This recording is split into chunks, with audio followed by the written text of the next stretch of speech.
calling the Moore County Board of Education into session. First matter is the approval of the agenda.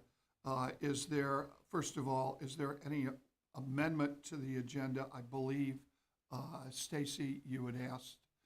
Yeah, go ahead. I was just gonna say yes. I asked if it would be okay if we just flip-flopped on the agenda number 3 first, pending action and discussion, and then do reports, information, discussions after that. And Dr. Locklear, that's okay with your staff? Yes, sir, I think we can accommodate that request. Okay, is that okay with the board? And if I could just say, I just only because I do have to leave here at 3 o'clock. Okay, that's perfectly all right. It's interesting. We all have lives and children and grandchildren and the like. So if we can accommodate it, that's fantastic. Okay, so I will accept that as an amended agenda. So we're going to flip item Roman numeral 2 and Roman numeral, actually that should be 3, but it says 2. So we'll make that change as well, looking at that. Okay, that's all right. Oh, just didn't print. Okay, well, whatever. We're going to flip Roman numeral 2 becomes Roman numeral 3. Roman numeral 3 becomes Roman numeral 2. Is there a second to the approval of the amended agenda? Okay. All those in favor say aye. Aye. Any opposed? Done. Okay. No problem. Of course, we could have postponed the getting out of school over at Union Pines to accommodate you too. Oh, okay. All right. Well, I could call the doctor. I'm joking. Yes. I'm sorry, Cindy. Ms. Parker. She was just reminding me, we now need to approve the amended agenda. Now the agenda's been amended, we now have to. Okay. All right. So all those in favor of approving the amended agenda say aye. Aye. Any opposed? That carries. Okay. Ms. Davis, why don't you lead us in the Pledge of Allegiance? Very good.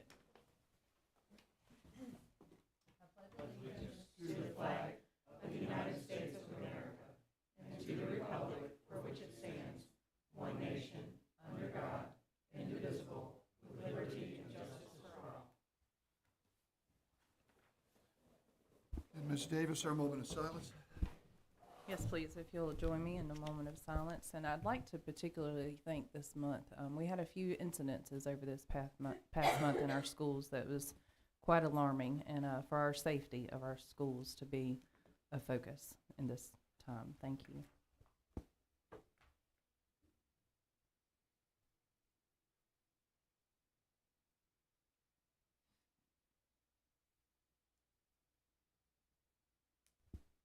Thank you. Thank you.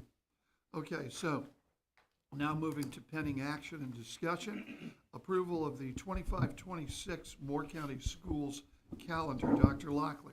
Yeah, thank you, Mr. Chair.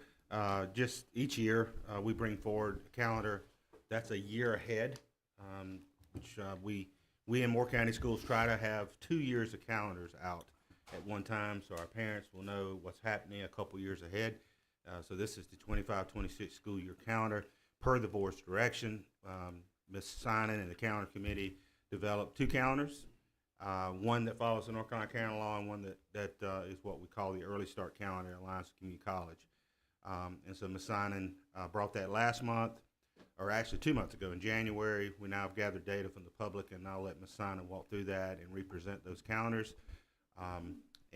This is there for your review, and I'll note that my recommendation, as you'll see, as superintendent, is that we follow the North Carolina calendar law with the traditional calendar, but Ms. Sinan will share with you the input that we got from the community. Jamie? Okay, good morning, board members. So back in November, we created a committee to propose the calendar adoptions for 25-26. The committee consisted of parents, school administration, certified school staff, classified school staff, and also district staff. As Dr. Locklear shared, the Board of Education requested 2 calendars, so you'll have both calendars within your packet. We held a survey from January 17th, 2024 through February 16th, 2024. During that survey, we collected 1,022 responses. So you've got the breakdown there of the category of folks that responded to the survey. Overwhelmingly, we had more parents than any other category. So 68.7% of the respondents were parents. We had 4.7% of students, 15.7% from teachers, 5.6 from other staff. So that would include any of our like social workers, counselors, any other staff. 2.4% of community members. And then you'll notice there's a piece there that says all other categories. And that includes anybody that self-selected, it just says other, and then they can type in what they wanted. So some of them put community member and parent, parent and teacher. So that just includes all of those. You'll see in the options, option 1 is the traditional calendar. And just as a reminder, the traditional calendar is the one that follows North Carolina law. Within North Carolina law, it's that we start no earlier than the Monday closest to August 26th and end no later than the Friday closest to June 11th. It has to cover at least 9 months. We have to have a minimum of 185 days or 1,025 hours. We follow the hour guideline, so both of our calendars that we created have we go by the hours, but we also have a certain number of days that are banked for any kind of emergencies where we have to be out for weather or anything like that. We have to have at least 9 teacher work days. So in the responses, you'll see that there were some questions about the number of work days and why we were having teacher work days, why weren't they student days. We're required to have a certain number of work days. Designate 2 work days, which shall be designated for teachers to take accumulated leave. So that's the difference between your optional teacher work day and your required teacher work day. We have to have a minimum of 10 annual leave days. We have to follow the same legal holidays as designated by the State Personnel Commission. We can't have school on Sunday. And Veterans Day has to be designated on Veterans Day. So you'll see that of the 1,022 respondents, 24.4% or 249 wanted the traditional calendar. They picked option 1, which is the traditional calendar, which follows the law. Option 2 for the early start calendar, we had 75.6% of the respondents choose that calendar, which was a total of 771. You'll see in the chart that the number for the total responses don't match the number of respondents that we had. We had 2 respondents that only added comments. They didn't make a selection on which calendar they wanted. In looking at the feedback that we received from the survey, in the early start calendar, there were a lot more comments for early start calendar. They really liked that calendar. They liked that the courses aligned with Sandhills Community College for our students who are dual enrolled. They also mentioned North Carolina Virtual Public School because we do have some students that take courses through NCVPS, so it aligns with that as well. There were responses that shared that spring break was too early, but we had just as many respondents that said that they liked the fact that spring break was not during Easter and that it followed the SEC calendar. One concern that came up about the early start was that it's a shortened summer. So that first year that we have that, if we have that early start calendar, there's that shortened summer for staff and for students, so they wouldn't get the same length of summer. We had a lot of comments as well about how this benefits our military families because of the times of the year when they PCS. So that's usually in December or in June. So if they PCS in December, what happens is they, it follows other school districts. Overall, there was some questions about why we didn't have fall break. So like we have spring break, we have a whole week off around Easter or, earlier in the spring. They were asking about a fall break. There were also some respondents that requested a week off at Thanksgiving instead of just 3 days. And we didn't make any of those changes because if we add those additional breaks in there, which sounds great, that means that we are going to school after Memorial Day. And so the early start calendar, we end before Memorial Day. If we add those other breaks in there, we have to have so many staff days where staff are working. We also have to have so many hours for students. So if we did that, that would just make it where we would have to either cut another break short or we would have to add more time on at the end of the year. There was also a lot of comments on there about the November required workday. which is actually on November 4th. That's Election Day, and we have a lot of our schools that are polling sites, so that's why it's a required workday, because we do have community members coming in. I believe in speaking with Dr. Metcalf, there was one year when we didn't do that, and it was just, that's a great word for it, Ms. Caldwell.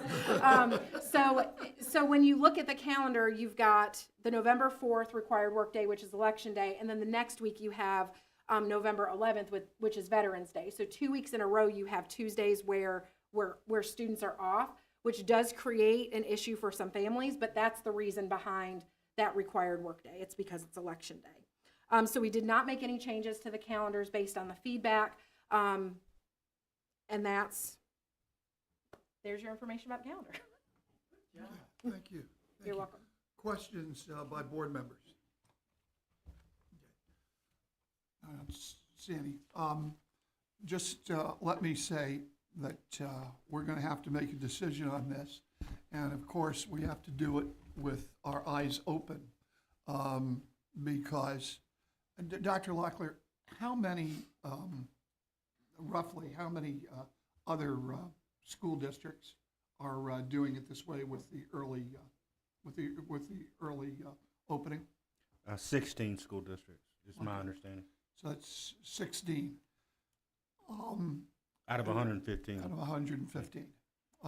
But the more interesting thing is we've got 75% of our, I'm correct, 75% of our respondents want that early opening. Correct. Okay. And yet the law says that we're not supposed to do that early opening. But it just makes eminent sense, and our people want it, and 15 other school districts are doing it. And the legislature also has some time to correct that problem, and it may be in the next legislative session they'll do that. But we have to do this a long time ahead because we have parents who are planning maybe European vacations or out-of-country vacations or whatever. And they're planning that well ahead of time. And I'm very interested that this is important for our military families because when they PCS, they want to be in sync with their new school district. And the most of the other school districts, I guess, around the country have this early start. So, Correct. So, Most as, in their semester before the Christmas holiday break right. across the nation. And I fully understand the superintendent's position because he's the superintendent of schools. And he can only look at the law and say we're going to do what the law says to do. So we don't have to decide on this today. We're going to decide on this next week. But that is an issue that we have to look at. I'll be in favor of the early start because our people want it. 15 other districts are doing it, and especially because it benefits our military people. And that is really an important thing for Moore County, is to benefit our military people. So anything else? Yes, ma'am. I do. Oh, You go go ahead, I Ms. have Caldwell. just a quick question. Have any of the districts that are doing it now have gotten in trouble from it? Do you know of? Based on my memory and understanding, there was one school district that there was a lawsuit filed, and as a result of that, the school board reversed and went back to what we call the traditional calendar. I believe that was Union County, but there's currently 16 districts that are administering this who have moved forward with it. Sorry, they're currently doing it, or they're doing it in I 24? believe all 16 are currently in the calendar, yes, Oh, this okay. year. And I'm not our attorney, so I can't speak to how the legal Right. action would work, but there's a current law that says you can't do it. So Right. that kind of sets that legal process up if it were to happen. If it's possible, and maybe this might be a closed session, but having our attorney just kind of weigh in on what would be some of the effects that if we did go through with this, just to have that? He could certainly give legal advisement in our closed session on Monday. Yes, ma'am. Thanks. Before the meeting, which Yeah. would be timely. Perfect, thank you. Very good May idea. I ask a question? Offhand, do you know who filed that suit? What the source of that? I don't lawsuit? remember off the top of my head. Mike, I don't know Miss if you Simon remember. does. I do. Yeah. It was, do you want me to answer? Do you want to answer? Go ahead, Jamie. It was actually two businesses in Union County. And the reason that they had filed those is because they hold camps and they hold things over the summer for students. So it was affecting their income throughout the summer with students starting earlier. Okay, thank you very much for that. You're Yeah. welcome. And until the DPI SWAT team shows up, I'm in favor of the early start too. Thank you. Can I say Yes, ma'am. something? Yeah, if you follow the money line on this, that's why there's a law in Raleigh. It just benefits a couple people, but nobody stops and thinks about what benefits the families and what benefits the kids. It's all about money. That's what it's about. I'm 100% in favor of going early. Okay.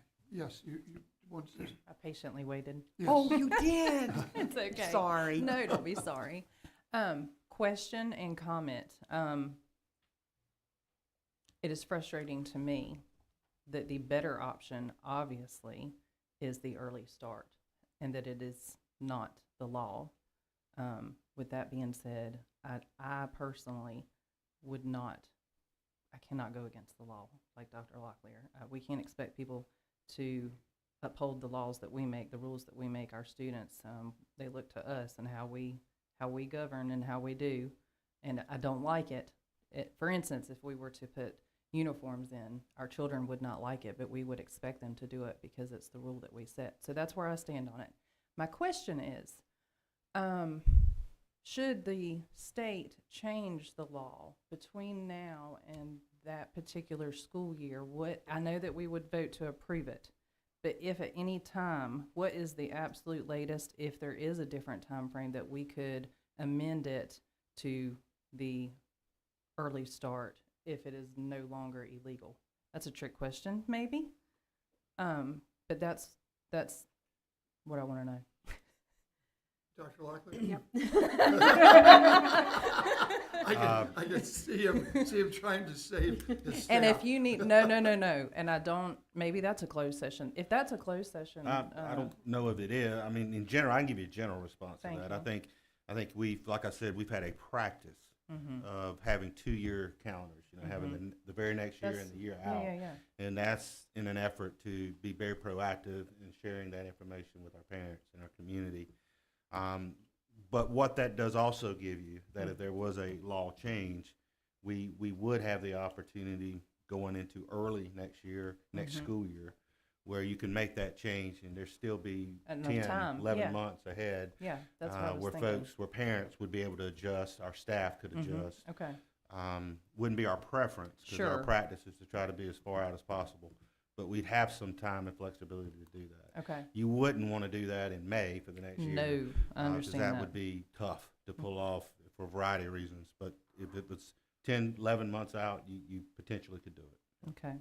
Thank you, sir. Thank you. And I might add that we're going to be meeting with our legislators on, I believe it's 13th of March, am I correct, Dr. Locklear? And my experience with our legislators is they're in favor of changing the law. That's not a problem. The problem deals really with the Senate and the Senate leadership. So I will ask them at that point in time to get us a local bill so that we can do this the proper way.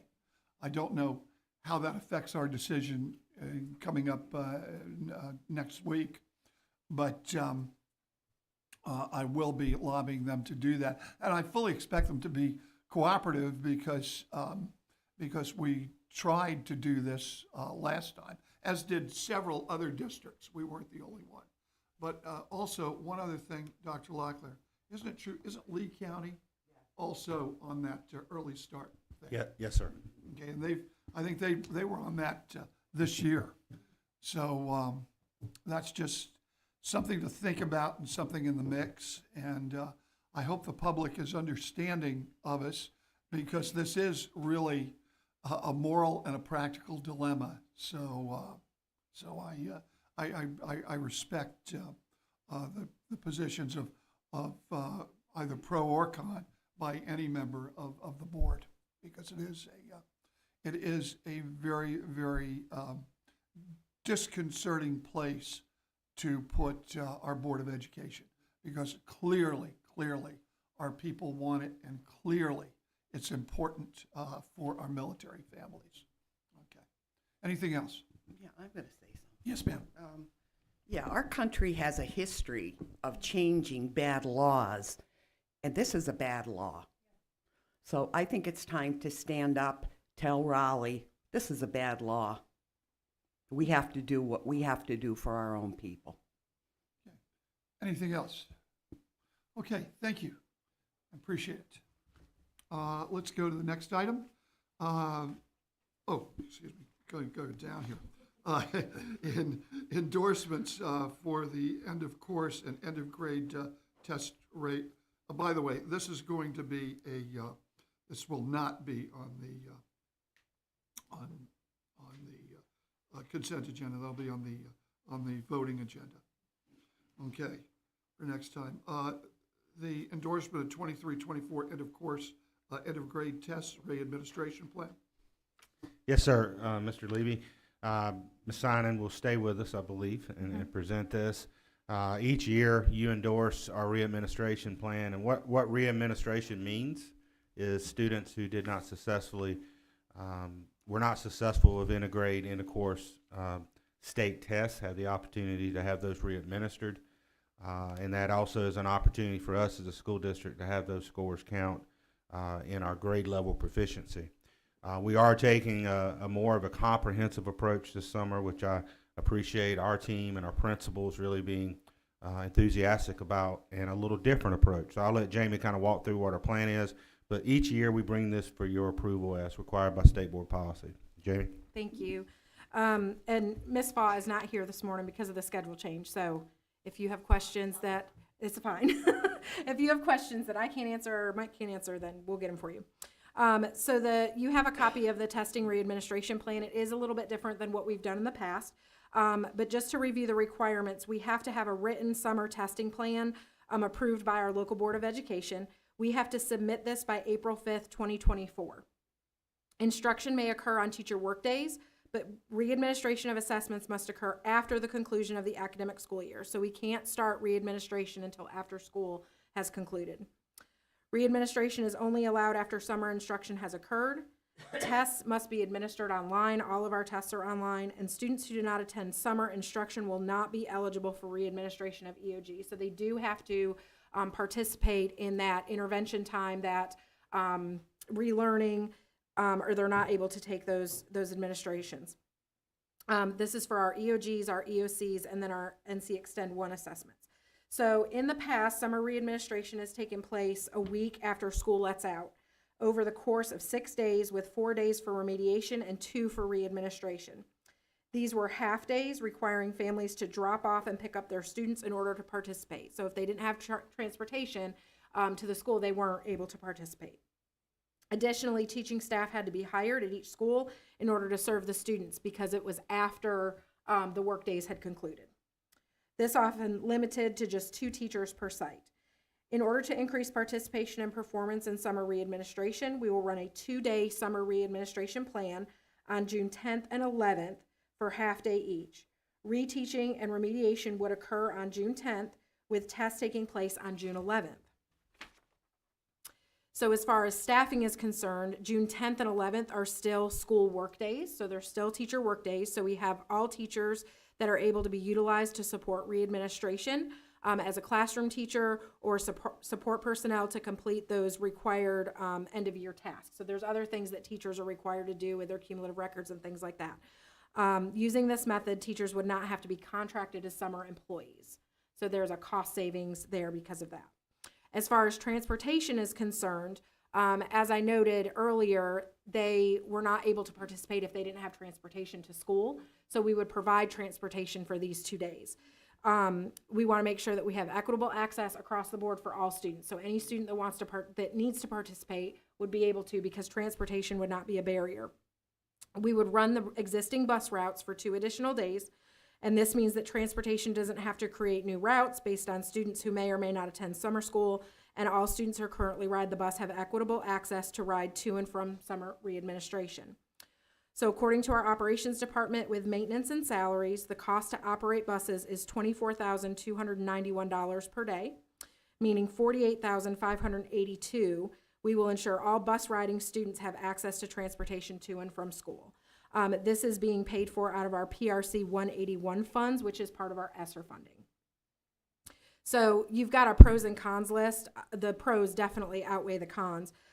We have that shorter, more intensive instruction. There's a high focus on that one test for them to retake. There's no additional staffing needs. We're able to remediate our own students, so teachers can remediate their own students that they worked with throughout the year, so they know and understand what the areas are that they are having trouble with. Transportation's provided. It allows flexibility for students to remediate in the afternoon for the second test if parents can provide transportation. So if we have a student that needs to take both tests, they need to take math and ELA. If the parent can provide transportation in the afternoon, then they can stay for that additional intervention time. It's about a $40,000 savings in summer readministration, and therefore it's more sustainable after we no longer have our ESSER funds. The cons, the bus riders could only readminister one assessment, and then the cost to run the buses. But we can absorb that through our ESSER funding. Any questions? The last thing you said about the bus drivers with assessment, what does that mean? Bus riders. Oh, riders. Yeah, the bus riders Okay. could only readminister one assessment. Okay, Yeah. I'm sorry. Yeah, no, that's fine. Other members of the board? Ms. Caldwell? When do the ESSER funds expire? September 30, 2024. Okay, thank you. And we would look, based on how this goes, we would reflect, debrief how it went, how successful we were, how successful the kids were. And so this offers the opportunity, if it works well, we would look for other revenue to be able to support it. Other members of the board? Just let me make one comment. I prefer the term equal access to the term equitable access, because equitable seems to me that some people get it and some people don't, based upon something, could be income or something like that. My understanding is, regardless of anything, you get that access. Am I correct? Correct. Okay, so to me, that's equal access. So it's just, perhaps it's a pet peeve of mine, but I believe in equality of opportunity. So,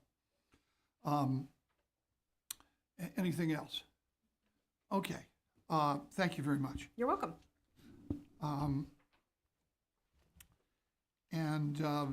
Alternative accountability model for participation for the Community Learning Center at Pinckney. We've got one item right before that, Mr. Levy. Oh, Yeah. sorry. Yep. Approval of, I apologize. no Approval problem. of advanced teaching roles contract with Public Impact. Yes, sir.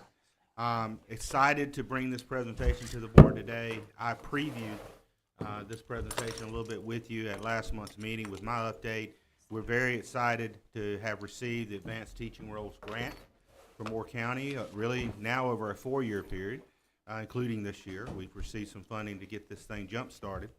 And that's what this presentation is about, to give you a little more deeper understanding of the purpose of the Advanced Teaching Roles Grant, how that money or what that money can be spent on. And the recommendation is for you to approve a contract with Public Impact, which is an organization that has worked with school districts around this work specifically, and really is the number one partner out there to work with us. And it would enable us to work with some brother, sister districts that have received this contract as well. This grant as well. So we're excited about this. It's definitely something to celebrate, and I'm going to turn it over to Mike. Yes, sir. Good morning, and thank you for letting us share this. We're really very excited about this. We've been working on this for several years.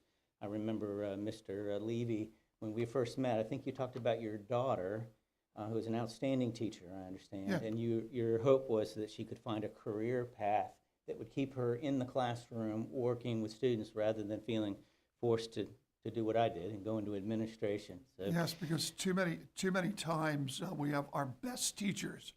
A lot of because of salary, we take them out of the classroom and put them in administration. Or I would rather them get more money and stay in the classroom because they're just that good. You know. Well, we're certainly working on that. We've been working on a grant, and legislation allows us to do that. North Carolina General Assembly legislation established a program to develop and advance teaching roles and organizational models that link teacher performance and professional growth to salary increases for classroom teachers in selected local school administrative units. Proud to say that we've been selected, Moore County Schools. So that's a big deal for us that we've been working on for a long time. As you know, just as you mentioned, the problem is a lack of meaningful opportunities for career advancement for our teachers. We need to find ways so that they can make more money and stay within the classroom models, continue to work with teachers. Another problem that we have, and we know this is a workforce issue, novice teachers who don't have embedded professional support in the classroom often leave us. So there's a recruitment issue, there's a retention issue, but I would argue that there's also a support issue as well. And so this model may allow us to provide additional support for those teachers who may come into the classroom without some of the experience or training that they may previously got. Our data is, really demonstrates, and Andrea will talk about this in a little bit, that our beginning teachers in the district, 63% of our beginning teachers are alternatively licensed, which means that they haven't gone to school to be a teacher necessarily, and so they don't have the instructional background or the child development background. So we have an obligation to try to provide them additional support. We'd like to embed that support within the classroom. So this is kind of the model that we're probably all accustomed to in terms of the structure, the organizational structure within a school. You have the principal at the top, and then all of the different roles kind of respond directly to the principal, so they have direct, they're the ones providing the direct support to that fifth grade teacher or that teacher assistant. So you can see that kind of model that we currently use, been used for many, many, many years. So the purpose of the session law, though, is to allow highly effective classroom teachers to teach an increased number of students or become a lead teacher that allows them to provide support to the other teachers in the building, and also enable us to provide salary supplements to those classroom teachers who take on these advanced teaching roles. We also need to make sure that we ensure the sustainability of the plan, so it allows organizational changes related to compensation, and it allows us to be really creative in how we pay our staff too, our teaching people. So here's an example of a different organizational model. There's a number of them out there. I'm not suggesting this is where we would land with advanced teaching roles, but wanted to give you an example of a model. You see the principal there at the top, but then you have 3 lead teachers at these particular schools. For example, one in the middle, second, third grade lead teacher who works with the second and third grade team, provides support to them. And so they have time built into their schedule to provide that support. They may work with, because they're an excellent teacher, they may work with more students and then provide support to the teachers in their particular area. Same with the 4th, 5th, or the kindergarten, 1st grade lead teachers. Different model, not necessarily the one we would land on, but an opportunity to kind of view where we might end up going. So the grant, there's a lot of work to be done. And we've been working on this, as I mentioned, for a number of years now. Applied for the grant several times, and we have been approved for $500,000. That was our initial request. The goal was that in the year 24-25, next school year, we would be a planning year for us, and we would actually begin in 25-26. That was our goal. However, DPI was so interested in us doing it that they've given us an additional $150,000. So the grant now is up to $650,000 with the expectation that we begin our planning immediately to try on a small scale to begin next school year, 24-25. That's a lift, but really exciting to us. We would narrow it down to just several schools and start to build off of that and keep it moving. So the dollars are spread over a 4-year period now with $150,000 immediately this school year to begin, and then a little over $166,000 each of the year. I'll also note that the General Assembly is interested in this to the point where they're providing state-funded supplements for the teachers that meet the criteria and are selected to be in these roles. $10,000 supplement and then a $3,000 supplement for a different role that you might come in. So these are not local funds that we use to provide these supplements. These would be state-funded supplements for these additional roles that these teachers would be taking on. So to be clear, this will be an extra $10,000 for our lead teachers Yes, to sir. keep them right where they are and in the classrooms. Am I correct? And providing embedded support to the team that they oversee, and perhaps, depending on the model, working with more students rather than less. So because they're exceptional teachers, they may have that. It depends on the model that we choose, but that is correct, additional $10,000. That's very, very important. Yeah, that is, who picks, how are you going about? That is a great question, and that is part of the planning that we're going to need to do, and I'll talk about that in a minute, but that's a great question. Obviously, there needs to be a process, a rubric, data analysis of who is selected for those particular roles. Who's doing the selection? We would. It's not the State Department. It is our responsibility to do that, with, of Okay. course, with our principals. But again, we need to plan all of that out, and we're not in a position to say this is what the process would be Okay. yet. That's what our planning needs to be right now, which we'll kind of lay out. So the grant, the $650,000, $150,000 this year allows us to do a number of different things. It allows us to start the planning, develop the advanced teaching role plans, the PD for our teachers or those that are selected, transition costs, design and implementation of the compensation plans, the rubric or the selection process. All of that would be part of the planning. It was a great question.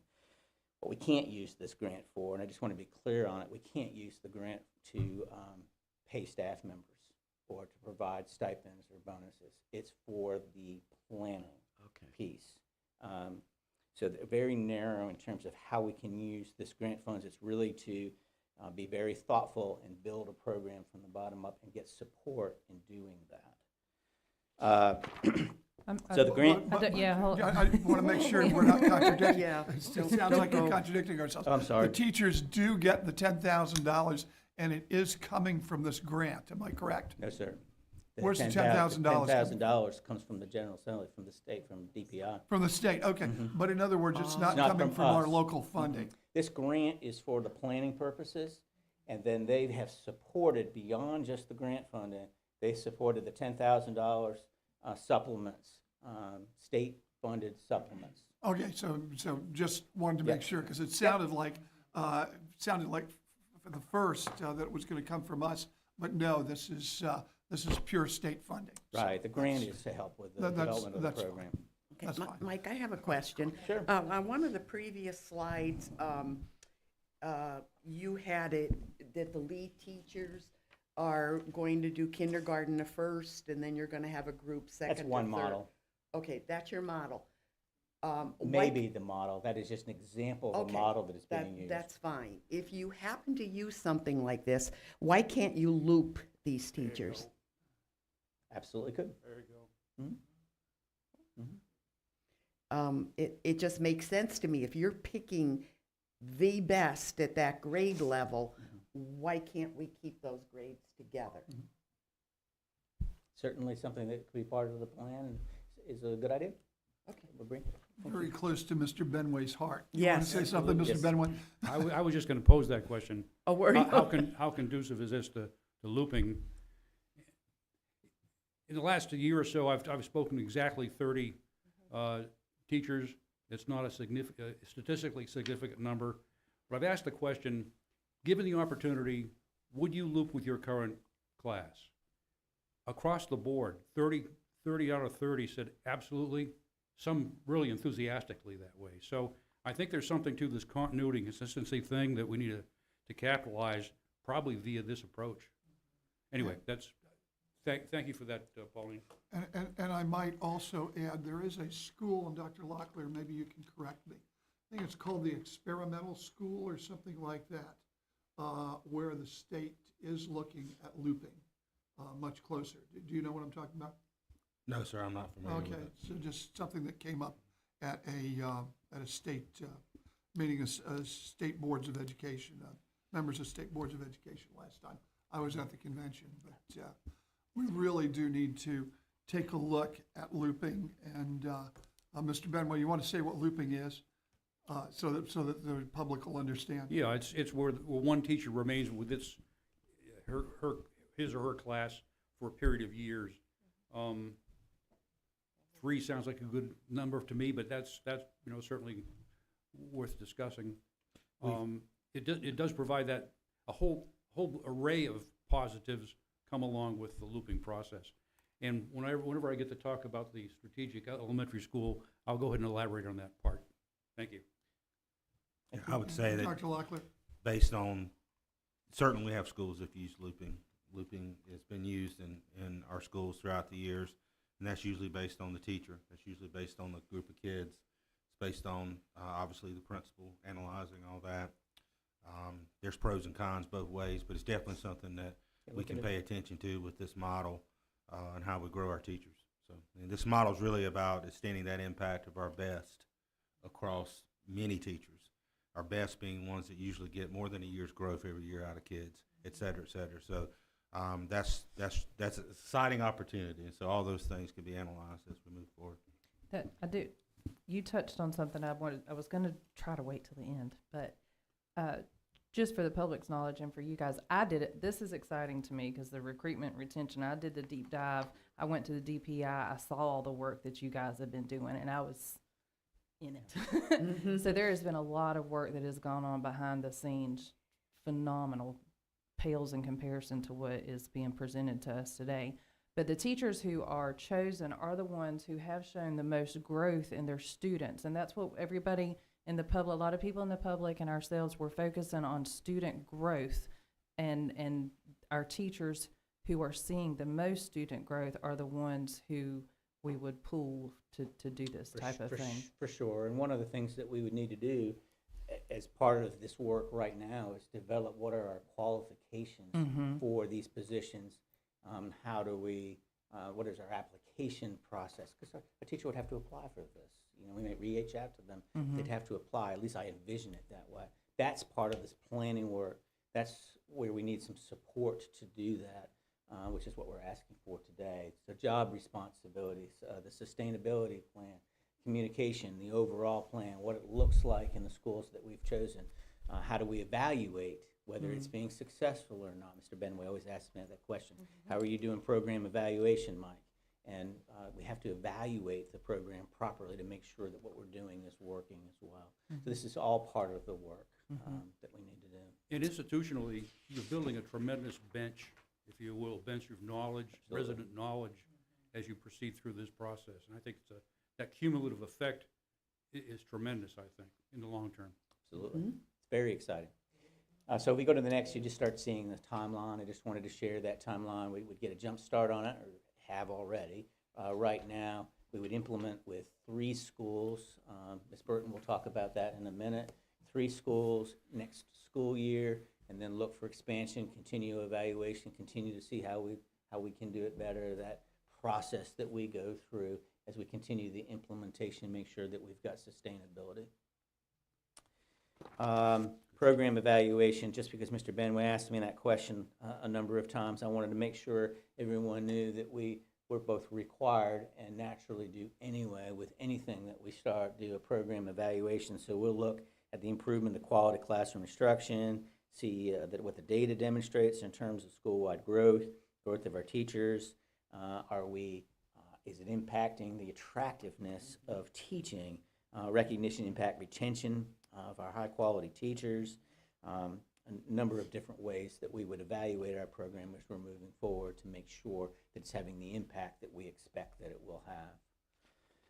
A number of districts across North Carolina are doing this. We're in the 2024 grantees, which is that dark maroon, but you can see the districts. I just thought this was interesting. You can see districts that have been selected over the years.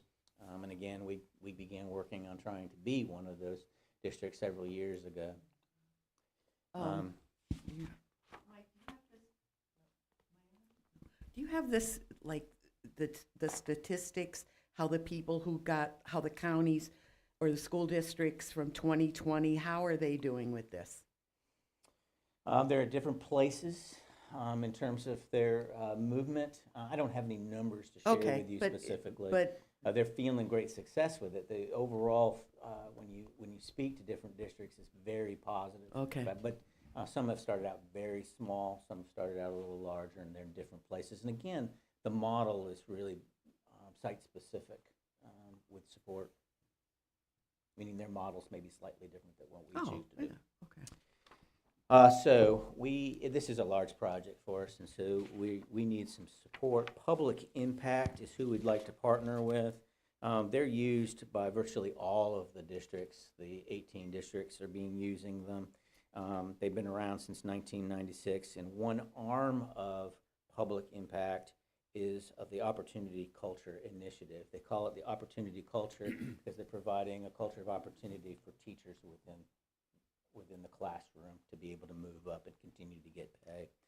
As I said, 18 districts are currently partnering with them, and we'd like to work with them. They'll do a number of different things for us. They'll familiarize the district and school leaders with some of the concepts and procedures that are being utilized around the state and that they recommend.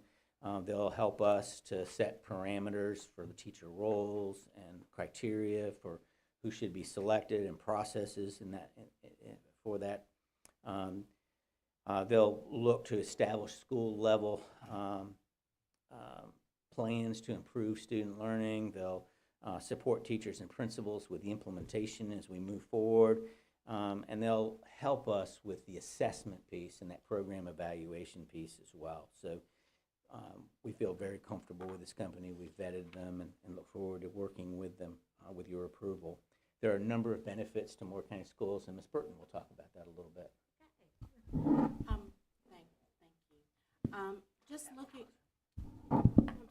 Just looking at our presentation, we want to make sure that we're providing our beginning teachers and our residency licensed teachers support, not just on a daily basis. These people will be feeding into their classrooms. They will be modeling lessons for them, and this is just going to give them the support they need to grow professionally. And also, while doing that, they're impacting our students and hopefully increasing student achievement. We look at teachers taking on these roles for teacher leadership. A lot of teachers feel empowered. They feel like they're making a difference when they are allowed to work with other teachers. They're building leadership within their schools. They feel like they have a voice, and they're just not showing up just teaching a set number of kids, but they're having a school-wide impact on our students and on their school. When we look at recruitment, for me, to be able to go out and say, Moore County Schools is going to provide you the necessary support for you to be successful. When other districts surrounding us do not offer this option, this is a great recruitment tool for me personally, to be able to say, we're going to bring you on and we're going to take care of you. We're going to help you. And also, they're going to just be able to build and contribute to our community tremendously.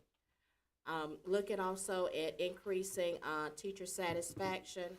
When teachers feel like they have a voice and they're contributing to the district and to the school environment, it just increases satisfaction among our experienced teachers, and also it builds confidence and capacity for our beginning teachers as well. And looking at collaborating with other districts, Dr. Metcalf touched on this, we're not going about this alone. We'll have the support of others, and we'll be able to get ideas and build on the advanced teaching roles. If you look at the next slide, it talks about, Could we, before we move on Sure. from there, may I ask a question? absolutely, For lack of a better term, I guess we do have a rookie teacher orientation program, I Abs- guess, where yes, sir. you would kick this off, I guess, at that point. Is there also a mentorship program that meshes with that and tracks with this process? Yes, sir. We do have mentors. With the difference with this and the advantage to this is your mentor, you meet with them after school and things of this nature because they have a classroom they're managing themselves. But with this advanced teaching role, they can go in and they can touch these teachers immediately. So if they're lesson planning, they say, hey, I got a great lesson I want to do. Could you help co-teach with me? Could you help model this for me? We have that. You know, with the mentors, which is a great support to our beginning teachers. Don't get me wrong. They are instrumental, but they have their own class they have to manage at the time. So they can't put their hands on them immediately like this role can provide, if that Do- makes sense. Do we have a program that teaches mentors how to mentor? Say that one more time. Do we have a program that teaches mentors how to mentor? Yes, they provide support. Donna Gephardt's department is awesome, working with mentors and helping them to support teachers. Also with this So advanced there teaching is a, role. there is a formal program for mentors, is that what we're saying?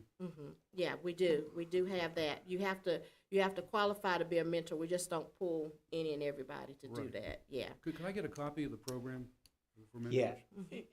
At some point? I'm not Donna- sure I would say it's a formal Formal program that supports the mentors. I think I know where you're going, Mr. Benway. Is there mentors go through a certain program to become a Right, mentor? right. to Get be in the everybody on the same classroom? sheet of music initially, Right. anyway. We'll certainly provide you, we do provide training to those, professional development for those, but I don't want to give the wrong impression that there's this extensive program that you go into to be a mentor. Quite honestly, we have so many beginning teachers, beginning first year, second year, third grade. We have mentors who are doing several different Several different students. It's an teachers, yeah. area of need and focus that we've talked about, and that's why we're having a wider conversation beyond just advanced teaching roles about how do we support the teachers that we're getting to fill our positions. And it really needs to be embedded support, not pull-out support, which is what we've traditionally done, or limited mentoring. Mentoring's critical. Our mentors do a fabulous job, but we need to expand that. I've always said it, the train that's coming out of our forehead is a workforce issue. And so we're certainly doing some work in our Human Resources Department, and others are doing great work around recruitment and retention. The other piece of that is really embedded, real life, live support for those folks in the classroom. And that's where we're focusing some attention. This is just a part of that. I think it's much bigger than that. I would just ask that you, down the road, consider some level of standardization Yes. for the mentor function. I Agreed. think it's an extremely important thing. And I think we can build mentors, if you will. And get more bang for your dollar, Yeah, if you will. exactly. Yep, agree with you completely. Thank you. Thank you. All right. And so, Dr. Metcalf touched on the $10,000 additional pay for taking on these roles. Also, $3,000 classroom excellence role. That is our teacher assistants that go in and actually support advanced teachers and give additional support within the classroom. We call them Reach Associates. And we have some of those in our district right now. We've done through our creative HR that go in and help support teachers. And the schools that we're looking at doing this with to implement are Aberdeen Elementary School, Southern Middle School, and Pinecrest High School. These schools are feeders, and we thought this would be an excellent tool for us to measure the effectiveness of the program, as well as supporting these schools, because they tend to have higher number of BTs within their school district. Okay. So are there any questions for me? Yeah. How long has Robbins Elementary been on Restart? What's that one? This is their 4th year. 4th year, okay. I wonder if some enhancement, as we're speaking of here, might not help Robbins Elementary out and get on track and perhaps shorten that restart period? We considered Robbins. We considered all our schools. The reason we chose not to go Robbins at this time was because of the change in leadership there. At these three schools, we have principals A, two of the three who had been involved early on when we first started to work on the grant. Mr. Kinsicki and Ms. Phillips have done some work with us. They were no-brainers because of their interest in it, because they already had some experience, because they were a part of the grant funding process. And at Robbins, we have an interim principal there, and they've had some change. They would be a logical choice for maybe the next year after we've worked out some of the bugs and we've got some stability with the leadership there. That's really the reason we chose not to go that particular direction. We wanted to make sure we had strong leaders who were really buying into what we were trying to do in that first year, particularly because of the short time frame to get it up and going and moving fast. Yeah. The more I visit Robbins Elementary, the more I sort of have them in front of my Understood. to-do list mentally, you know. Understood. Thank you. Others? Okay. Yeah, I do have a question. I'm looking at this public impact thing, and they claim that they raise schools from 50% of growth to the 75th percentile of growth. Do you know where we are right now, and or what that all means? Do you understand what I'm talking about, or maybe not? We can talk about it later, maybe. Are you looking at what North Carolina and the statistics for the districts that have been working with public impact and their Yes. data since partnering? Right, they claim to which sounds good to me, to go from 50th percentile of growth to the 75th percentile of growth. I'm wondering where we are now. Is that a good thing for us? Are we at the 75th percentile of growth? I don't know. You know, We can certainly get more I'm of not that data for you, and there's multiple criteria as well, like retention and recruitment and sustainability. So we'll definitely get more of that data for you. okay. I'm talking about this. It's not so much what we're doing now, because I'm sold on this. I think it's a great thing. I'm wondering how we evaluate it as the years go on as to its success. And we're a data-driven, as I think the public can see, we are a data-driven a school district. And our whole idea is to get to improve in terms of the data, not just the feelings. So Absolutely. I'm just interested in that. Thank you. Okay, thank you. I do have, I'm so sorry, but since he's brought public impact back up, I've obviously went and looked at them. Am I correct in remembering that they're out of Greensboro? I think, Yeah, I think anyway, they're fairly close. I know that they're fairly close to us, and I think it is Greensboro. So will they send team members down here to, like, what is? Next slide. So, That's yeah. next Next slide. slide. There you go. So agree, undoubtedly, this is going to be a great opportunity for the district to design a model that best fits Moore County and is aligned to the district strategic plan. We hope to partner with Public Impact in a cohort-intensive design model. The goal being to construct staffing models and schedules to reach all students with excellent teachers, and to create a system for high-pay, high-impact teaching that attracts, retains, develops, and maximizes the influence of our strong teachers. The scope of the work from now until June include the district design support, the school sites design support, access to their resource dashboard, and initial professional learning for the adult leaders and classroom excellence roles. Essentially, there would be monthly virtual support meetings for both the district team and the individual school teams, and on-site support. So yes, they will come. Yeah, that's a combination. The district design assistance is overall individualized, but also includes the 4 design sessions that will be held virtually with other partnering district teams in the cohort, and that is Chatham and Columbus County. There are information sessions, check-in calls, design sessions, financial analysis sessions to review existing sources of flexible funding. Because while DPI is providing funds this next year, we don't know what happens beyond that. So we will investigate. Yeah, I was that going to hit on that. funding. This gives us a great model to follow. But what and if we don't continue to have this, we need to have a backup plan. Yes. That's Thank- part of the work that they do. So sustainability Yes. is critical to it. Okay. The hope, obviously, is that the state DPI continues to fund at that $10,000, $3,000 level. They're Or ma- very interested in expanding this model, or they seem to be pushing a lot of dollars behind it.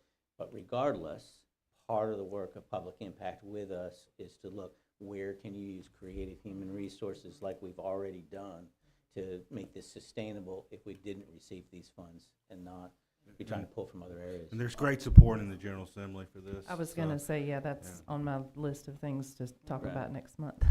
Approximately how many teachers are we looking at to get this money?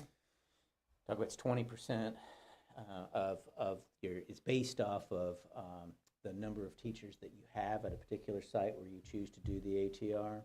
So it is, I think it's 20%. So 20%, it's 20% of the teachers. For example, we chose Aberdeen Elementary. Would be 20% of their teachers. We would be able to use these dollars to fund. Okay, so approximately how many teachers do we have? Be about 4 teachers there. How many? 4. 4. So that's, at most, our physical cliff, after so many years, because we're guaranteed this for a couple of years, is 4 times 3 was $120,000. Am I correct? But there are creative ways to go about. No, doing I this. understand it, but it's not an insurmountable amount of money. It's something that, if it works, we hope that the legislature will continue it, but we could probably work with it. And maybe this company will help us do that as well. Okay. Absolutely, and so that's part of that design process, is looking at compared, competitive pay around the surrounding areas, and really creating a supplemental system that would be sustainable and competitive. And that's what we would work with them to do. The school design assistance is individualized while also participating in the cohort with virtual meetings. So those other district school teams from Chatham and Columbus will also be participating, and so they'll get to collaborate with other principals and school improvement teams. The school teams participate in design sessions that include an orientation, staffing plans, building sustainability plans, tips for scheduling, those kinds of things, transitions, and again, that funding sustainability, because they're going to work within their school size and their model. And so what Aberdeen might do compared to a Robbins might be vastly different compared to the size. So they'll be looking at that and continue to inform that selection process for candidates. And so that's really important. This slide provides a summary of the scope of the work for this year and the resulting fees. The 2 components of the work really are the design consulting services and the assistance, and the professional learning service. And so we're requesting to have a contract with Public Impact to provide technical assistance and professional learning to design and implement opportunity culture staffing models. And if it goes well, you probably see us bring this back again for the next year in August, if it goes well. But this is just through July of this year, utilizing that upstart money that, The $150,000. the 150,000, that's correct. Yep. And you can see this is only for 112, is that right, Mike?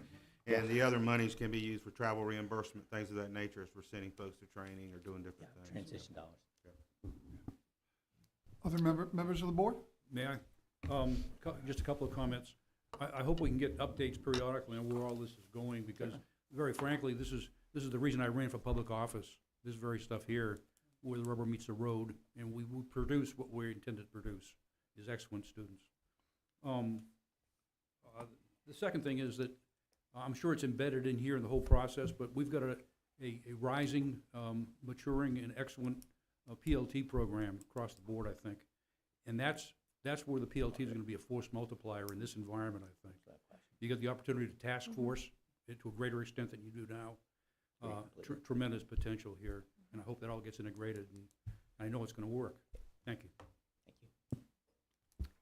I wanted to acknowledge that you guys were working on this years ago, and thank you for that hard work. And anybody else, yes, you mentioned Mr. Krinsicki and Principal Phillips, Yes. and anybody else who had the vision for that. Thank you. Thank you. Other members of the board? Oh, no, thank you very, very much. Okay. Next, the alternative accountability model for the Community Learning Center at Pinckney.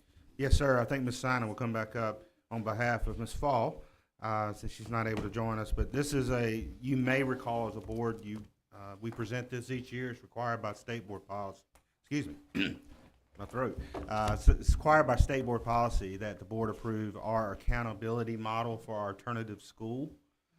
We've used basically the same model for several years. This is the same model that you approved as a board last year. And I'll ask Ms. Sina if she would just walk us through that and see if you have any questions. Jamie? Sure, thank you.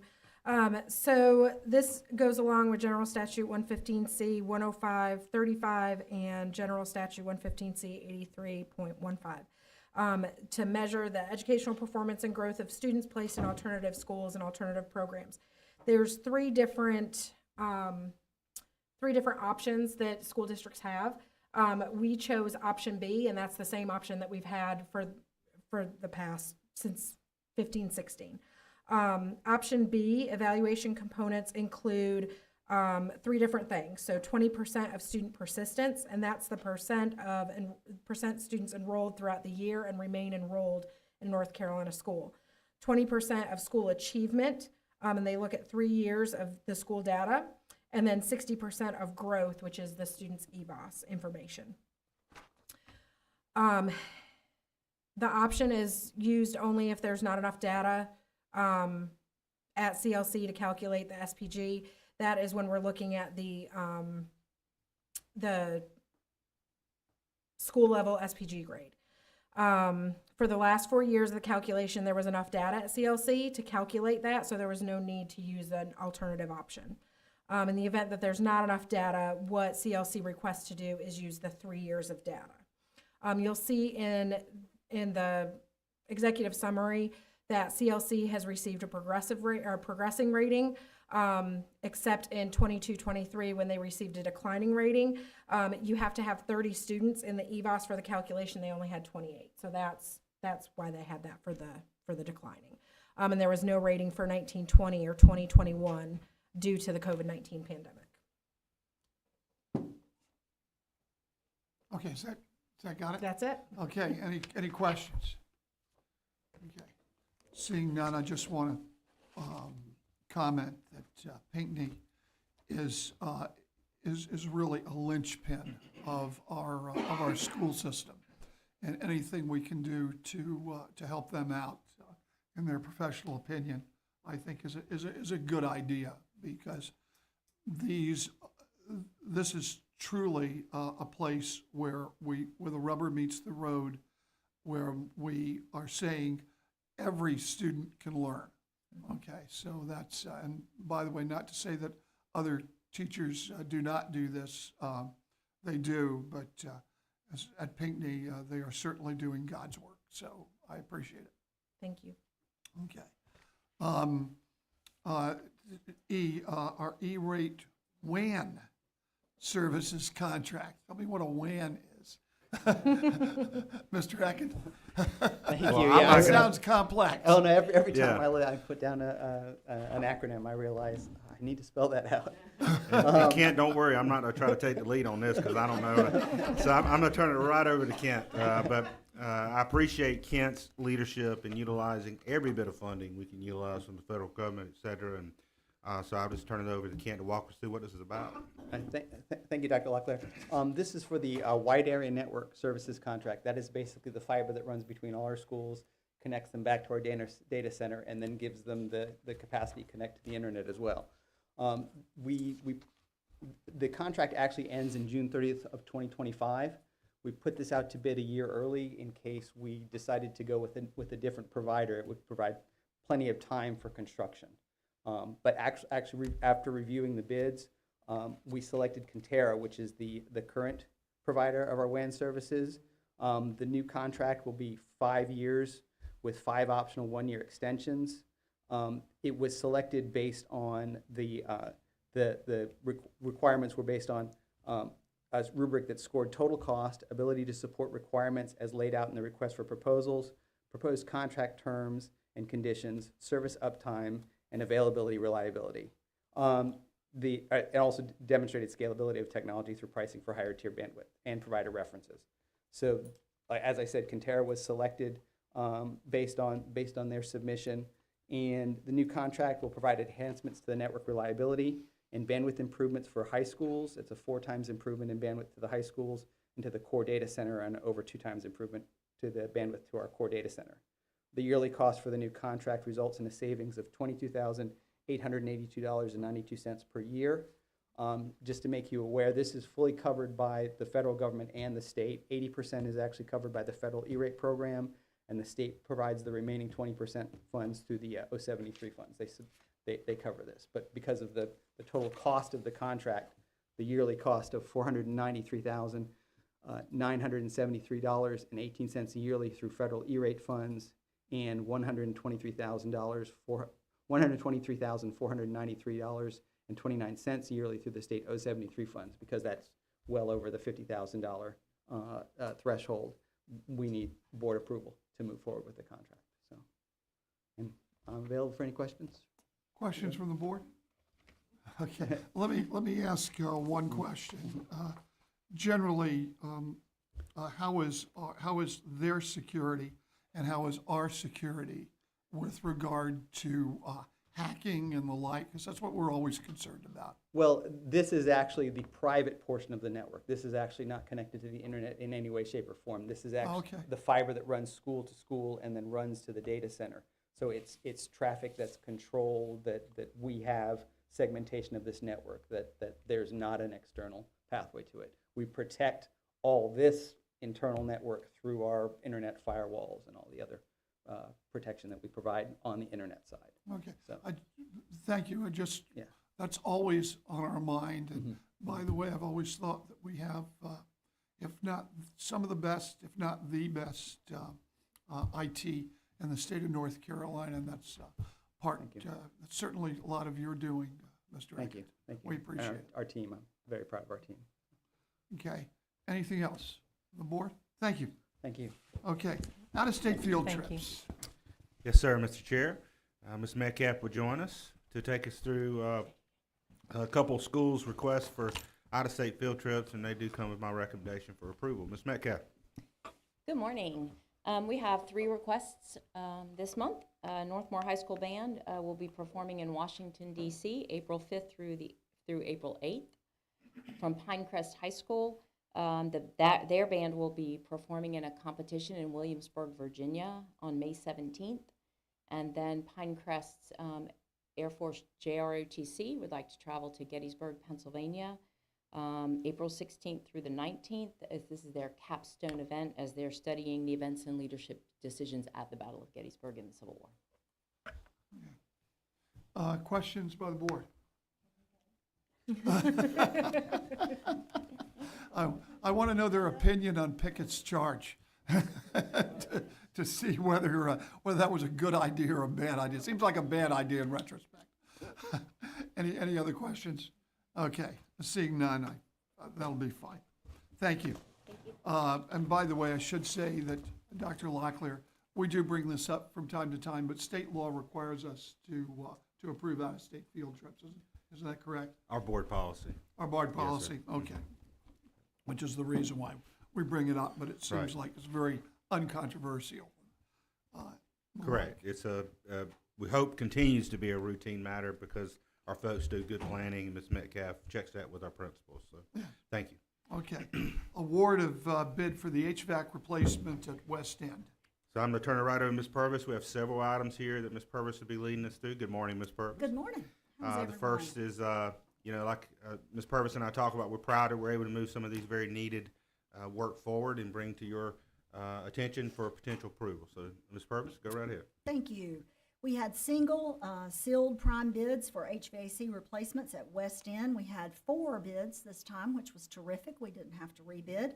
We had Comfort Systems come in at $1,079,000. Fields Plumbing and Heating came in at $1,158,907. Hamlet and Associates came in at $1,012,000. And Lomax Construction came in at $1,054,900. The apparent low and responsive bidder was Hamlet and Associates, and staff recommends that the award of this bid go to them in the amount of $1,012,000. The project will be funded with elementary and secondary school emergency relief funds or ESSER funds, and this was already on the pre-approved list of ESSER projects. Questions? Questions by the board? I do have a question. Yes, Once ma'am. the bids come in, do we notify the other bidders of what has come in and give them an opportunity to offer us This a is better a rate? public bid opening, so we actually hold that opening here in the conference room, and all of these bidders were They're present. right there. They're present, they're sealed, they hand in their bids, we open them at that time, read the bids aloud, and do a bid tabulation with them all present. Thank you. Okay. Others? Okay, thank you. Let's now talk about the new fire system at Northmore High School All right. from the former principal of Northmore High School. Yes, sir. So when Northmore High School addition was built in 2019, that old fire system in the old part of the school was left, and a new fire system added in that addition.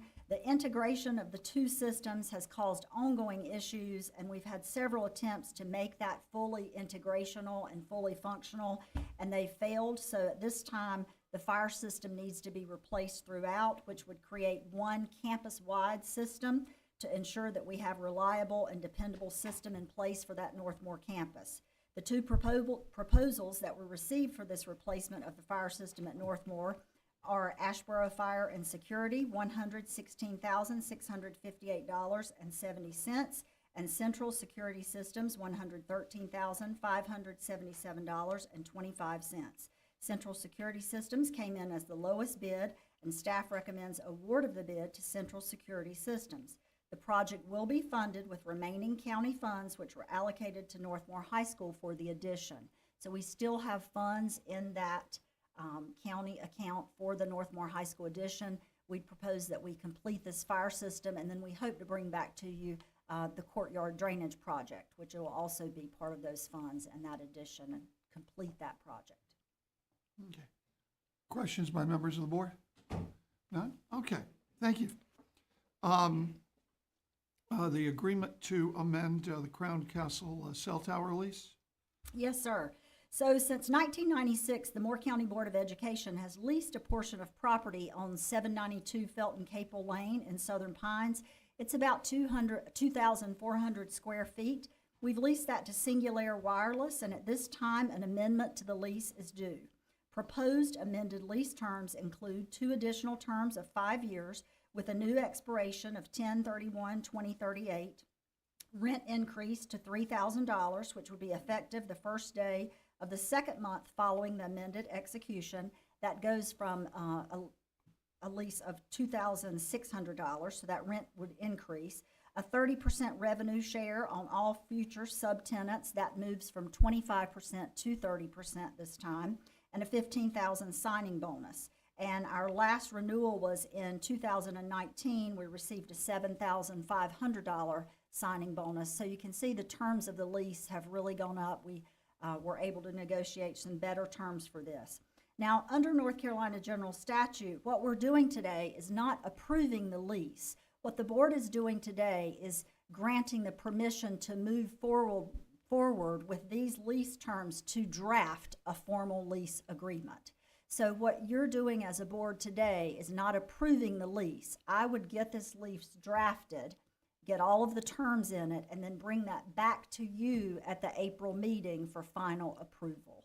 So once we process this, once the board says, yes, you know, we would like for you, Ms. Purvis, to move forward, work with Crown Castle to get this lease drawn up, a formal agreement, we would do that, bring it back to you. In the meantime, after this is approved, if it is approved on Monday to move forward with, the board would have to put out a notice that this is going to take place. So that would be published on our website as well as in the pilot, because we have to give 30 days notice that we are looking to lease this property again. So that would just be a public notice. So we would do the 30 days public notice prior to bringing that lease back to you for final approval. And we've worked with our firm, Shorts Law, through all this. Yes, and sir. they've worked closely with Ms. Purvis. Yes, sir. Ms. Purvis, is there any reason why we have to do 10 years? No, there's no reason to do 10 years. You know, it just gives us better lease terms. It gives us a higher signing bonus. It gives us the ability to have an increase in rent, et cetera. So Okay. doing that a little bit longer terms allows them or encourages them to give us some better incentives to do so. And if for some reason Verizon decides that they want to bid on it, they could at that point, once you put it out to the pilot. Is that kind of what you were saying? No, it's Or is it just for the? it's public notice for someone that would have, you know, if someone were to say, they see that this is going to need to be used in an otherwise fashion. Oh, okay. Not for, I get it. it wouldn't allow for someone to outbid. Okay, that's what my question was. Singular, Okay. because they currently have that in place. So this is not up for bid. Okay. It's just up for renewal, but we just have to make it public that the board is going to lease a piece of property. So general statute says if the board is going to lease any property of Moore County, we just have to make that public. Thank you. Other members? Let me ask, this is a 10-year lease, you said? Yes, sir. Okay, and maybe I didn't listen as closely as maybe I should have. Is there a cost of living increase, any type of escalator during the 10 years? That escalator, yes, let me pull that out. I think we do have, after the end of 5 years, the current lease has a 20% increase in rent every 5-year cycle. So it is 2 5-year terms. So at the end of the next 5-year term, it would be a 20% rent increase. So Okay, all right, yeah. the current lease runs through 2028. We are up for redoing though, however, at this time, and it will be 20% every 5-year cycle. Okay, that seems to you to be fair, am I correct? Yes, sir, and Okay. working with attorneys, they felt this was a very significant increase over what we've received previously. Okay, all right, good. All right. Any other questions? So you're quite good at saving us money and making us money. Thank you. You're welcome, that's my job. Yes, ma'am, you do it well. Okay. She does it well. Okay, let's go forward to the recommendation to endorse the request to the Board of Commissioners to add district-wide projects as additional purpose for the bond premium funds. Yes, sir. If I could first just note, this was discussed in our board construction and facilities committee meeting last week. And so I want to just give Ms. Codwell, as the chair of that committee, since it's coming from committee, if she wants to share anything, or we, of course, can turn it right over to Ms. Purvis. Ms. Codwell. I say we just turn it right over to Ms. Purvis. Very good. You're smart just like me. Turn it right over to her. That's right. She Ms. says Purvis. it better than me. Yes, ma'am. Here we go. So just to give us a little bit of background, following the construction of our last elementary schools, we had a little over $8.5 million remaining in county bond premium funds. And those funds were then purposed to fund gym renovations and modernizations.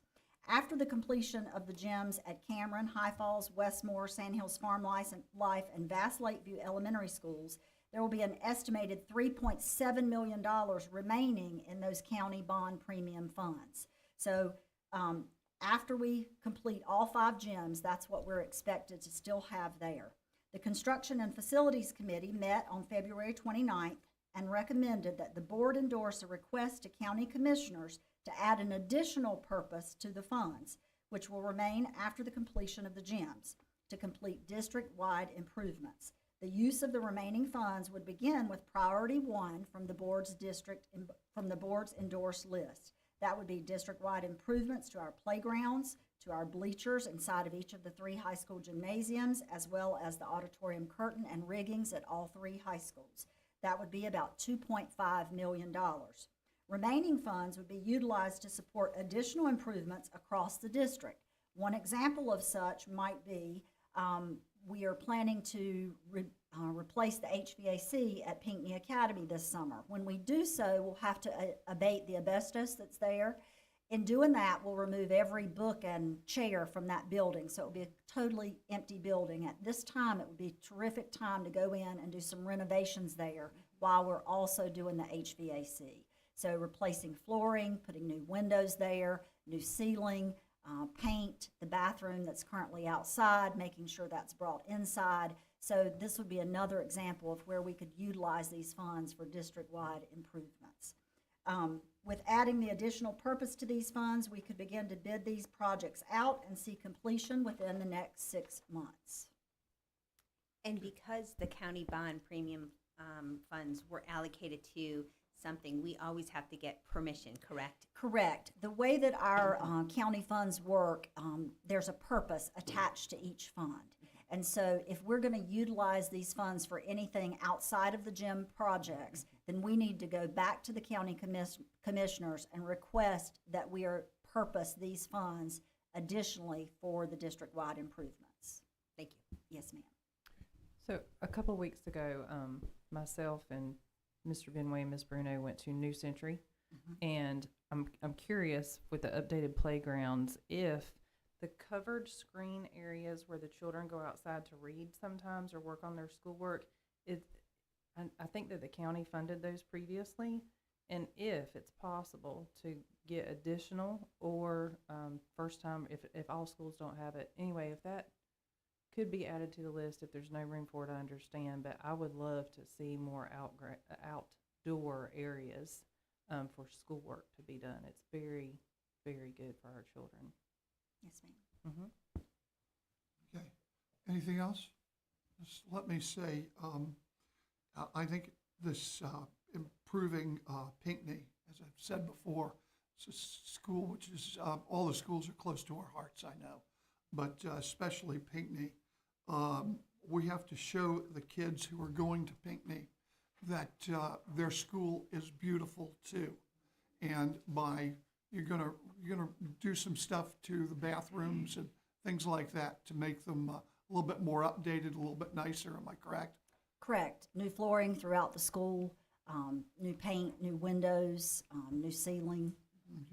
Okay. It's very important to show those kids who I think sometimes think that no one cares about them because they're always they're having troubles.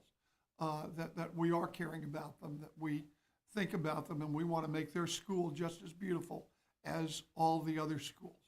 Very, very important, I think, as well. So I think it's a great idea. So anything else? Okay. So Thank you so much. thank you. Now, there is a request by Mr. Holmes for something for the commissioners. Mr. Holmes is not here right now. So with the approval of the board, I'm going to skip over that to see if Mr. Holmes comes in later or whatever we want to do with that. But since it's his matter, I don't feel right going forward with it. Is that okay? All right. So the board appears to approve unanimously on that. Okay, so we are done with our pending actions and discussions. We're going over reports. It is about an hour and a half into it. Did you guys want a break? Mr. Levy, Mr. Levy, Yes. very quickly, before break, could we decide what would be on consent and what would be on Okay, action? for sure. Okay, so the approval of the calendar, which is A, I don't assume, that's an action item. Okay, the endorsement of the end of course grade readministration, is that consent? Consent would be B. Approval of the advanced teaching roles contract, is that an action item? Okay, I think so. We want to explain that to the public. Yeah, sure. That's an action item.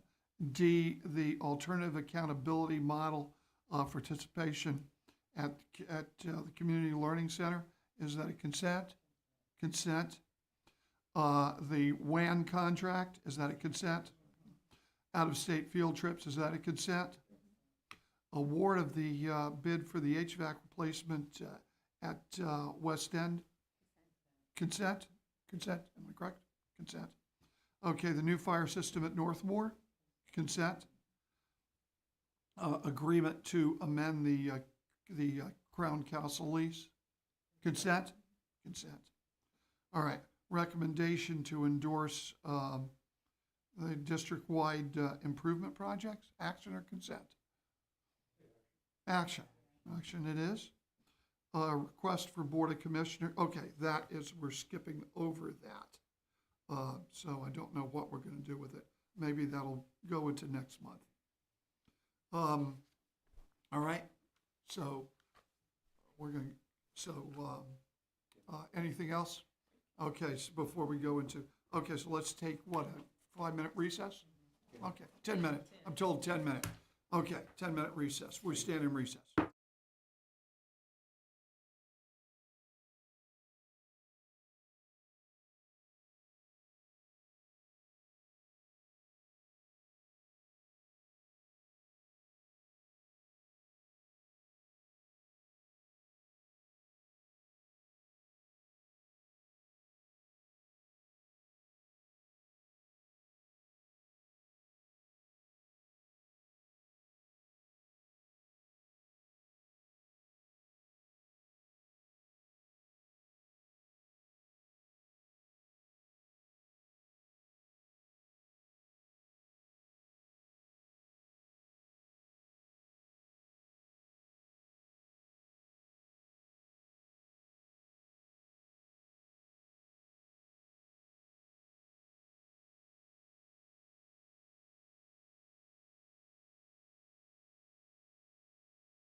session. Going to reports and information. Superintendent's proposed operating FY 24-25 budget. Dr. Locklear. Thank you, Chair Levy, board members. Good morning again. Thank you for the opportunity for the third time for me to be presenting my preliminary proposed budget to you today. It's an honor to be able to do that. It's an honor to serve as superintendent in Moore County Schools, and I couldn't be more proud of the work of our school district, our commitment to continuous improvement, and this overall to be able to represent this community and this school district. So thank you for that opportunity. When we're talking about our budget and the board's budget, this proposed preliminary budget by me to you will become your budget in April. You will make a decision on approving your preliminary budget in April. And so we have the next month to gain input and feedback from you, input and feedback from our public through a couple different mechanisms, which I'll talk about later on in the presentation. But in April, this proposed budget that I'll propose to you, and then bring a revised one back in April, you will be considering that for your budget to approve on April 15th. And so there's a little over a month plus where you're continuing to do this work, and I appreciate your work and engagement with it. A budget, your budget, is an articulation, a monetary articulation of our strategic plan, our vision, mission, our core beliefs, and strategic goals. And our vision here in Moore County Schools is that we strive, simply and succinctly, we strive to be the standard for excellence in education in North Carolina. Our mission is that all students will graduate with the skills, knowledge, character, and education to become proud and successful citizens of the United States of America. The core beliefs that our strategic plan represent, our district represents, will move forward working on is we believe successful schools are essential for thriving communities, and that every student can learn and succeed. Education, employment, and enlistment are equally honorable pursuits for the future lives of our students. Our schools provide a safe, respectful, orderly, and caring environment conducive to learning. We engage our parents and community in the education of our students, and our educators are empowered to meet the learning needs of all students. Thank you, Ms. Davis. Still battling some sinus things, so I apologize. The strategic plan goals that the board approved almost 2 years ago were 7. I'm proud to say to you that one of those goals have already been accomplished, and that was goal number 7, which was going from 2 F schools to 0. We accomplished that with the results of last year, so we no longer have any F schools in Moore County. But all 6 of these goals, we've made progress. Proud to report that to you. But these are the strategic plan goals that remain. Number 1, increase the number of schools meeting or exceeding growth from 14 to 23. We went up to 16 schools this past year. Continue to work on that and focus. Increase the overall composite grade level proficiency by 10 percentage points. We increased by almost 4 points after last year's results, and so certainly very proud of that work. And we'll continue to, as you know, our staff and teachers are continuing to be focused on that. Increase the context ranking for composite grade level proficiency from 23rd place to at least in the top 5% in the state out of 115 LEAs. We went from 23rd to 18th in the state of North Carolina, so we're certainly moving that way towards the top 5% in the state. And again, some of these goals are stretch goals, which are okay. We want to stretch ourselves. We want to, again, be that standard for excellence in the state of North Carolina. The 4th goal, increase the number of 10th grade students reading at or above grade levels measured by the end-of-course Lexile reading level by 10 percentage points. We went from 81% to 87% in this past year, so again, making progress.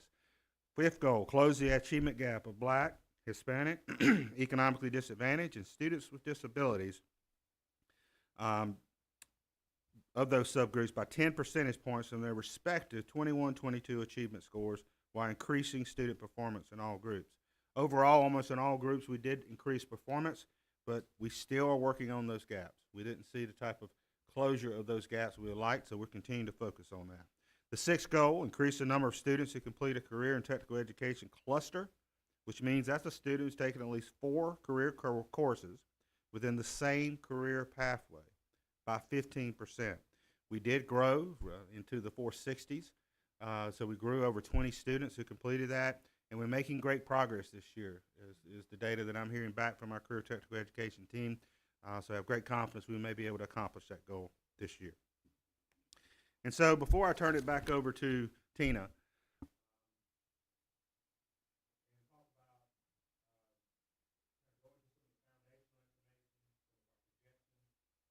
I don't have my mic on.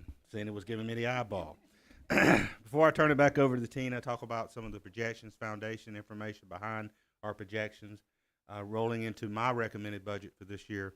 I just want to take a moment and talk a little bit about the budget itself and set it up. Okay, but just before you do, I just feel compelled to say, I hope the pilot will take note of what you just said, because everyone seems to look at what I think are extraneous things. And when they look at the statistics, when they look at what your staff and the school district has achieved over the past couple of years, I think they'll find out that we are certainly an outstanding school district. And I'm going to also add an outstanding board. So I thought I would throw that in as a comment from the last editorial of the pilot. I think they got it absolutely wrong. And I think we're getting it absolutely right. So I appreciate that. Yes, sir. And so when we think about setting up the budget, one point I've made in the past and I'll make again, I really do believe the County of Moore's education system is one of its greatest assets. We have here in the County of Moore what I believe to be one of the best, if not the best, public school district in the state of North Carolina. We have here in our county one of the best, if not the best, community colleges in the state of North Carolina who we have an incredible partnership with and supports our students at a very, very high level. We also, of course, have other opportunities for education in our county, which are great, whether that be homeschool, whether that be private, or whether it be our public charter schools that are in Moore County. I don't see those as adversaries. As you've always heard me say, I believe in choice. I just believe we're the best choice. We have to work hard to be that. So we have an incredible, I think, asset here in the County of Moore with our education system. And that local budget investment that our county commissioners have made over a number of years, which we're very grateful for, has helped us have that type of asset. And so we're very grateful for that investment our county commissioners have made over years and years and years. And now with the local funding formula, very grateful for that. And that's an investment in our students. That's an investment in our community. And because that makes our community great, it also is an investment in our economy. Keeps our economy thriving here in Moore County because we have a place people want to bring their families, people want to move to, people want to be part of. So I'm very grateful for that. And we also can't forget that Moore County Schools is the county's second largest employer.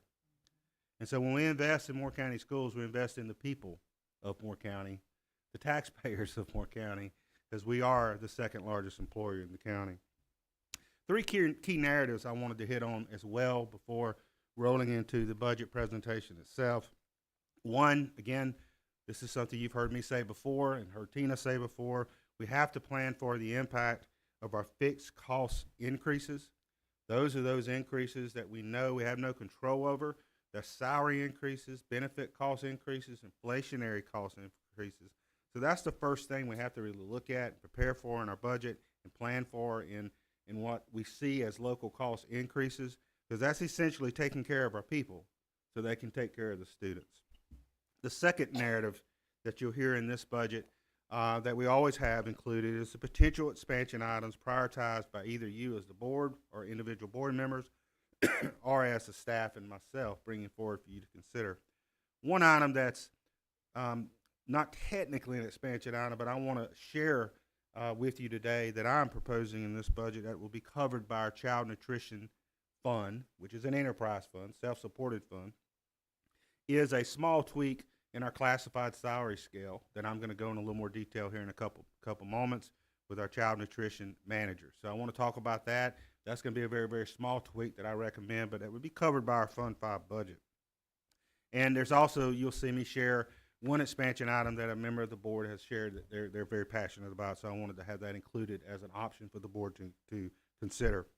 But the big overarching theme, you're going to hear from me today, and you're going to hear Tina and I repeat this in our small group meetings, we talked about this, is that this really is a lean budget approach. It's a lean budget approach to moderate our need to use our use of fund balance or our savings account, and to use as little of that as possible in this year's budget, because we continue to be investing in or adding to our fund balance a little bit because of our vacancies. So that enables us to invest those vacancy savings back into the next year's budget. We're also using a conservative projection from revenues from our county, that 3% growth projection from the local funding formula that County Manager Vest projected out when he modeled the formula. And part of our increased cost that we're estimating is based on the 2-year budget that our General Assembly approved and became law in October, the biennial budget.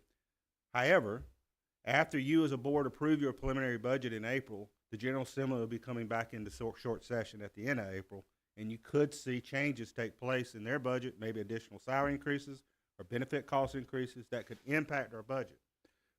We also won't know exactly where our county budget falls until late into June after you've approved your preliminary budget. So those are some unknowns that I believe we need to buffer ourselves against, because we may have to come back to the board and say we need to assign additional fund balance to balance our budget. And so I very much believe we need to use a lean budget approach in this year's process. So with that, I'm going to turn it over to Tina. You're probably tired of hearing me at this point, so I turn it over to our Assistant Superintendent for Budget and Finance, Ms. Tina Edmonds. Tina?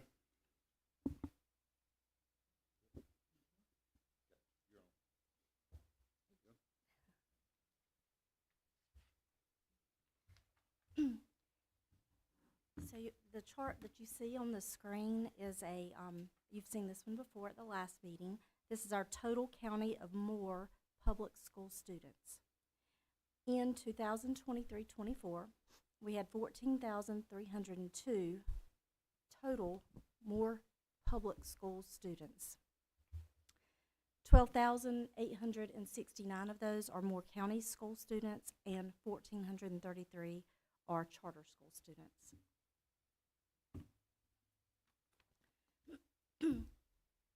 We do need to look at our charter school projected expense when we are putting together our fixed costs. So we did take a look at our fiscal year 24 growth estimate. We do estimate it to be 160 students, but we also looked at fiscal year 23, and our actual growth was only 69 students. Our 5-year growth average is 120 students, so we did take the average at 110 students to be conservative, going with our lean budget, and our per pupil cost at $2,500, making our projected cost $275,000.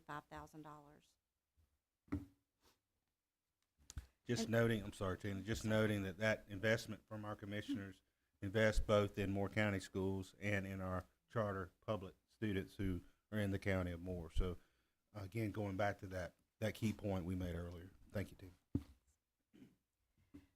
Our estimated impact of vacancies, we would look at our state and local vacancies, and when we did do our estimate, we took our top 5 positions that were state and local that were vacant, and we estimated custodians. We had, at this point in time, because this one time point in time, we had 5.5 custodians, 28.3 teacher vacancies, and 11 teacher assistant vacancies. The estimated savings from those vacancies were $2,393,000. And then we have also temporary solutions, which are expenses, such as our extra duties, substitutes, and teacher coverage, creative HR. The total cost for those vacancies would be $1,055,000, and we would have a net savings of $1,338,000. And it is a one-time savings from vacancies, and as always, we do continue, our efforts continue to fill these positions for this year and next. This is a look at our projected fund balance. As of June 30th, 2023, we had $4,882,341.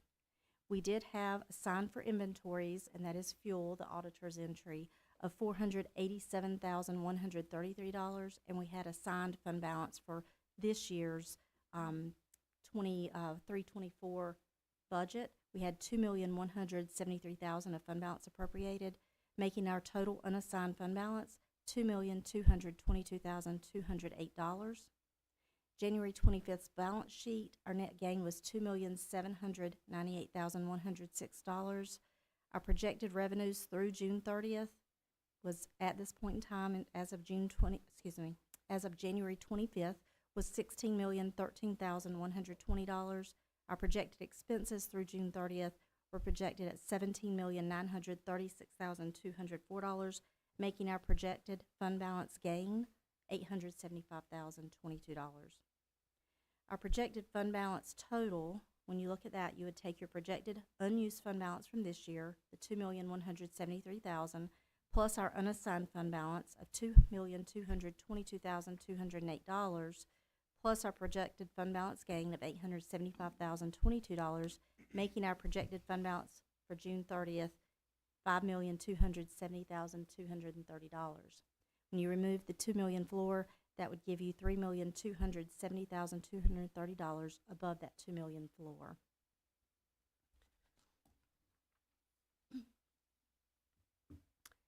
This is a look again at that 3% increase in our local funding formula agreement. And as Dr. Locklear mentioned, this 3% came from County Manager Wayne Vest when he did model out this increase. So a 3% increase in the funding formula would give us an additional $1,130,569.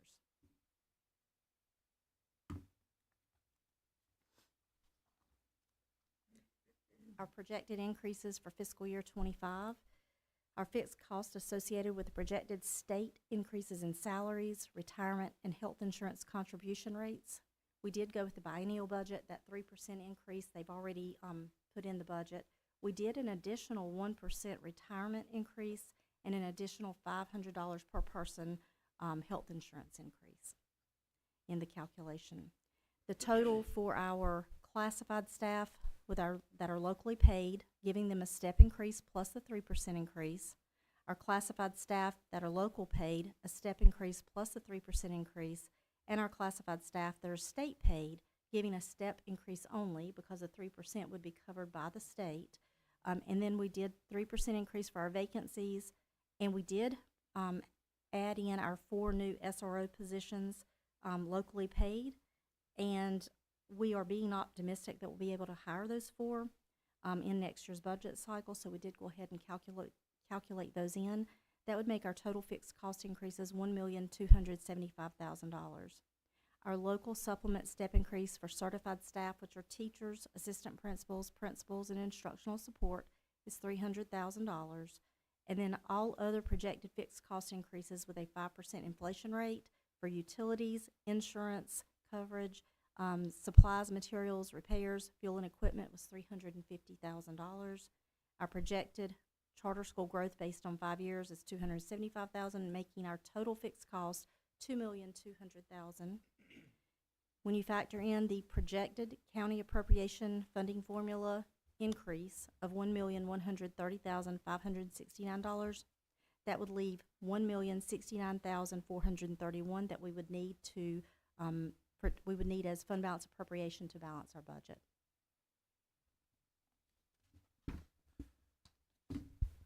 So this next slide, I just want to talk a little bit about with you. And that's a proposed classified salary scale change that I'm proposing as part of the budget process this year. And it's very limited. Might even call it surgical. It's just really one area that we're looking at. And so why? Why are we looking at this position in our child nutrition department from our cafeteria manager position? There's a couple reasons why we're looking at making some adjustments on where our cafeteria managers fall on the scale. As you can see, those grade increases, depending on what size of a school that cafeteria manager's on, 1, 2, 3, or 4. You can see the scale grade increases for the cafeteria manager. It's a couple reasons for that. The first is because our cafeteria managers, as they were put on the scale, it became apparent that they were put on the scale very close to the personnel that they supervise. And there's not a big difference between what our cafeteria managers were making and personnel that they're supervising were making. And so it was clear that we needed to make an adjustment with that because of the role of a cafeteria manager, the supervision requirements, responsibilities of the manager, the paperwork and everything that goes with that in our cafeterias, because there's a good bit of that with all the federal requirements they have to work through and complete and keep track of, that we wanted to make sure in order to retain good managers and be able to recruit good managers that we made that adjustment over the personnel that they're supervising. Also, we pay attention to where we fall in the region, how we compare to other school districts, and this brings us more aligned in with the region and where we're starting cafeteria managers in the region. And so because of those two reasons, I am recommending as part of our budget process that we make this change. Of course, that also connects to our child nutrition supervisors, who are the ones who work at the central level supervising our entire program of child nutrition. So there's some small tweaks there. The other overall impact to the budget is $45,000, but that will be funded by our Fund 5 Enterprise Fund, our Child Nutrition Fund, which is self-supporting through reimbursements from the USDA and from the sale of meals. And so we feel very confident that this can be absorbed within that budget going into next year. And so technically, it's a tweak, a change in how we're paying our folks, but maybe not technically an expansion item because it's self-supported through that budget. So, but I still wanted to bring it forward to you for your awareness and for our staff's awareness of a small change to the scale. So the next expansion item that did get brought as part of the discussion with you as board members, that I know a member of our board is very passionate about. She probably won't be shy in sharing he is passionate about this, but that is media center supply allocation. And potentially that would be a $115,000 local addition to our budget. That when we look at having 23 schools, if you look kind of at an average of 5,000 per school, that's where that number comes from. Possibly the most consistent way to allocate that would be based on student membership. The fairest, most consistent way to do that. So you would simply say we have 13,000 kids, you divide that, and that's a per pupil allocation for these media center supplies if the board wanted to do that. So that's a potential budget, expansion budget item for the board to consider. There may be others that come up through the process. Again, working all the way through April, we may hear some advocation from the public for some items, or you may have some other items you want to bring as part of the consideration process. So when we look at both, thank you for driving, Tina. When we look at both fixed costs and expansion item summary, again, going back to those fixed costs that Tina went through, that is a cost to us, a needed additional local revenue of $2,200,000, and that's really what we call our continuation budget. What does it take for us to continue to offer the current level of services to our students and our staff? And that's what we estimate it would cost us to continue that. An expansion budget could potentially be $115,000 if that was the one item that the board wanted to add as an expansion budget. If you added it, that's certainly up for the board's consideration. So the total cost of those two items that for increased local costs would be $2,315,000. So that transitions into my proposed preliminary budget to you in this summary chart. And again, really going back to where I started, which this is very much a lean budget recommendation to you. Very much a budget that accommodates what we believe at this time, based on all the information we have, we'll need to accommodate fixed cost increases and continue to offer the current level of services to our students and staff. You'll note it does not include any expansion items. Because of my feeling we need to have a lean budget to buffer ourselves against potential changes that could happen at the local or state level after you approve your preliminary budget. And so this budget includes those fixed cost increases for a continuation budget associated with state increases in salaries, retirement, and health insurance contribution rates. That's a cost of $1,275,000, or an increase of $1,275,000. It includes the local supplement step increases for certified staff, our teachers, APs, and principals at $300,000. Other non-payroll fixed cost increase, those inflationary increases that Tina went through on utilities, on fuel costs, on insurance rate increases, et cetera. That's $350,000. And then also having to project out how much will our charter schools increase, because as we know, we send a per pupil allocation, our local per pupil allocation out to any member of the county of more students of the county more that attends a public charter school. So we're estimating that at $275,000 increase. So that's a total fixed cost need of $2,200,000. Where do we estimate we'll get the funding for that or the revenue for that? Well, we project a conservative growth on the county budget with our local funding formula with a 3% increase in that would be $1,130,569. That would require us to appropriate from our savings account, our local fund balance of $1,069,431 to balance that increase of $2,200,000. Again, I am not recommending at this time in this preliminary budget proposal any expansion items.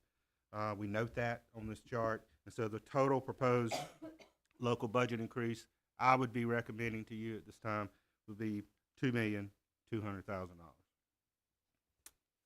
So I'm going to turn it over to Tina to take us through how that breaks down in our total county allotment, and then how the total budget I would be recommending from each funding source based on our current projections and what we see as our current needs. Mr. Levy, you have a question? No. I'm Okay. just, well, let me make one comment, and that is that, as the board knows, this additional funds to media centers, that's our libraries, has been very, very close to my heart, and I hope it's close to yours. One of the first things that happened when I came on the board is some librarians, or at least certainly one librarian, came to me and said, you know, we don't get a lot of money for new books. And what I found out is that new books are allocated, the money for them is mostly from book sales, yet from sales that are when we have our scholastic book sales and the like.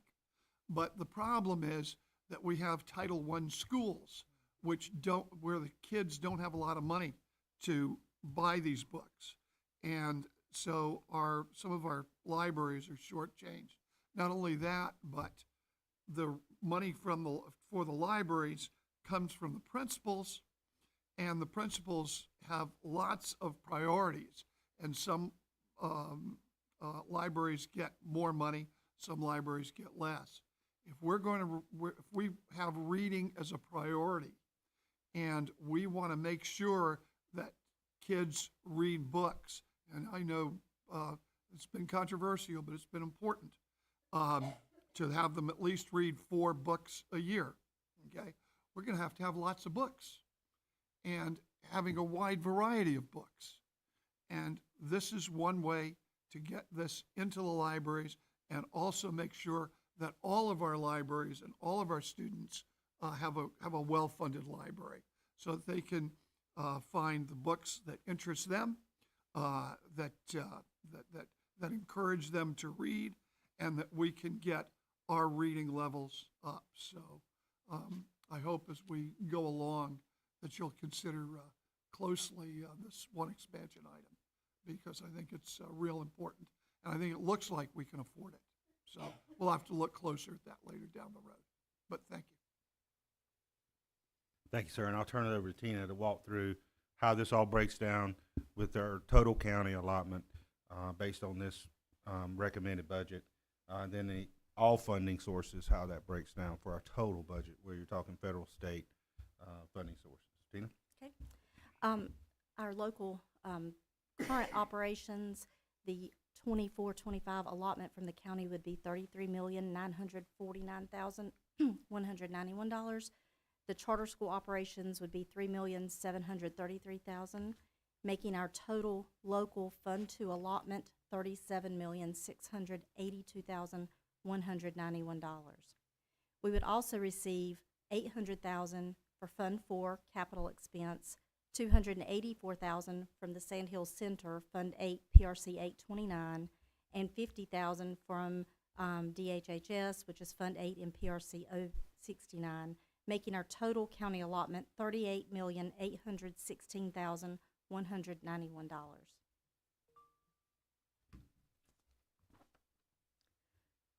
Our 24-25 superintendent proposed local revenue Fund 2 budget. For local current operations, we would have that $33,949,191. The charter school operations, $3,733,000, making our projected county allotment for Fund 2, $37,682,191. For fines and forfeitures, we would have $450,000. Our interest would be $150,000, and our local fund balance assignment would be $1,069,431, making our total proposed Fund 2 budget $39,351,622. And this is our total Moore County Schools budget, proposed budget, for 24-25. So for Fund 1 in state, it would be $100,074,254. Fund 2 for local expense would be the $39,351,622. Federal Fund 3 would be $14,545,570. Fund 4 capital expense would be $1,217,000. Fund 5 for child nutrition would be $6,177,000. Our Fund 8 for restricted revenue would be $3,664,114, making our total superintendent's proposed 24-25 budget $165,029,560. So in summary, this budget reflects, as we noted, it's an articulation of our vision, our mission, our core beliefs, and our strategic goals. By focusing on those continuation needs to continue to offer the current level of services to our students and staff, it enables us to take care of our people in order to accomplish our mission. It ensures a current level of operations by providing the highest level of service in an effort to be as efficient as we possibly can and as effective as we possibly can. That local invest in our community, and invest in the quality of the education system we have here in the county of Moore, which we're very fortunate to have, one of the best, if not the best, public school districts in the state.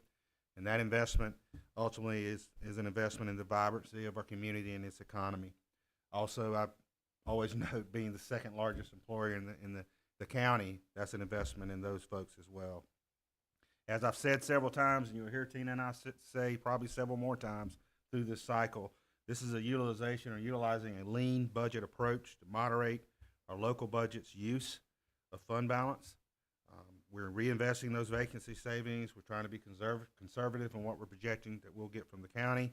We're utilizing that biennial budget from the state, but by having a lean budget approach, we buffer ourselves for the need for additional fund balance use by reserving as much of that as possible for those fixed cost needs that might increase based on where we land with the county ultimately, or where we land with the state ultimately, since those events happen after you approve your preliminary budget. And again, why does it happen that way? Because state law requires us to do our budget that way. That's why we do it and follow through it with that way and that timeline. So lastly, I always like to thank everyone involved. Thank the board for your engagement. Thank you for the time. Coming to small group meetings, our budget committee.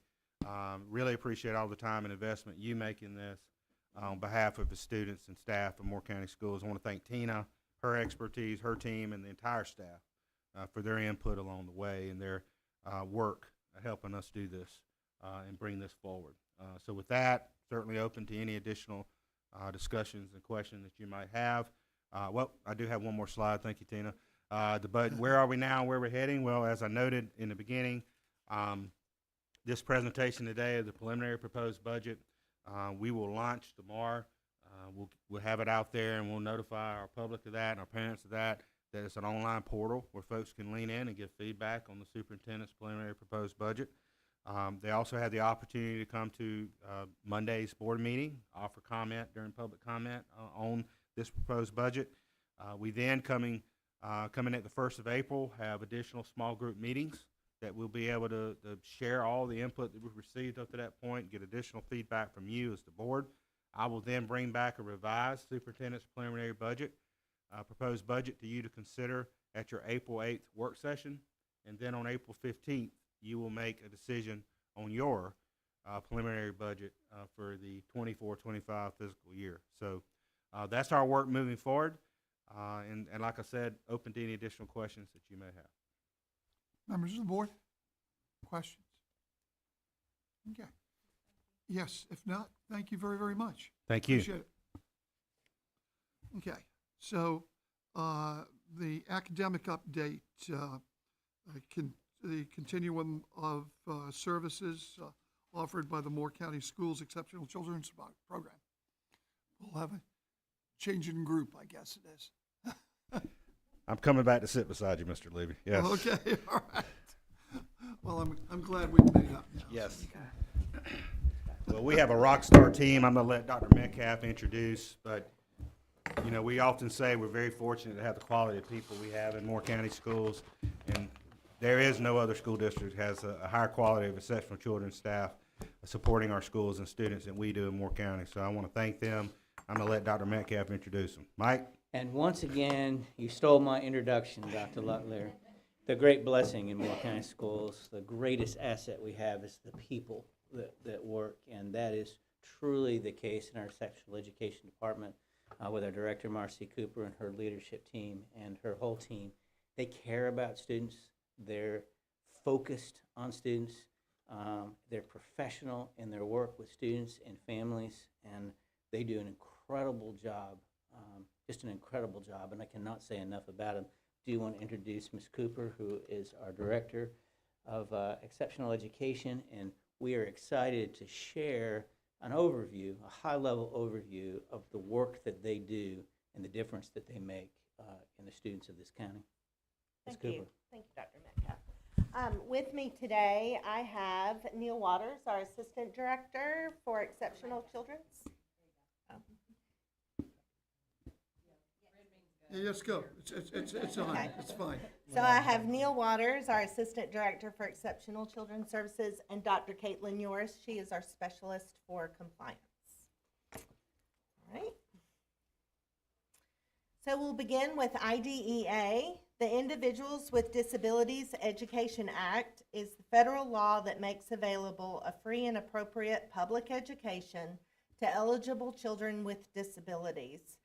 IDEA governs how we provide early intervention, special education, and related services. And the North Carolina's policies governing students with disabilities comes directly from this law. This law was reauthorized in 2004 and amended again in 2015 with the Every Student Succeeds Act. Some important terms to talk about. Our IEP, that is an individualized education program. The key word there is individualized. FAPE stands for Free and Appropriate Public Education. LRE is our least restrictive environment, and we have to remember that that is not always a place, but it's also a level of service which levels the playing field, providing equitable access. Head count is where our budget comes from.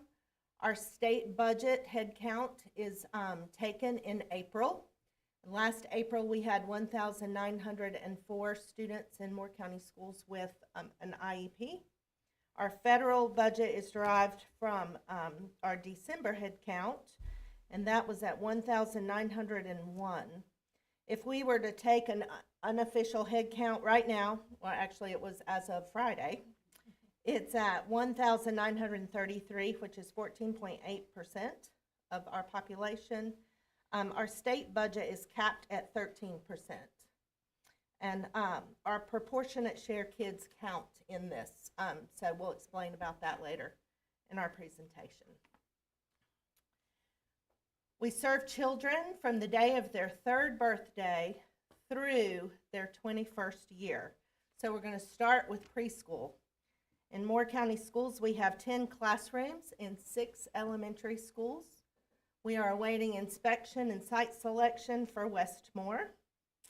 In each of our classrooms, we have a certified teacher with 2 teacher assistants, and those classrooms are cut into thirds. So 1/3 of the students in those classrooms are funded by NC DHHS and the Partners for Children and Families. Those are our pre-K students from Smart Start funding. 1/3 of the students are EC, which is funded by the IDEA grant, and then 1/3 are tuition-paying students that are from across our community. but many times are teachers' children in our schools. These classrooms follow the Moore County Schools teachers' calendar and also the schedule. The CDSA, the Children's Developmental Servants Agency, that is who funds children from birth to 3. We take over them on their 3rd birthday. And we have our pre-K application days. Those are coming up, not next week, but the next week. Last year, we had 200 applications for 52 seats. So, our preschool classrooms for our EC children, are known as developmental day classrooms. They have to meet the criteria to be funded, so the students not only need educational needs, but many times have related service needs such as OT, which is occupational therapy, physical therapy, or speech and language therapy. We also have a contract with Sand Hills Children's Center. About 25 to 28 of our children usually go there. Our classrooms are known as Developmental Day, and they're funded through the IDEA grant, and we get $13,500 per child for those classrooms. We also offer itinerant preschool services. These are certified teachers and related service providers that go to daycares and homes in order to provide services. So if a student doesn't qualify for a developmental day seat, we still serve them either in their home or in their preschool.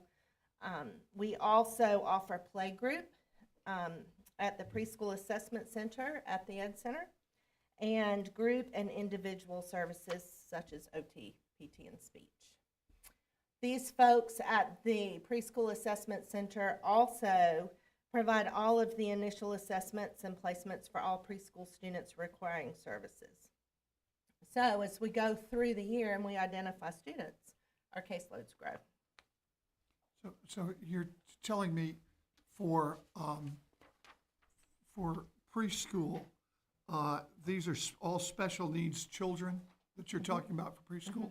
Okay. And Students there are that have special needs, yes. high special needs. The developmental day, those students have a higher level of need than the students that come like to our preschool assessment center.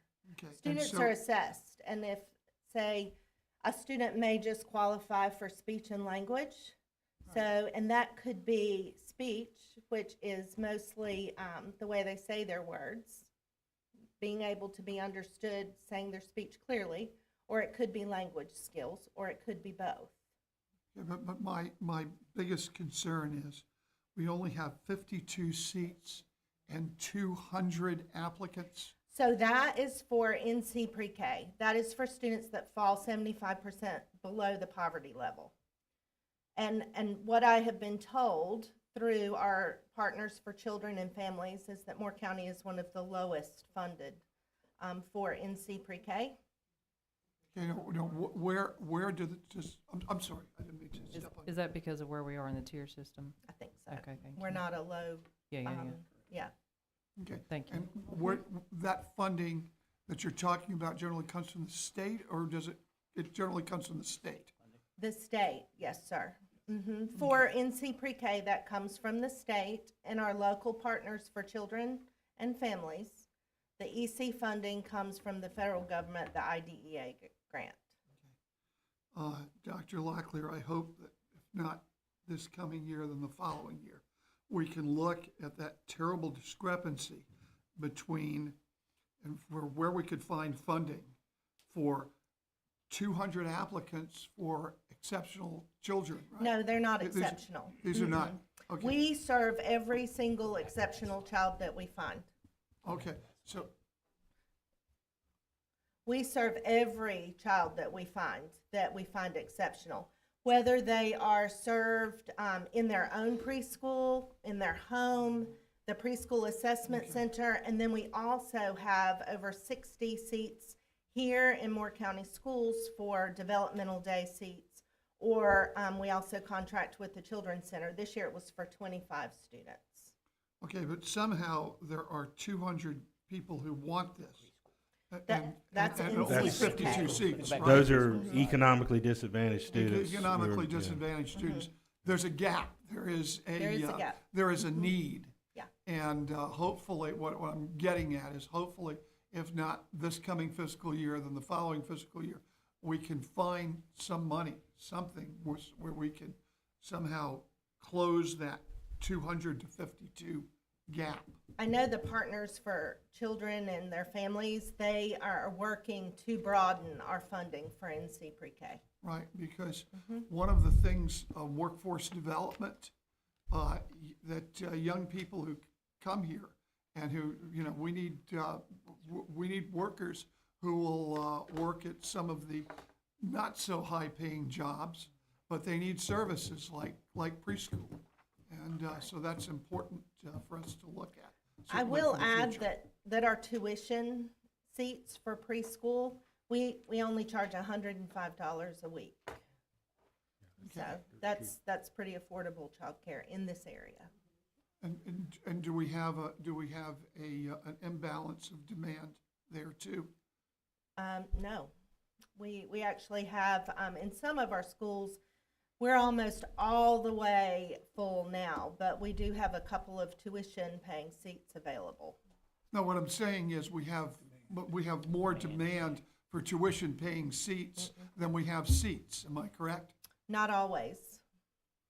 Okay, so there is room? There is room for people who are willing to pay tuition Okay, all right. in a few of our schools, not all. Not all. So some of that demand would be about location, and so we only have them in how many schools? Six. Schools, and so sometimes one location may have a higher demand than another location does for the community members who are willing to pay to go.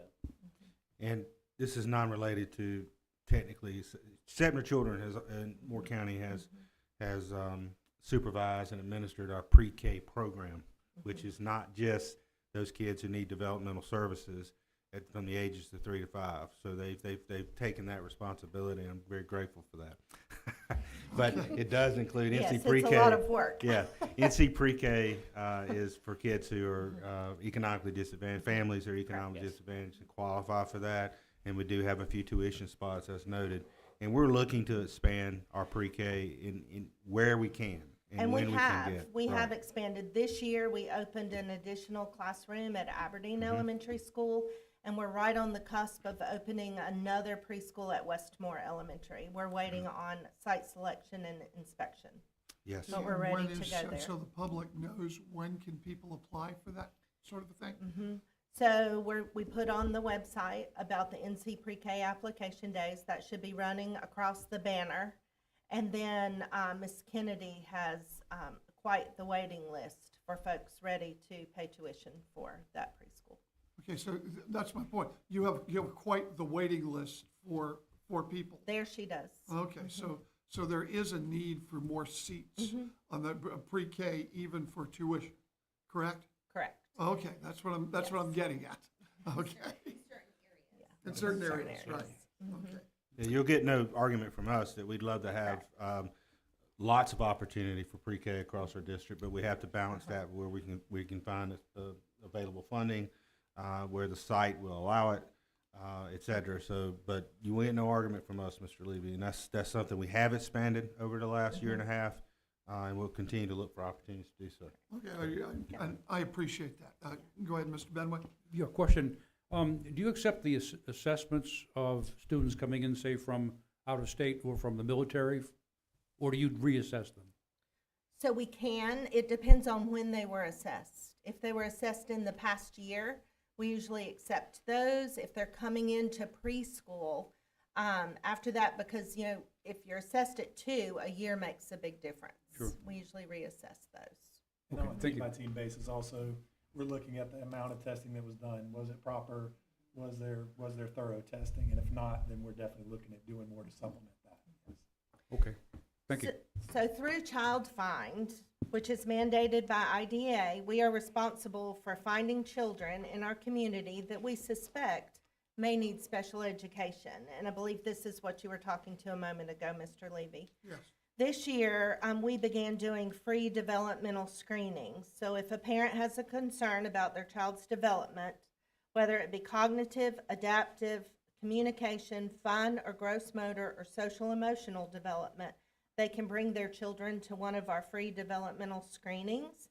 And there's a chart there of where they've been so far this year, how many total students were screened, how many then were referred for a full speech assessment, and how many were referred for a full assessment. And then you can see our developmental screenings that we have yet to go this year. Our EC seats are full. And so we are having to be very creative with our play groups and things like that to go through this year. But we want to continue to do that because we know that early intervention is key, and we are doing our very best to find children and intervene before they enter kindergarten. Okay. All right, now Dr. Yoris is going to talk to you about our multi-tiered systems of support. Are you going to click for me? Okay. So we wanted to include this because special education is actually a part of the multi-tiered system of support. A lot of times there's a misconception that it's separate from it, but it is actually a part of it. And so all students, including EC students, are part of that multi-tiered system of support in North Carolina. We frame it this way because it's really important to remember that students with disabilities are general education students first, and so our multi-tiered system of support is really geared towards the general curriculum. And so where our EC students, fall within MTSS is really within all three tiers. We have to ensure that they still have that access to their core instruction on a daily basis. Because they are EC students, most of the time we know that they don't perform on grade level in the core. So they also need that supplemental instruction. That's where they're being retaught the power standards, their most essential standards that they need to progress in their grade level. They need that tier 2 support as well from their general education teachers. When we move into tier 3, that's where it becomes remedial instruction. And remedial instruction is basically where we're working on those foundational skills without denying access to the essential grade level curriculum. And that's where special education falls. It is remedial instruction. So when we talk about tier 3, it can be special education for those students who have disabilities, but it's also there for students who don't have disabilities, who have remedial deficits caused by a variety of factors, poor attendance, high transient rates, English as a second language. The biggest kind of takeaway from this is that wherever students are, if they have a disability or not, they should not have to be placed in special education to get those tier 3 interventions or that remedial instruction. So if they're identified as disabled, that tier 3 becomes special education. If they're not identified as disabled, it's just a tier 3 intervention. Okay. But once they are identified and we're saying, okay, that tier 3, that remedial instruction is now special education. Oh, okay, sorry. Did not know that was there. Not me this time. I'll just set this back here a little bit. Okay. So once we identify them as requiring an IEP, then we continue with their tier 3 interventions. We're working on those remedial deficits, but we refer to it then as specially designed instruction. And so because we're referring to all of the supports a student with a disability is going to need to access the general curriculum, and it's not just the tier 3 interventions that they're going to need. So when we talk about specially designed instruction, it encompasses all of the supports that are required for that student to access and make progress within the general curriculum. So we are looking at that. We're providing systematic, scientific, research-based instruction in whatever remedial deficit that child has, whether it's academic or behavioral or both. But then we're also providing accommodations and modifications in addition to that instruction as well to help lighten that cognitive load and to ensure that our children can still access their general education while we're working through their deficits that we're trying to boost up and teach them so that they can hopefully eventually be able to access the general curriculum on their own without that specially designed instruction component. Big thing to remember here is that if the student just needs accommodations, if they don't need that instructional component, they don't need an EC teacher teaching them a foundational skill, they just need accommodations, that's really more appropriate for a 504 plan. And that's kind of the biggest difference between IEPs and 504s, is that need for the specially designed instruction component, not just accommodations, modifications. That's it for me. Okay, so now we'll talk about the continuum of alternative placements. This is the continuum of choice of how and where we will provide instruction. And so every LEA, we have to ensure that we have a continuum I apologize. of those alternative placements to meet the needs of children with disabilities for special education and related services. And remember, this is where placement is not always a place, but rather the amount of time spent with their non-disabled peers. The continuum must have instruction in their regular classes, in special classes. This continuum includes special schools, homebound instruction, and instruction in hospitals and institutions. It's the provision for supplementary services that are provided in conjunction with regular class placement. So we talked about LRE earlier. That's the least restrictive environment. And when the IEP team decides what placement is, we have to ensure exposure and access to the grade level curriculum. We also have to consider what supplemental supports are necessary for the child to remain with their non-disabled peers while they receive their special education. So that could be a resource setting, which for example is pull-out groups, could be the self-contained setting, or it could be one-on-one support. We must keep students with their non-disabled peers to the greatest extent possible. So we talked about preschool, so let's move on to our elementary school. Our elementary school, there's the Future Ready core curriculum, which is a diploma track, and that is resource support. Every school has that available, where students can be pulled out for their services. We also have inclusion in our elementary schools. We have, at the following schools, we have the extended content standards. These are self-contained classrooms. These students are not on a diploma track. They will receive a certificate of attendance. Students, what we recognized at the end of last year were that students were being recommended for self-contained or behavior support classrooms, and it really wasn't appropriate. The majority of these students have autism, and so we opened some autism support classrooms where students will receive their regular core curriculum. They also receive social skills, regulation support, and we've got a couple of students that are dually identified in those classrooms as EC, but also AIG. Let me ask, just on that subject, how, this is very, very difficult, how high on the autism scale do you have to be to go into that special classroom? Is it, or is there a cutoff? There's not a cutoff. Remember, we have to look at least restrictive environment, so the IEP team is looking at which students need more support. And so it's not just a number on the scale. Okay. Okay. All right. So some autistic children are in those classrooms. Some need not be. Is that what it is? Correct. Okay. So some students with autism will be in the regular education classrooms with no support. Some students with autism receive either resource or inclusion support from a resource teacher. Some students may be in these autism support classrooms that still receive the Future Ready content. And then we've got some students with autism who are in our self-contained setting. Okay. It depends on what path they're going to go down as far as the curriculum goes. Ms. Davis. Just for clarity, and I don't mean to insinuate that you misspoke or anything at all, but for some that you said received no support in the classroom, that may be misconstrued as no support.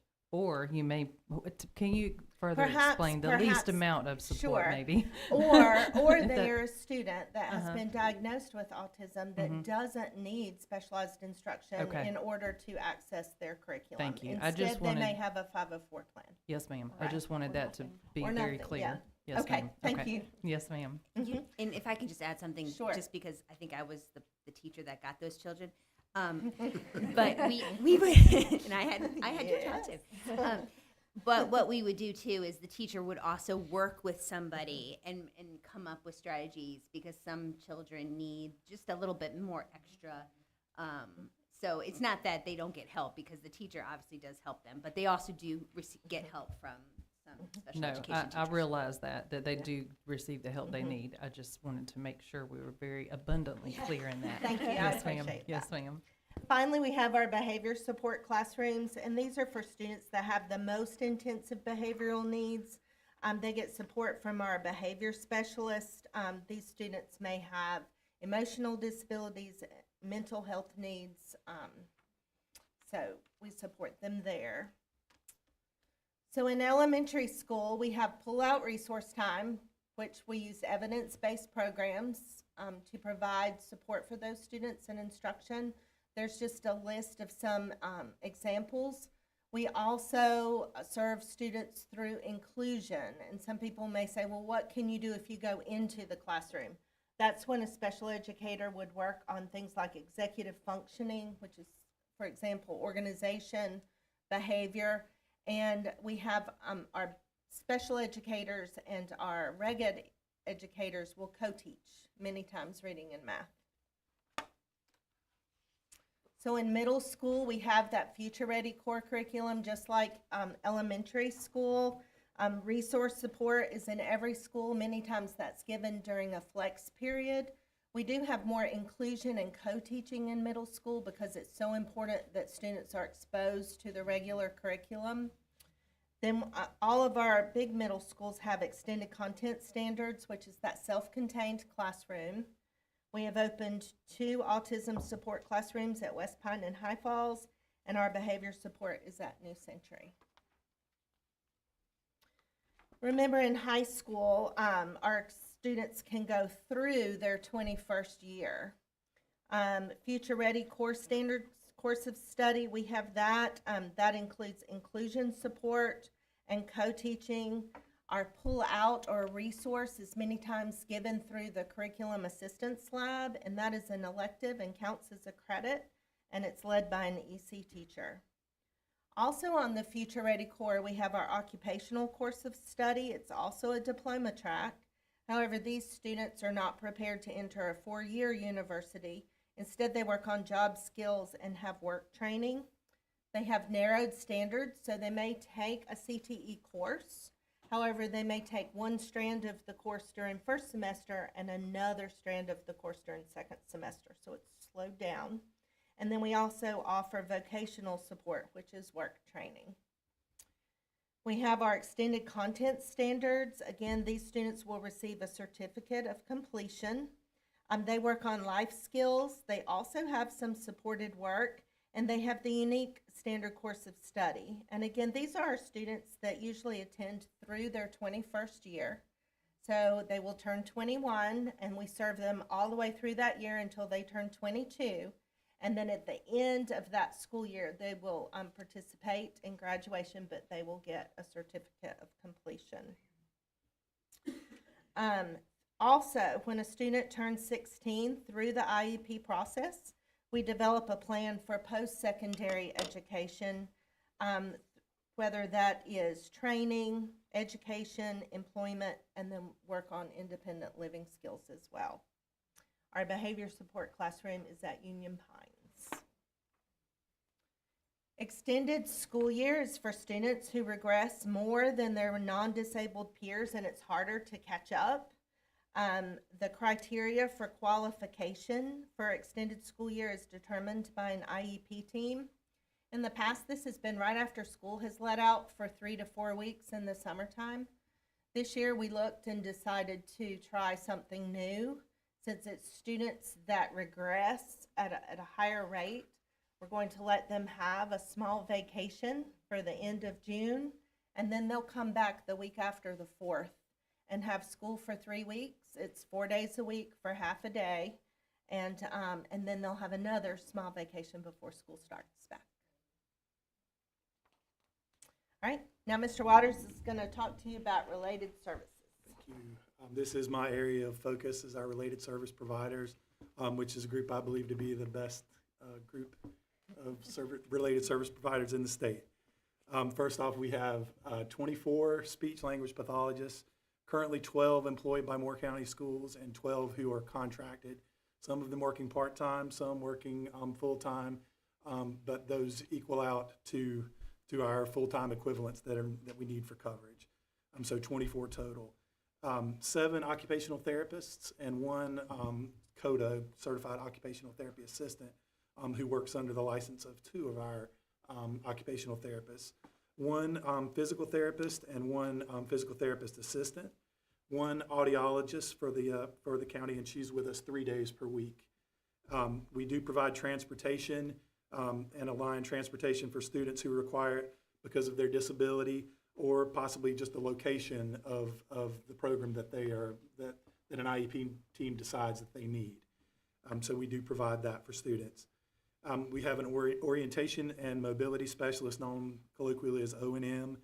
They teach individuals with visual impairments to travel safely and independently across any environment and educational environment that they need to navigate.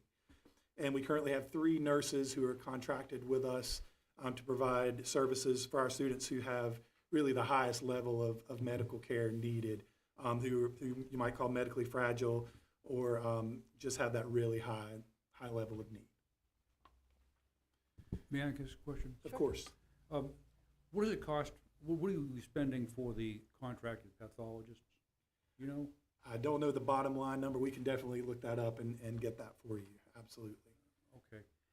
Secondly, I don't see reading pathology up there. Is that tucked into someplace else, or do we not just do it? Reading is considered, it is a little bit different from, SLPs, speech language pathologists, definitely specialize in reading for sure, but as far as like reading pathologists, we don't have anything that's designed that way or I guess labeled that way. That would be our special education teachers. Correct. Okay. Yeah, and we're going to talk a little bit more about some of our deaf and hard of hearing teachers and our EC teachers. We're going to go a little bit into that. Those are more of our core EC providers. Basically, what we're talking about here is related services that would happen in addition to those primary EC services when students need those services to access their curriculum. Right. Do we test for reading pathology? We absolutely test for reading, Learning disabilities and reading deficits. We absolutely do, and I think we'll talk a little bit more about that in the coming slides. But okay, good. Thank you. And don't we mandatorily test for dyslexia?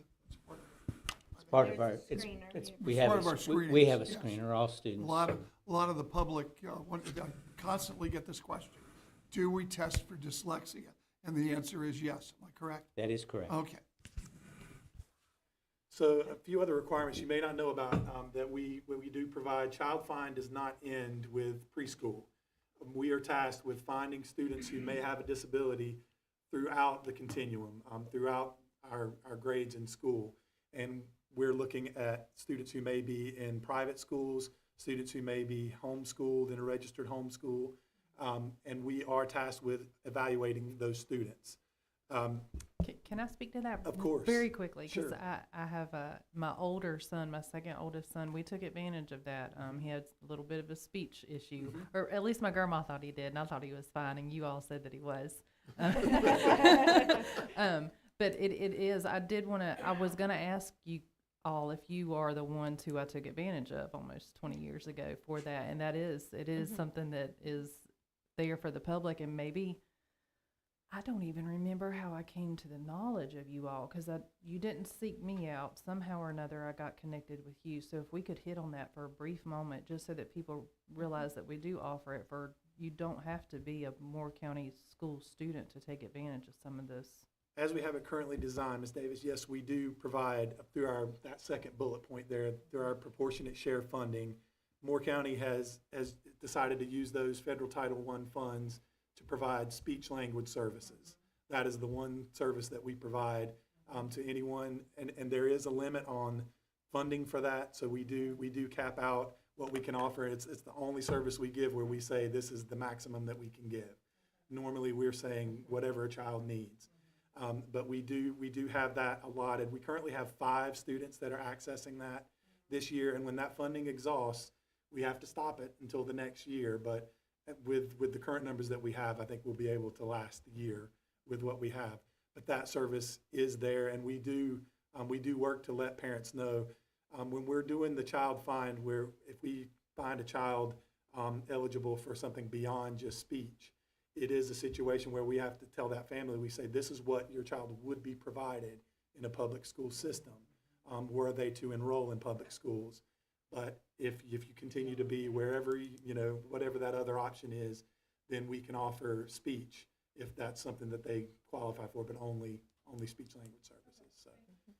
And there is a meeting in April for private schools to come and learn about our proportionate share.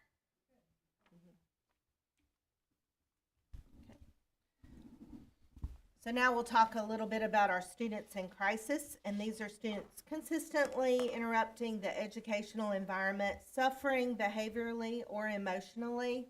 The first thing that we would do is provide a functional behavior assessment. We want to know why that behavior is occurring.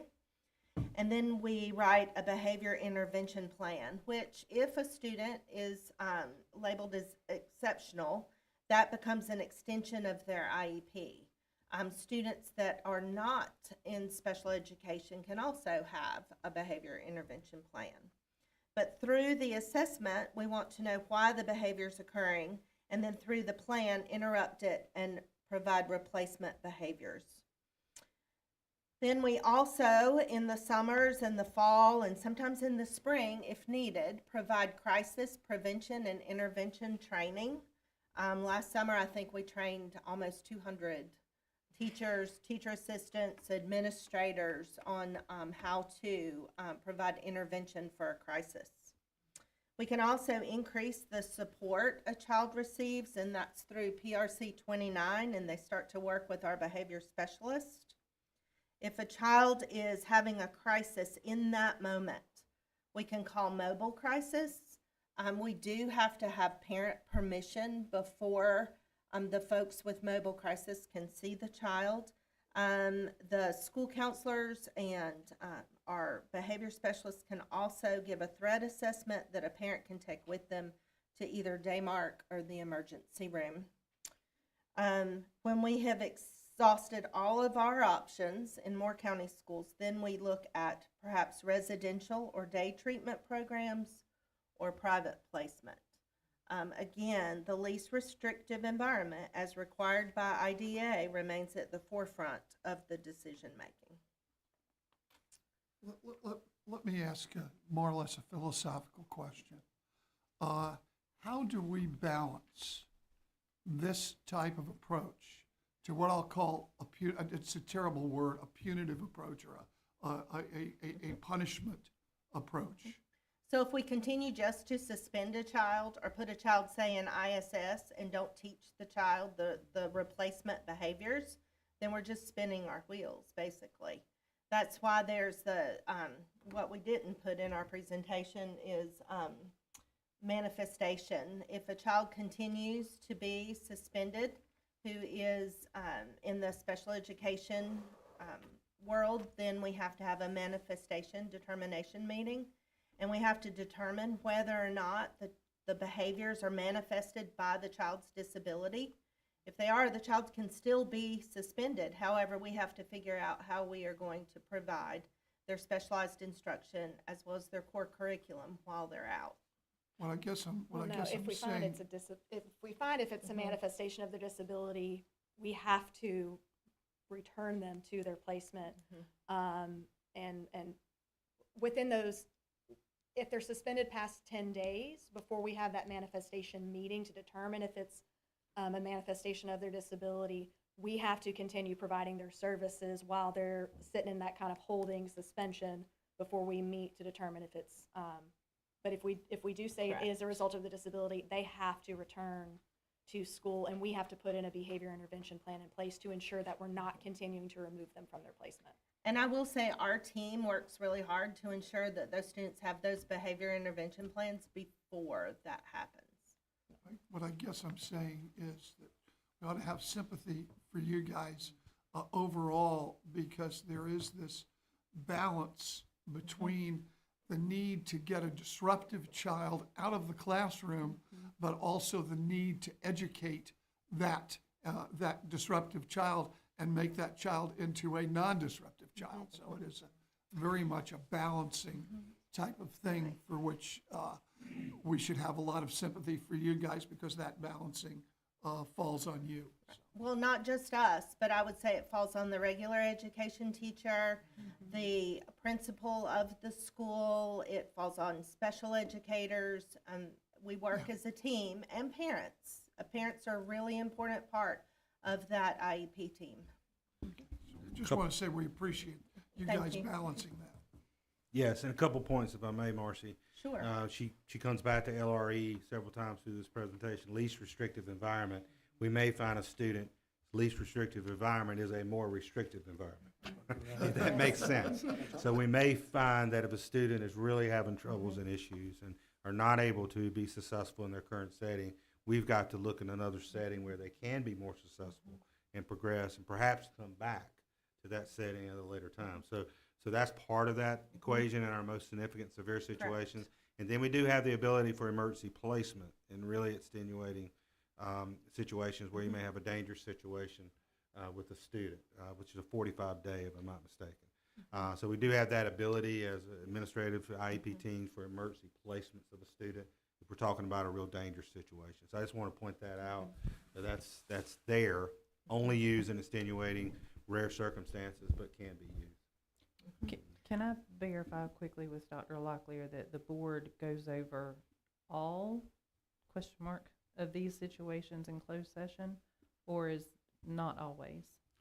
I'd say most. Most, okay. Most of All the right. severe, significant situations that the board has received general notice on. Okay. We're then following up in closed session for more detailed information because it's confidential student information. Right. I do want it to be clear to the public that it may appear that the board is not aware of certain situations, but we are, and it's something that it's discussed in closed session. So thank you. It is protected, It's confidential. protected, information. confidential, yes. Yeah. But we're aware of it. Thank you. So who works with exceptional children?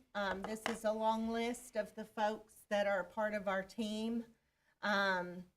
Braillists, audiologists, sign language interpreters, language facilitators, teachers of the deaf and hard of hearing, teachers of the visually impaired, our EC teacher assistants, and our EC teachers work tirelessly day in and day out to ensure that students have the greatest education available to them through Moore County Schools.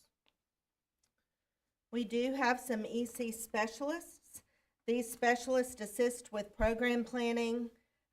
When there is a vacancy, many times our specialists are doing the planning. They can LEA in meetings when a principal is not available. They work with parents.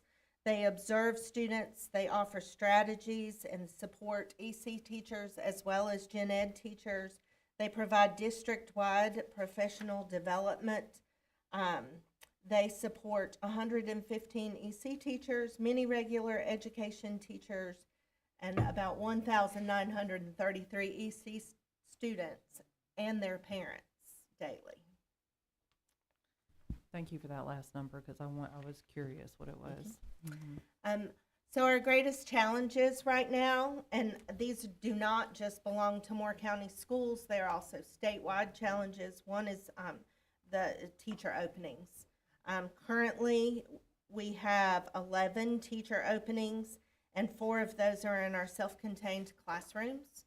And so our TAs are doing an excellent job, along with some very dedicated substitutes, and then our specialists write the lesson plans for the students and the individual education plans. We have 15 TA openings. I think that is happening because when the teacher shortage really hit home last year, we looked at who our really good TAs were, who had 4-year degrees, and they became eligible for a residency license. And so some of those folks are leading our classrooms right now. Residency licensed teachers, it's not for the faint of heart because you are learning the curriculum, you're learning how to teach, you're learning the law, learning how to do the paperwork. We have 22 teachers that either have a residency license, an emergency license, or a permit to teach. And our contracted service providers, half of our SLPs right now are contracted. Mr. Benway, you asked that question. You know, the contract providers many times are trying to inch up those costs. I know that through our region, the EC directors meet 4 times a year, and that was one of the concerns that was mentioned at our last statewide meeting.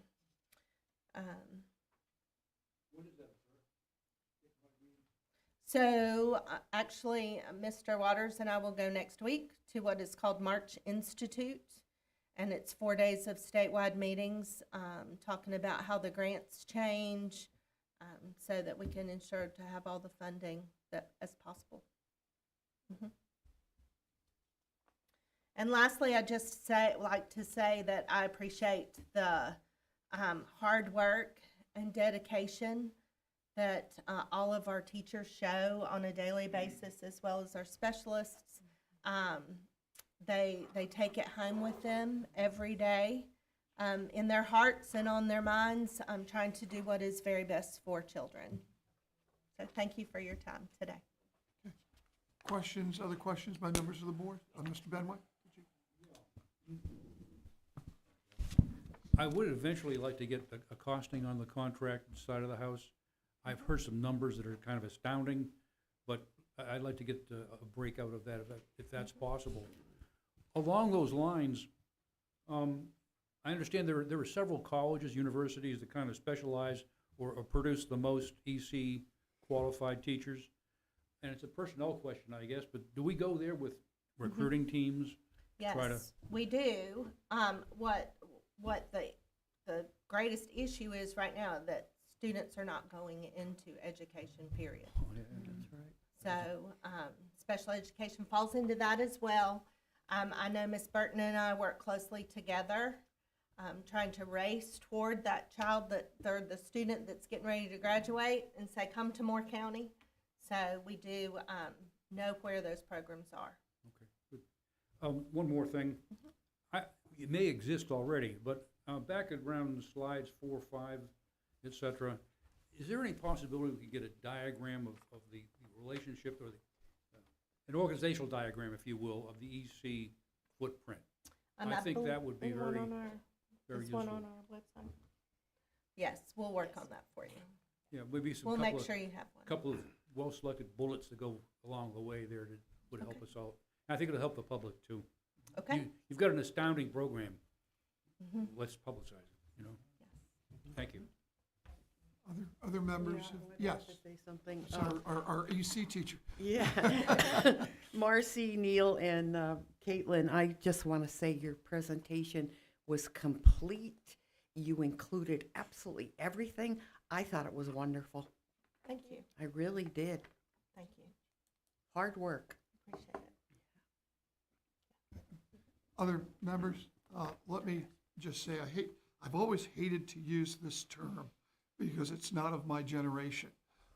Awesome. Oh, thank you. Okay. Thank you. It's always been a problem for me. But when people talk about charter schools and the like, there is not a charter school, and there is not a private school. There is not aren't any schools close to anywhere which can give a presentation like this for our most needy students. So, and in terms of expense, I want to remind the public that when people say, well, we'll just divide up the number of kids and figure out how much per pupil it is and give that, let the money go with the kids, The key is, this is very expensive stuff, okay? And some students are much more expensive than other students, okay? So that's one of the reasons why we need the funding for the public school system, because we are St. Elsewhere. When kids need to be educated, when the parents go in the principal's office of a charter or a private school, and I've heard this many, many times, the principal says, well, your child is not really doing well for our school. You would fit in another school. What they really mean is send them to the public schools because we have the services. And yet we say, come on, bring them on, okay? Because we believe every child can be educated. So you're doing an awesome job. So thank you. Thank you. Okay. Anything else? Okay. Moving right along, I guess we could do another thing before lunch. That's up to the board. Lunch is here. If the board wants to take a brief 30-minute break for lunch, lunch is here, or we could move forward. I think Ms. Metcalf is ready. It's up to the board, Mr. Levy. What's the will of the board?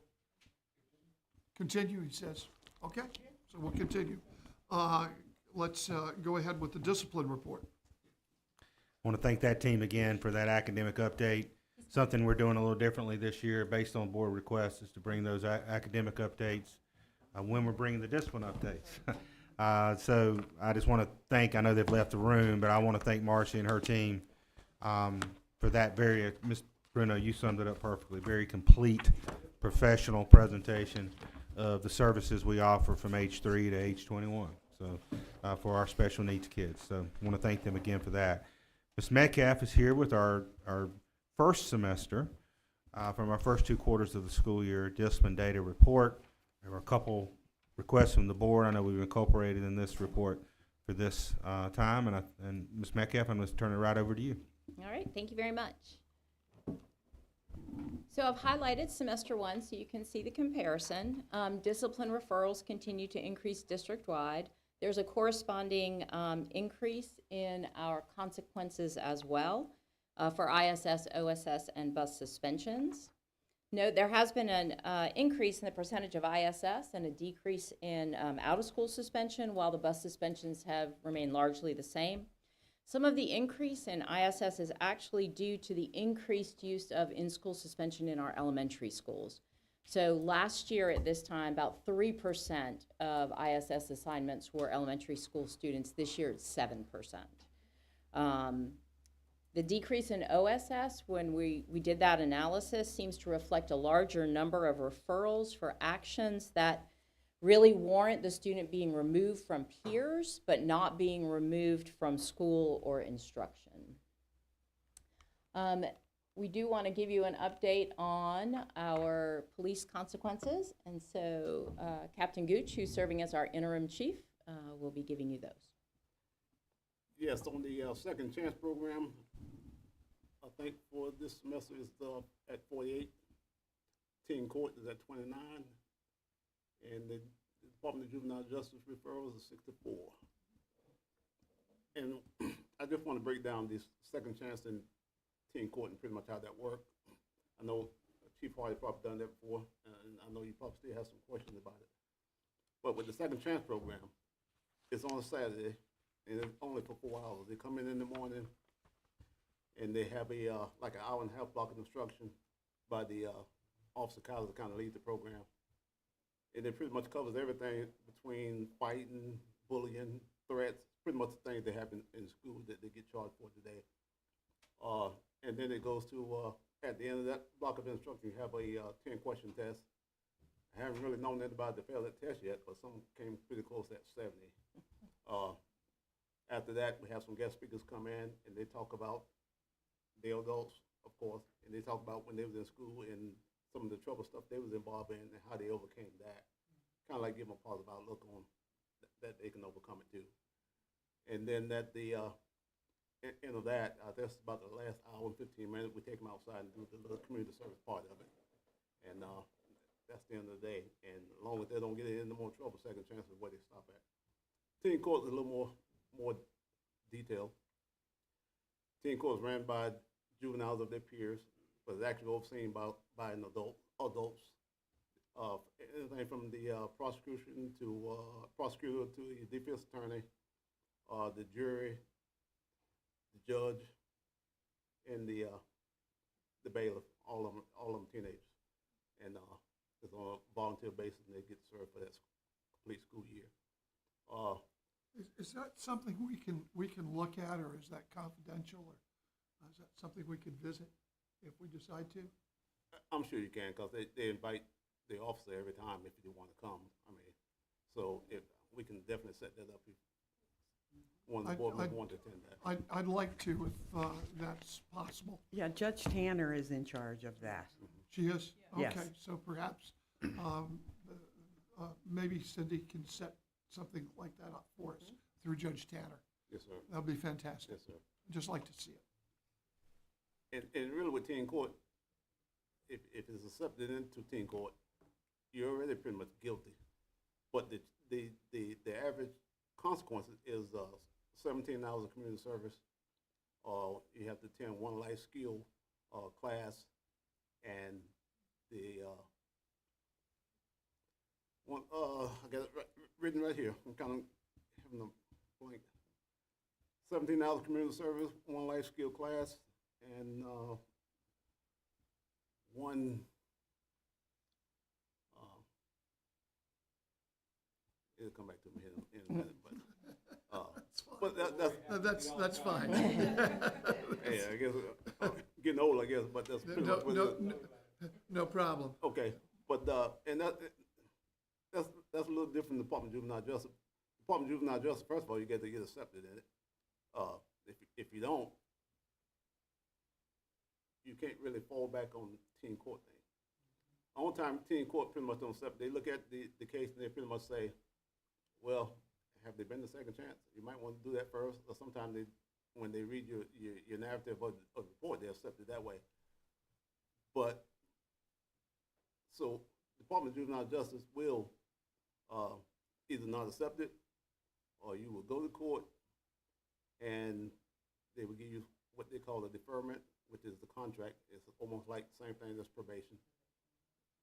So, and that might be for the rest of the school year, maybe 10, 11, 12 months.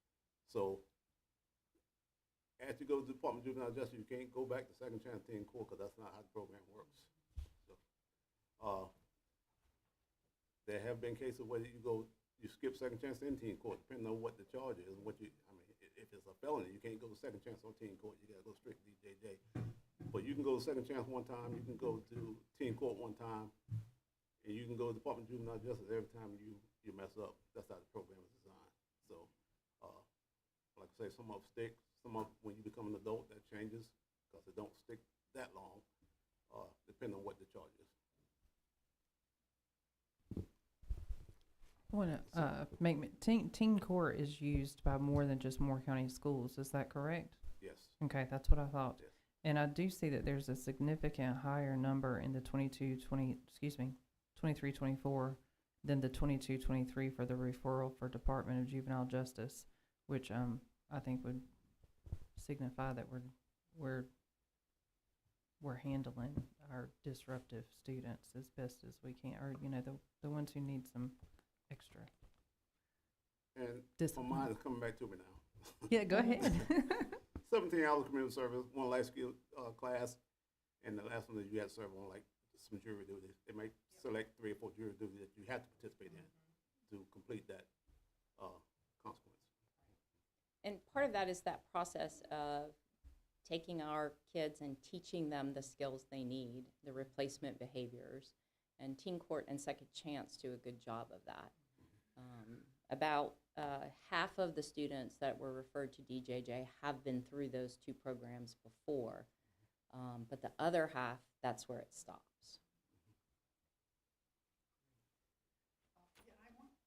I wanted to ask you about the community service. What do you have them do? Talking about at the second chance level? Yes. We have them, most of our second chance classes are held at Pinecrest High School, or one of the high schools, mostly Pinecrest. So if they have a game like Friday night, then their responsibility will be clean up the gym Saturday. Great. And Okay. if they don't have a game, we just walk that whole campus and just pick up trash and debris and stuff like that. Great. All right. So our semester one offenses, we'll do a comparison of that. Can you click on that for me, please, Charlie? Thank you. So we have a slight increase in our top 3 offenses, about 1 or 2%. Top 3 remain the same at aggressive behavior with physical contact, inappropriate behavior, and disruptive behavior.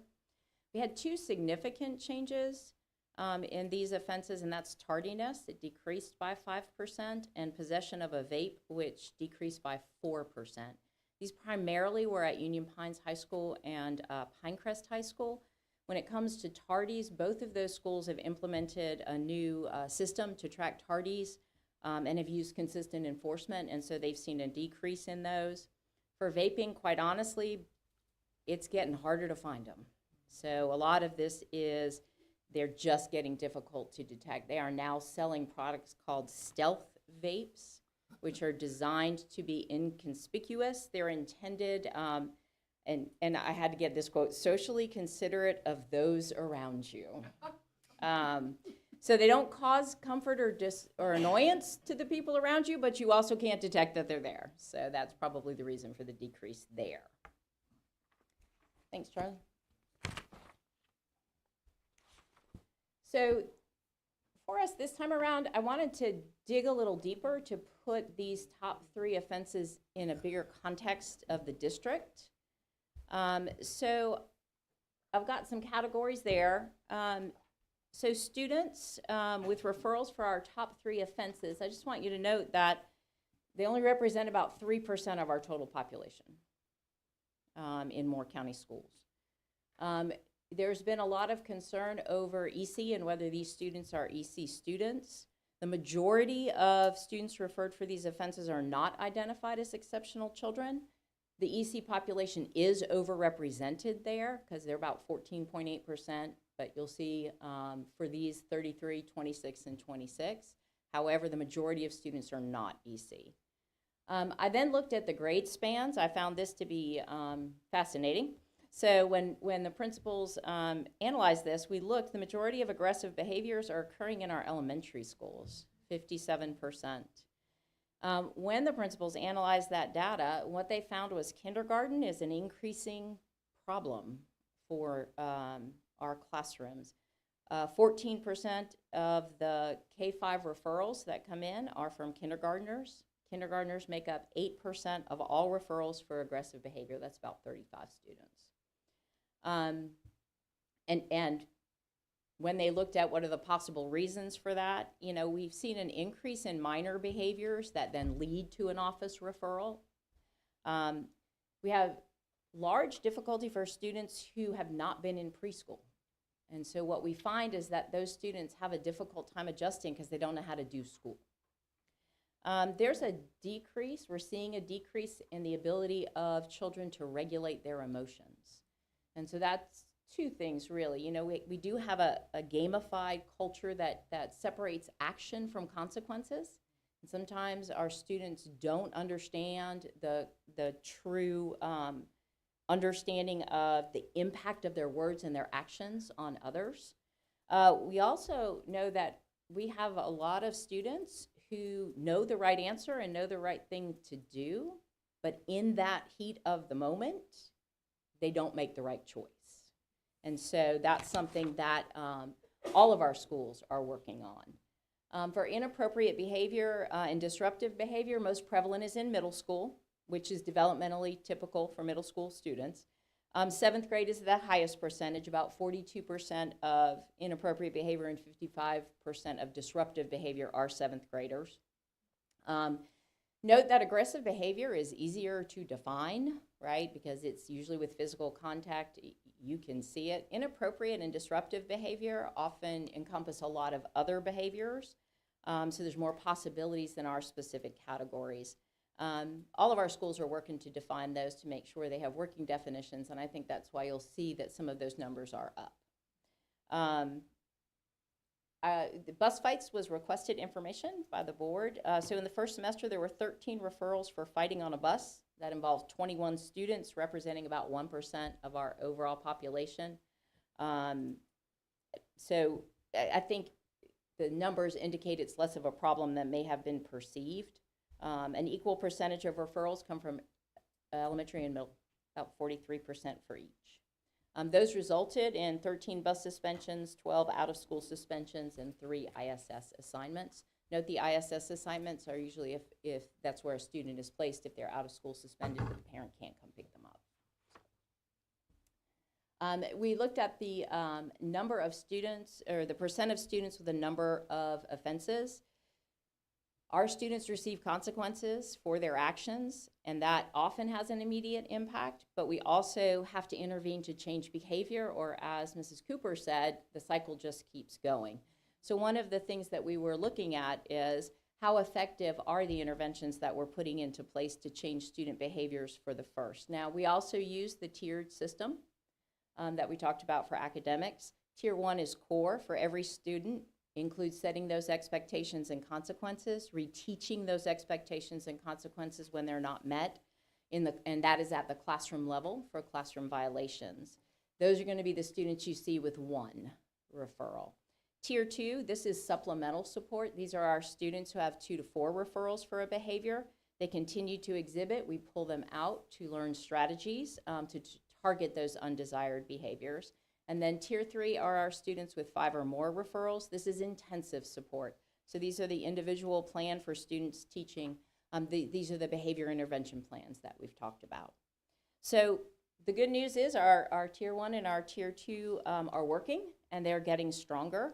The majority of our students are responsive to both core and supplemental. So 94% of our students with a referral for aggressive behavior stop at the Tier 2 level, 99% for inappropriate, 95% for disruptive behavior, and none of our fighting students have gone beyond Tier 2. There's always room for growth. For students represented in Tier 3, that's the 5 or more.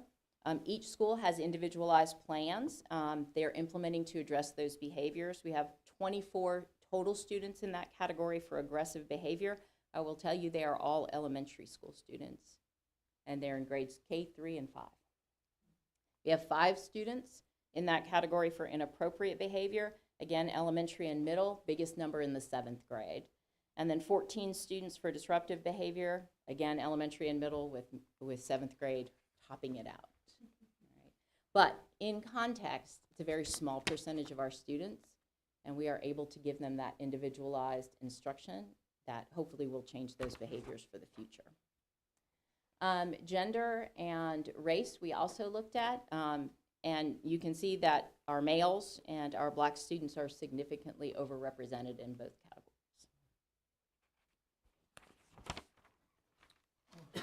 Let me ask the hard question. What can we do about that? That's the hard question. I don't expect a real answer, but are we looking at it? Absolutely. Okay. Absolutely. And some of this is about those early interventions in the elementary school. Some of them are about the preschool interventions and how do you do school. Some of this is looking at things culturally as well. So. Okay, just thought I would point that out, that we are really looking into this, and we see it as something that we need to tackle. Okay. Right, because we're not stopping here. It's not a matter of just we're accepting that this is what it is. Appreciate that. All right, Charlie Fagu. So then we've traditionally done for you the breakdown by school for the aggressive behavior, assault, and fighting. So there's a significant increase at the district level, about 177, up 177 for aggressive behavior. That's largely due to the increase at elementary school, about 238 more incidences. Now that's offset quite a bit, well, somewhat, by the decrease, about 66 decrease in middle school. So we had 3 middle schools, let's start there. 3 middle schools had significant decreases and 2 had moderate increases. In analyzing that data, really the ones who have decreased has been a specific focus on aggressive behavior. So they've conducted data dives to analyze the behaviors and the effectiveness of those interventions and consequences, consistently define that behavior and the consequences for both students and staff, retaught those expectations to students, and then they've increased their consistency in intervention and in consequence. For the ones, the two middle schools where there was a decrease, where there was an increase, both of them noted that horse playing behavior from the past has become more aggressive this year. And so that's something that they are addressing. So they've refocused those expectations in helping kids understand the difference there. We had 5 elementary schools with a significant increase in aggressive behavior. Aberdeen Elementary was the highest, followed by McDeeds and Southern Pines Elementary. Aberdeen Elementary and Southern Pines specifically looked at their 22-23 data and made aggressive behavior their focus for the year. They defined the behavior and the expectation for both students and staff, and they've consistently enforced it, which is why I believe you'll see an increase in that number. They have set up, both schools have set up student support teams to analyze that behavior and then create plans. So there's at Aberdeen, 32 students are at the Tier 2 level and 8 at Southern Pines Elementary School, and they are noting that there are improvements based on that Tier 2 and don't believe that those students will go to Tier 3. Those same teams are creating the individualized plans for those Tier 3 students. Those are those students with 5 or above referrals, and they're monitoring those. There are 15 students at Aberdeen and 2 students at Southern Pines. And so again, those are formal behavior intervention plans, and they are seeing some progress on those, but they take time. I will note McDeeds Creek Elementary School, they have a very similar system, but this is 63% of those come from one student, so it's a very unique situation. 35% of the referrals at Aberdeen are from 3 students, so those are very specific to student level, and they are working very closely with those kids. All right, our next one is assault. Probably don't need this one anymore. So we have an overall decrease in the middle school and high school for assault. There's a slight increase at the elementary school. The outlier in our data is McDeeds Creek. This is a very specific group of students. Dr. Capps and her team are developing and implementing a plan that is working. And then fighting.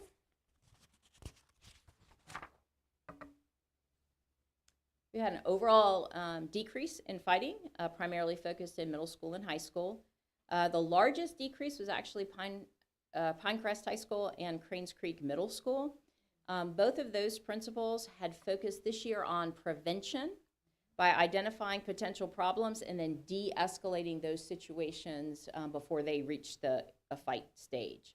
That combined with consistency and consequences, we believe has led to fewer fights. I'm sorry to interrupt you, but did those 2 principals work together on doing that, accomplishing that, or did they set those goals separately?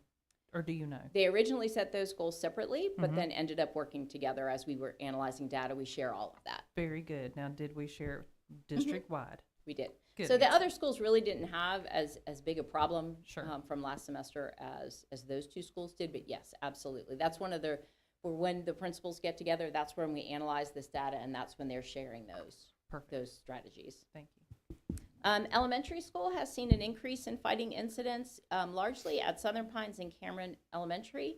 What is interesting here is in both cases, the principals focused on the difference between fighting and aggressive behavior and really sort of cleaned up which is which. And I think that's why you see that increase, that those are actual fights. And what is the difference between a fight and aggressive behavior? Sometimes the consequences for fighting, that's a higher consequence than just aggressive behavior, although they come in the same place in the code of conduct. And so they wanted to be very clear about those things and the consequences that they carried. I just wanted to add to that Southern Middle also went down a lot. So whatever he's doing is obviously working as well. All right, Charlie, if you. And then an update on our matrix, our discipline matrix schools. So, thank you. So we are piloting the matrix in 6 elementary schools, 2 middle schools, and we added our high schools for the second semester. All 3 high schools, the 3 comprehensive high schools are piloting that high school matrix. And so we did a data analysis with those principals in February, and we'll continue to do that to look at the relationship between the data that they saw at the semester and how the matrix is impacting that, and then what changes might need to be made in that as a result. Okay. Questions by the board? I have one question. For the Second Chance program, do you ever involve parents in that as well? Because sometimes parents need a little bit of education as well. That's exactly where I was going to go. Somebody involve them in the program itself? Mm-hmm. Or is it just for students? Well, they can come, but we normally give them the option, but we do explain in the beginning, because we have to explain to the parents how the program works, because they have to sign a contract, so they can't come, so we explain to them then, but if they want to come, yeah, it's open to them. Okay, thank you. My question goes somewhat along with Stacy's, is when the children are receiving discipline from us, I believe I mentioned this last year. Unfortunately, it seems that we need to educate our parents also on some of the best ways to discipline or restrict social media, screen time, whether it's social media, whether it's gaming, I think you mentioned that earlier, that is creating these types of behaviors. And with our younger children, they have younger parents who grew up in a different world than we did 40-ish years ago.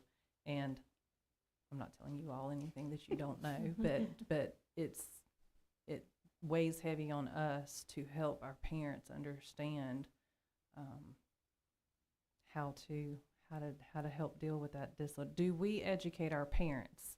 How can we further educate our parents on different resources that they can have, or different ways of parenting that would help reduce? That's a big question, And a fine line. Yes, it is. I know. As well, but we do offer parents resources. I know that our Exceptional Children's Department just did a series of workshops for parents on dealing with autistic students. We've looked at that model at possibly helping in terms of a specific concern and giving strategies and resources that parents could use. We are presently working with the SBI to bring in the dangers of social media and how parents can limit their students in those ways into our schools as well. Okay, I guess that's where I'm going. Just the more that we can reach out to our parents for that type of information, I think that's wise. Let me try to build on that. Maybe what we ought to do, maybe we've got the germ of an idea here, is that when kids come in for Second Chance, okay, bring in their parents too, or maybe a separate meeting with a guidance counselor, okay, which whoever's doing that Second Chance meeting for the kids, bring in another teacher. Maybe that costs us a little bit of money to have the second teacher come in, but also, if nothing else, maybe answer some questions. Maybe have a behavioral specialist to come in and answer the parents' questions, because something tells me that the parents are just as concerned as we are, and they're wondering what tools can we give them to help them with their children, because if their children are giving us problems at school, they're probably also giving them some problems at home. And so maybe that's an additional thing we can do. Just a thought, maybe. It's a good idea that comes from the board. It is a good idea. We have also talked about extending our Second Chance program down to our upper elementary grades, because right now it's just a 6 through 12 program, focusing on possibly 5th grade. So. Okay. And that would be a good place for that as well.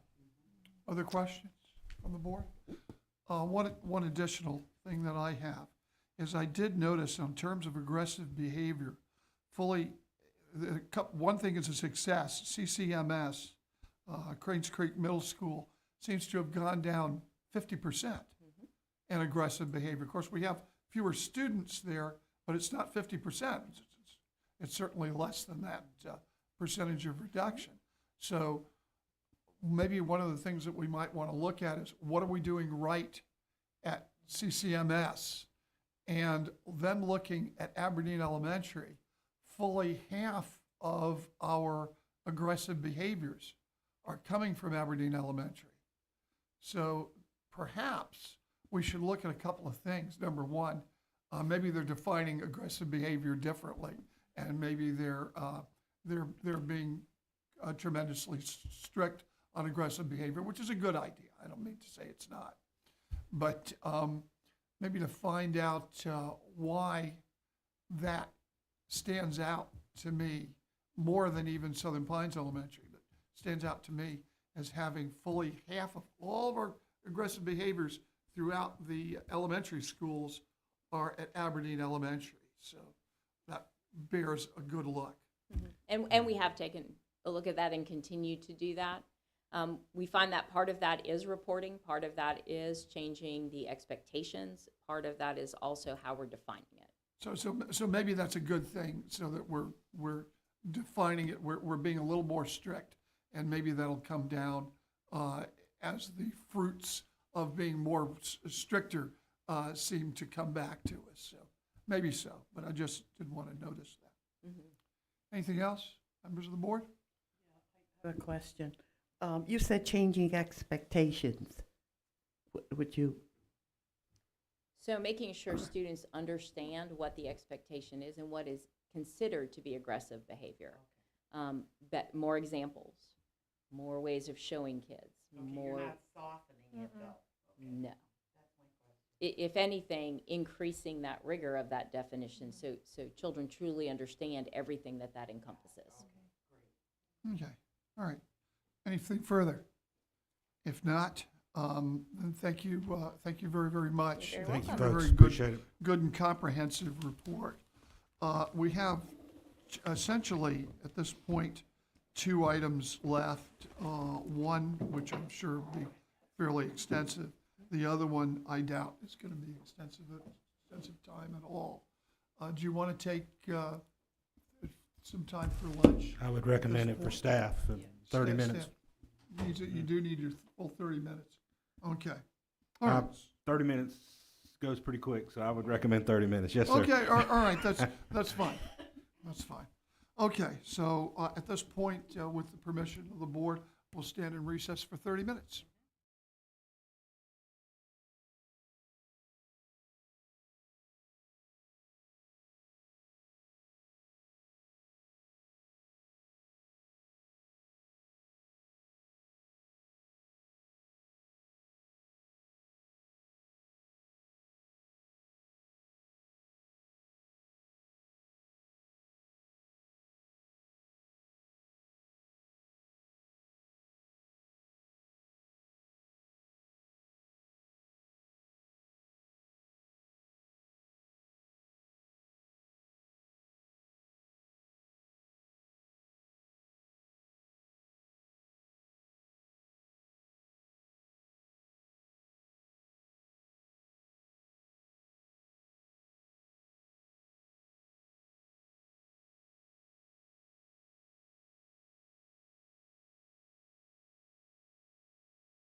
for Early College High School.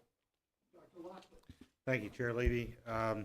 As we've noted to the board in January, our goal was every couple of months to bring you an update on the progress and development, working collaboratively with Sand Hills Community College on the Moore County Cooperative Innovative High School, more commonly known as our early college that we're developing with Sand Hills. I think there's been some substantial work and progress in the last a little over a month, almost 2 months. And I'll let Dr. Metcalf and Ms. Stewart walk us through that and kind of tell us where we're heading from there. So, Mike. Thank you, Dr. Locklear. Yes, we are happy to come before you and share our work with the Cooperative Innovative High School. If we can get started, this first slide you've already seen before. This is just the definition of North Carolina's Cooperative Innovative High School, early colleges, and other innovative high schools, small public high schools located on the campus of a university or community college to expand student opportunities for educational success through high-quality instructional programming. This all began, as you know, with an appropriation in the North Carolina State budget of $25 million. We greatly appreciate that. Senator Tom McGinnis, Representative Neil Jackson, appreciate that. They began planning for our first cooperative early college high school with a vocational pathway focus. So really appreciate their work on that and their foresight and the appropriation of that money to Sand Hills Community College so that we could begin this work. I'll start with our framework of action. You've seen this as well. Just to go back, we have formed a core team of Moore County school staff. The Sand Hills Sand Hills Community College also has a core team. We work with Rebecca Roush, who's my counterpart in this.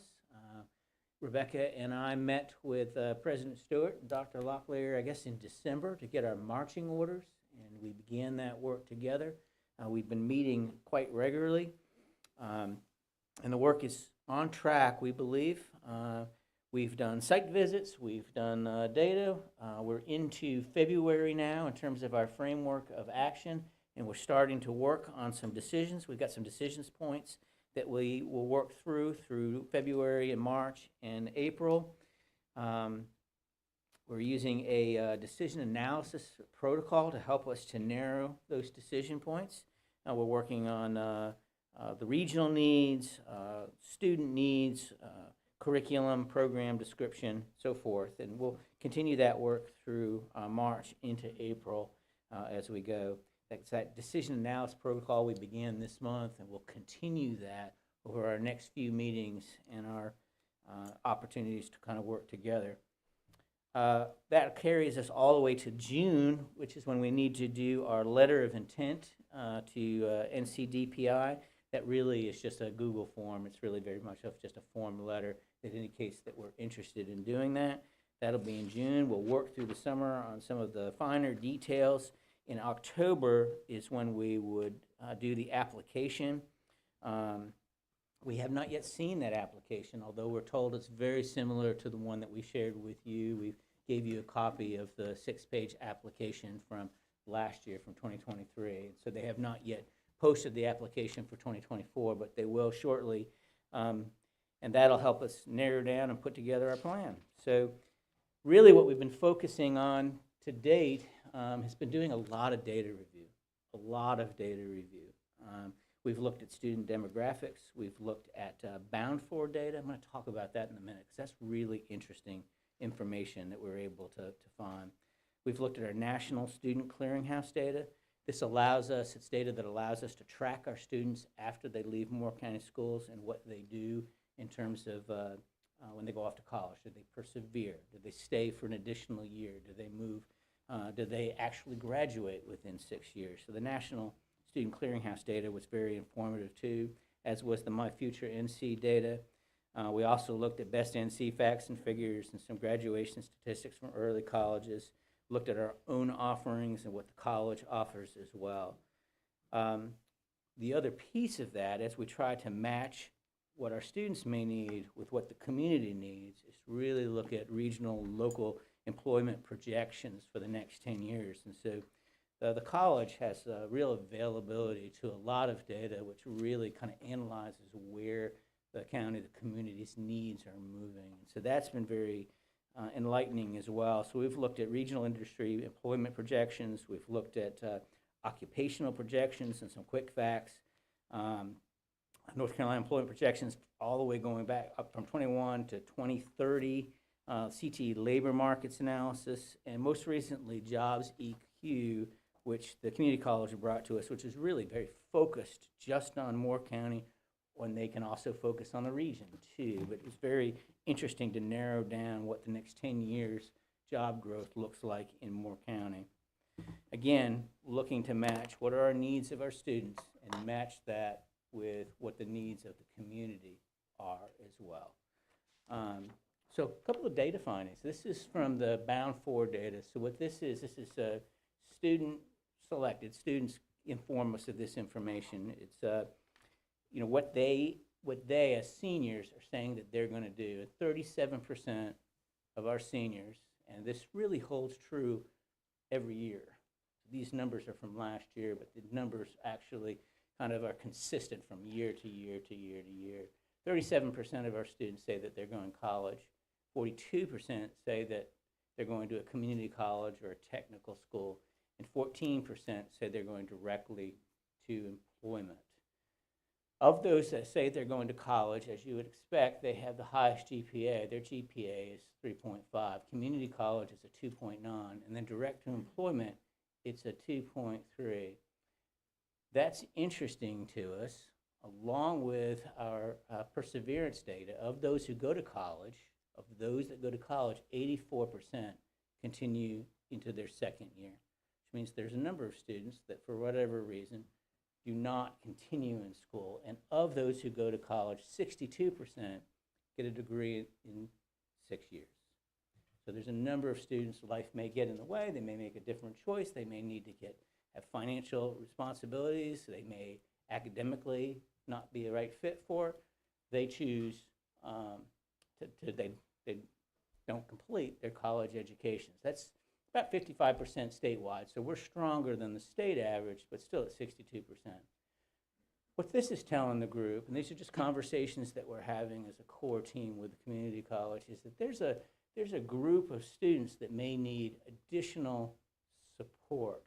They need additional support to be prepared for, to be ready for, kind of wraparound support, whether that's for the community college or whether that's for college. Maybe a group of students that just need some additional support, and that may be a place where we want to target. How can we offer a smaller school environment, additional wraparound support for those students so that they can move forward with community college or college? Interesting data. We also looked at findings for the community needs, and again, this is the next 10 years, this is the growth in these particular areas. Fascinating information.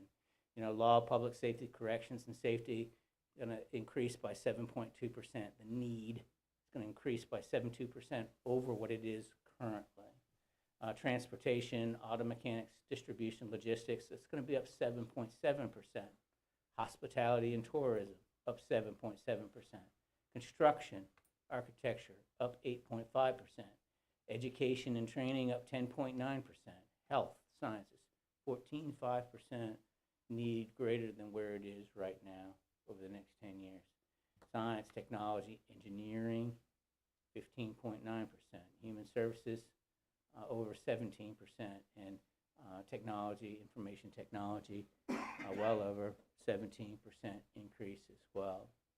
This was interesting to us because where it led us in terms of conversation was that there's a wide number of needs. It's not like there's one program or this program or this program where there's 3 or 4 programs. It may mean access to all that the community college has to offer rather than just 1 or 2 or 3 programs. That was an interesting conversation that we were having around the table.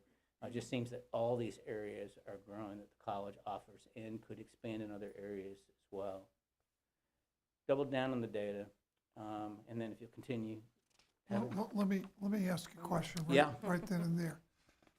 The term advanced manufacturing, where does that fit into all of this?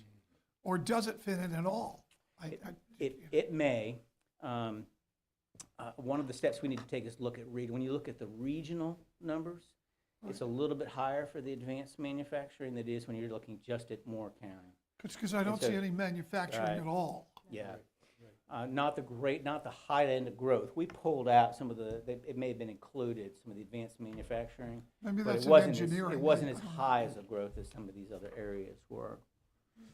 Yeah, that's just interesting to me. Does not mean that we wouldn't include it. That certainly is an offering that's at the college, and doesn't mean that we don't have access for our students to be able to take those courses too through the early college approach. But that may not be where the exact need is. Is that- Yeah, I think what we're finding, she's got it right here for me, thanks. The need was 2.9% up and above, 2.9.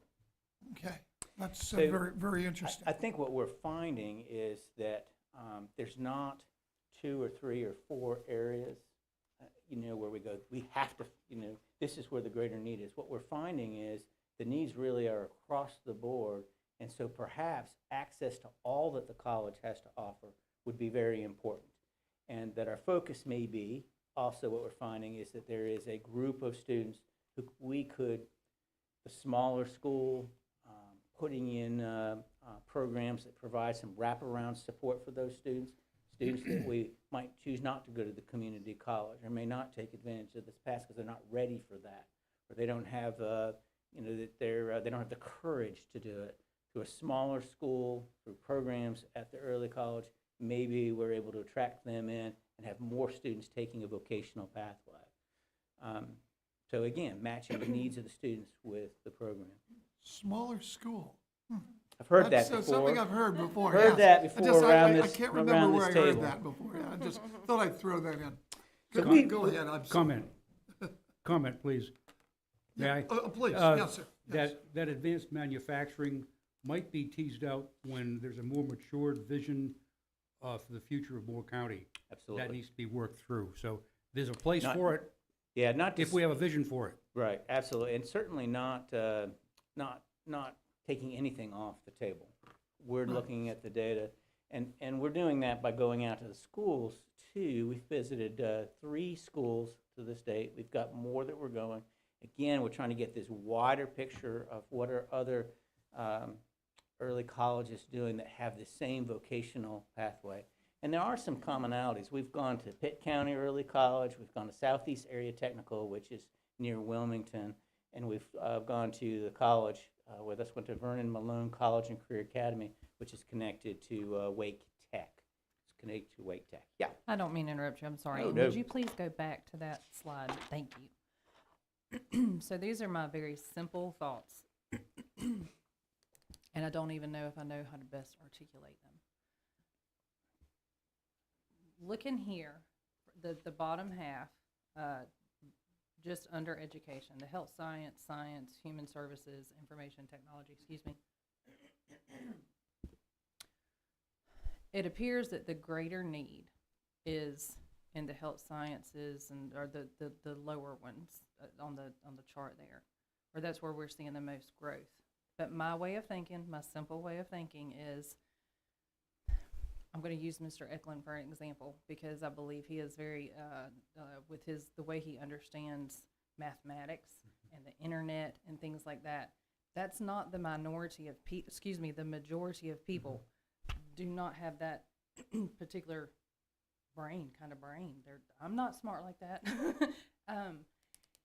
And although I feel like we may do ourselves a disservice if we don't focus on that top majority, because the greater majority of people are service oriented or hands-on skills of sorts. And again, I don't know that I'm articulating this correctly, but I feel like numbers don't lie. But but this right here is a little flip-flopped, in my opinion. I think that we need to focus more on the top there, possibly. I don't know. That's just When you say top, you mean the top the law. percentages? The law, the transportation, the hospitality, the architecture, education and training, if we don't have those people, Yeah. there's nothing there's nothing for the people on the bottom of this list to do. Right. So those Un- are just my simple thoughts. Thank you for that feedback. Yes, sir. So in addition, Go ahead. in addition to the data dives, which is, again, it's been very insightful. We've learned an awful lot. We've also visited 3 schools. We have a number of others scheduled, I think 3 or 4 more that are scheduled in the next week. We can have 2 weeks that we're working quickly through. Pitt, Southeast Area Tech, C-Tech down in Wilmington, and then Vernon Malone College and Career Academy. And there's some commonalities, and there's some things that they're different from school to school. But thought we would share some of that, some of what we're finding. Again, I want to be very clear. I don't want us to leave this meeting or this briefing and going, oh, we're doing this, we're doing that. We're trying to gather this information. So That this was is what these- just meant as some guidance, not Right. saying that y'all are looking at the wrong Right, thing at all. Exactly. I don't want anybody to see the presentation and go, oh, we're going that route. We're at the stage of that. We're going to need to make some decision making real quick, but we're trying to pull that information in. So, just in terms of overall design commonalities between these schools, they're very much of an accelerated high school experience, and so often 5 years you get both your high school degree and your 2-year college degree, your 2-year degree, your associate's degree. In some cases, students may not get their associate, but they get a number of workforce certifications, thank you, certifications as they go through. In all of these, they have exposure and access to the community college pathways. One school is just open to any community college pathway, and they advertise it that way. One of the other schools, kind of as a marketing tool, students have access to all of the pathways. They can take any colleges the community college offers, or any of the classes the community college offers, but they really market 4 different areas. So they may market health science, they may market, and so they're trying to beef up those particular areas, even though a student can take any of those. And so the third school, the one in Wake Tech, was very interesting. They, again, have 4 areas, and as an 8th grader, you've got to make the decision as an 8th grader that this is what you're going to study, and you're really limiting it down when you do that. That was very interesting to us. We hadn't seen that and heard that in the other places that we had gone. All of them started small, generally just with a 9th grade, and then built their program from there. By legislation, you can take up to 100 students. Most of them did not recommend that. Most of them recommended 50, 60 students as a starting place, and then increase from there.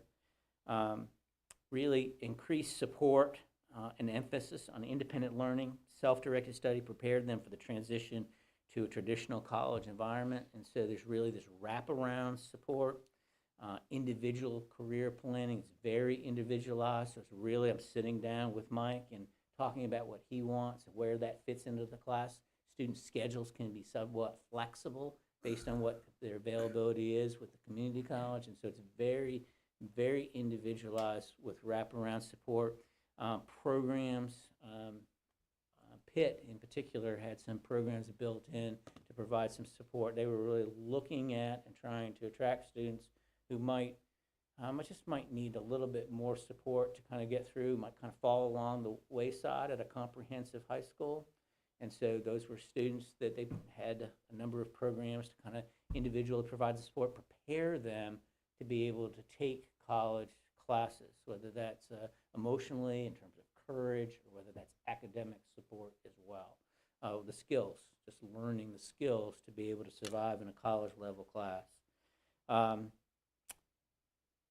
then they had access to the community college, the facilities, the libraries, the extracurricular activities. So a lot of commonalities in their site in terms of their overall design.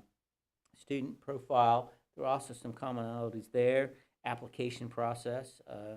They're seeking to interest students who want to go into the workforce. These are all focused on vocational, like ours needs to be as well.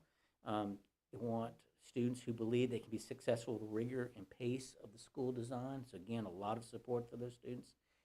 Often the students are interested in the small school environment. So they're not necessarily interested in a comprehensive high school. They're so large and overwhelming. They're looking for a little smaller. They're looking for a little bit different level of support. They have an application process, interviews, writing assignment, historical grades, test scores, teacher recommendations. They develop a rubric point system. Students earn different points within that rubric, and that's how they select the students for that program. Operations. Let me ask one question. It seems like we're looking closely at those students whose grade point averages are lower, but there's a rubric which prioritizes higher grade point average students. I'm trying to figure out that dichotomy. That's a great question. That's a great question. So, because I asked that very question, and both of the two schools that I personally went to were using a rubric, very simple, but they weight that rubric. And so your grades may be at a lower rate than some of the other things that are part of their rubric where they're selecting students. Okay, all right. Just So curious about kind of reverse what you might think, where we weight students who take advanced classes and what have you in terms of their GPA. They're weighting some of the other things. For example, at CTEC, the program by legislation is designed. One of the areas it's designed for students whose parents may not have exceeded a high school diploma, and so they weight students who have coming from parents who did not complete high school or just completed high school, didn't go on for post-secondary. They weight them higher. They get extra points for that balances it out, if that makes sense. And so they're able to shape what their student body is by how they set up the rubric. Okay, So, it's interesting. just an observation, so equity trumps merit in that event. Is that correct? Might not put it that way, but yes, it is not with the model that they're using, and based on what the requirements are within the legislation for what the program is designed for, their student profile is not your top academic students. I would describe it, your student profile trumps merit alone. So the total profile that you develop for the student you're targeting trumps just merit alone. That's how I would say it. Yeah. Don't you run the likelihood of having two CTEs, one that is merit-based and one that is not?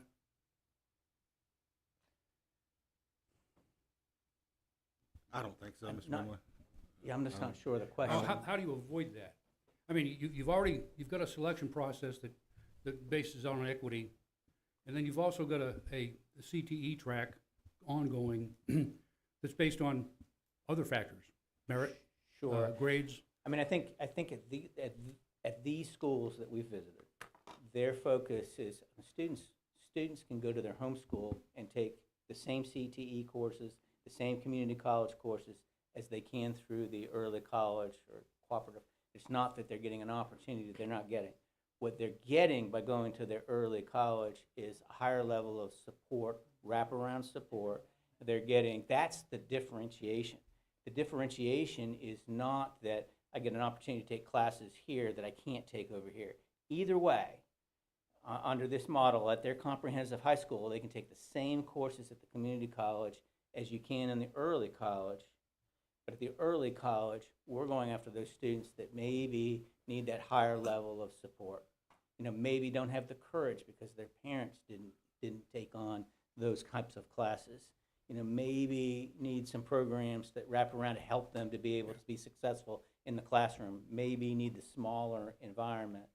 So they're both. It's not that either student doesn't get the opportunity. It's just that this group of the profile of this student is that they have a higher need for support than this student. I'm not opposed to either, believe me. Right. I think we need it. But you run the risk of having the old image of Voc Tech updated by saying, oh, those are the kids that can't make it, but over here are the kids who can. Kind of a public affairs perspective is all I'm saying. Just keep it in mind. Absolutely, it's all good feedback, I appreciate that. There was some site visit commonalities as too. In most cases, they started out in a singular hall, if you will, on the community college campus, or in a trailer even. Eventually, buildings were built or retrofitted for them. In many cases, they've outgrown, in one case anyway, they've kind of outgrown the building that was built for them, and so they're using both their building as well as some space on the community college campus. Meals are either delivered or they're prepared on-site. There's a little bit of both for that. Transportation is a challenge for all of them that are on a community college. It will be for us too. We're working through that with some ideas, but transportation is difficult. At one school, C-Tech in Wilmington, they pick up their students at their home and bring them to the school, but what that means is their day doesn't start until 9, it doesn't end until after 5 p.m. So that's the challenge, same kind of busing challenges that we have at Pitt. Their students are transported to their home comprehensive high school, for example, picked up at home, taken to Union Pines, pick up a bus at Union Pines that then takes them in. That has created some challenges as well. So we haven't really found a good method necessarily, but that is a challenge, transportation, and we're working on that as well. All of them, in terms of personnel, have some additional staff, a college liaison. The feedback, we have a set questions that we ask when we go on these visits that we developed, and all of them say you need to have a college liaison. Sometimes that's funded by the college, not necessarily by the public school. That works because it's so individualized with the students. It's so much what's your interest, what are your needs, and how do we make that work within the structure of the day. Follow the community college calendar. All of them had early release on Fridays, and they did that partly because of the way the community college calendar worked, but also because it allowed training, it allowed them to do some wraparound support of kids. A lot of questions that we had about safety and discipline on campus and whether they had school resource officers on campus, and they just said that they just don't have discipline problems. They just don't. And so they have not had that. Obviously, they have a great relationship with the campus police, but they haven't had issues with discipline for the students who select to do that. Students feel special being able to go to this program. It's small and they're wrapping around. They're very minor. Davis looked like she had a question. I was waiting for the buzzer to go off. Waiting for that buzzer to go off. Marketing is critical to it, and so they all have promotional material. They're visiting the middle schools and recruiting. They're doing tours. They're doing site visits, and they're really selling what they have to offer, which is this fast track high school, the individualized program, the opportunity to graduate with associates or credentials, and the exposure and internships, the pathways that the community college has to offer. And so they're doubling down and doing that work on them. So our work continues. We'll start to really speeding up and bringing forward to the board some decision-making, some direction where we're going. We're continuing with our core team meetings. We have a retreat, full-day retreat planned for April 5th. We're using a decision analysis protocol. We started that this last week, and we'll continue working that. We have some additional site visits that we're doing together. In March, we really have some hard decision points that we want to bring forward: our target populations, grade levels, the enrollment process, student goals, expectations, and some family engagement involvement we want to talk about too. So the work is continuing. Again, in terms of the framework for action that we brought to you when we first began this work, we feel like we're on track, but it is starting to accelerate on us very quickly, which is a good thing. Very pleased with Sandhills Community College and what they've brought to the table and their willingness to work with us. They're excited about the opportunity, as we are too. So I'm going to answer any questions that you may have. Questions, members of the board? I have a comment. Yes. So, and Pauline, you may know about this too, just because you're from Connecticut as well. But, so in Connecticut, we have a place called Cheney Tech. And I sent you the link just for you to see, because they have it all kind of mapped out of kind of what we are looking at. They have the enrollment process. They have all of that kind of laid out. It would just be something good to kind of just get another vision I on. remember you saying it to me. Yeah. But I just sent it to you, so. Thank you. Other questions by the board? Just one thing, one observation that I've made. I'm not gonna get too hung up on merit versus equity here, because it seems to me this is not the kind of a school where it's like an advanced mathematics school or something like that, where you try to test and get your smartest kids. It's more or less a specialized school to help a group of kids and to find out the kids who can be best helped by a small vocational school. So I think that's what we're finding. You know, I didn't talk about athletics and those kinds of things, but there's very different approaches from school to school, which I also think impact that student profile a bit. There's one that we visited where you're a CTEC student. No, it wasn't CTEC. It was at Pitt. You're a Pitt student of the early college, and so you go there. You're giving up the opportunity to play athletics at your home school. You're giving up the opportunity to be in the home play. You're not a part of that home school, even though you may come from the Northmore area or the Union Pines area.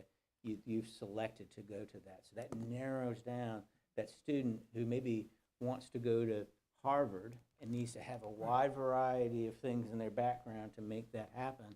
That's not going to happen here, because you're not going to have that opportunity to participate in all those. They have some clubs, and they have some, they do some things so they do a prom and they do those kinds of things, but it's not the same as a comprehensive high school. CTEC in Wilmington, and I wouldn't say that they like it, but they have a culture there that allows you, even though you go to that school, you can go return to your home school and participate in those activities. The problem that they have with that is students miss so much class time, and when they're taking college classes, to leave early to go to play baseball or to, whatever it may be, really impacts them at the college. So there's some challenges with that. And transportation issues and some other things. And so that's something to look at too. What is our vision for that? But that can impact your profile of student as well. okay. Further questions by the board? If not, thank you very, very much. This is very, very educational for us, certainly. Thank you, Mike and Heather. Appreciate the work. Okay, so next, potential changes in the start and end times of school. Yes, sir. Chair Levy, Jamie Sinan is coming to give you a brief information and feedback. I believe it was may have been our November meeting, could have been. I think Ms. Bruno asked questions about, have we looked at what would happen if we switched our elementary and our high school start times, and high school started earlier and elementary started later? What impact would that have? Would that be good? I think Ms. Bruno may have heard some positive feedback on that idea. And so Jamie led the effort to work with our principals and to work with different with our school principals, and then working with their parent groups and their staff groups to get feedback. And so I'm going to let Jamie just kind of talk about the feedback we got and where that kind of sits us with this issue of getting some information and feedback on it. All right, thank you, Dr. Locklear. So we didn't, as we were looking at this, we started out with, would you rather have this start time and end time or this time? And what we found is this really developed into kind of like an onion. So as you start peeling layers away and you find more, as we were going through, it was like, oh, well, we didn't think about this, or we didn't think about this, or what about this, or how would this affect this?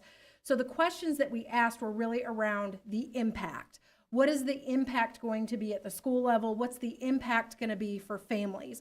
So as we were asking those questions, it was, how is this going to impact your family? How is this going to impact childcare? How is this going to impact transportation?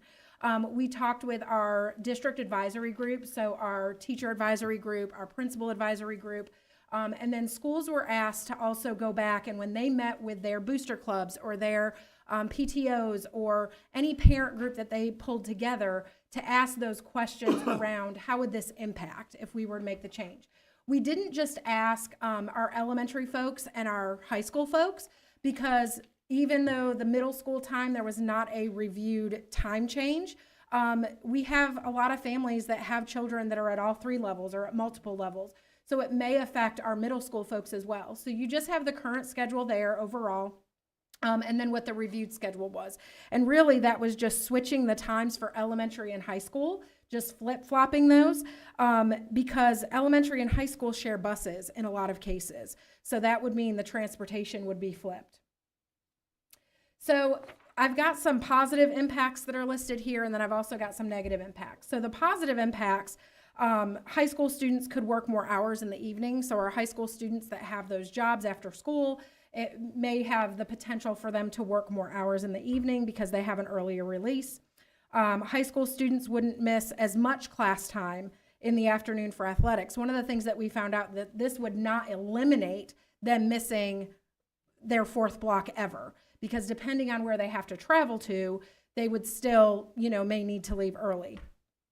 They still will miss some of that because of travel time, especially in the northern area, because they have to travel so far for athletics. And then later start time and bus routes for elementary students. So that's because the elementary and high school students share those buses. So those were some of the positive impacts that were mentioned. When we look at the negative impacts, one of the things that was mentioned was less sleep for high school students. So you would think, okay, they're starting earlier, they're going to go to bed earlier. High school students aren't going to go to bed earlier. Those students are still going to be involved in athletics. They're still going to be involved in extracurricular activities. And those times aren't going to change. If games start at 6 o'clock, just because our time changes doesn't mean that those athletic events are going to start earlier. It also, with students working longer, they're still going to work until 11 o'clock at night. They're working more hours, so there's still going to be that time. But now what's happening is they're still coming home late. They're going to end up being tardy for class, or they're going to be even more tired starting school. With transportation concerns, elementary and high school share routes. So this was something that there was a lot of conversation about, is that our elementary routes, yes, they are early. We have students that are getting on the bus very early. However, if we have parents that are leaving for work early and they have a high school student, that high school student is old enough to stay home by themselves and they can help to get that child on the bus. If it's flipped and the high school student gets on the bus early, let's say that there's a situation where a bus driver calls out and somebody has to do a double route. Well, now we have an elementary student that is home, or we have a parent that can't get to work earlier.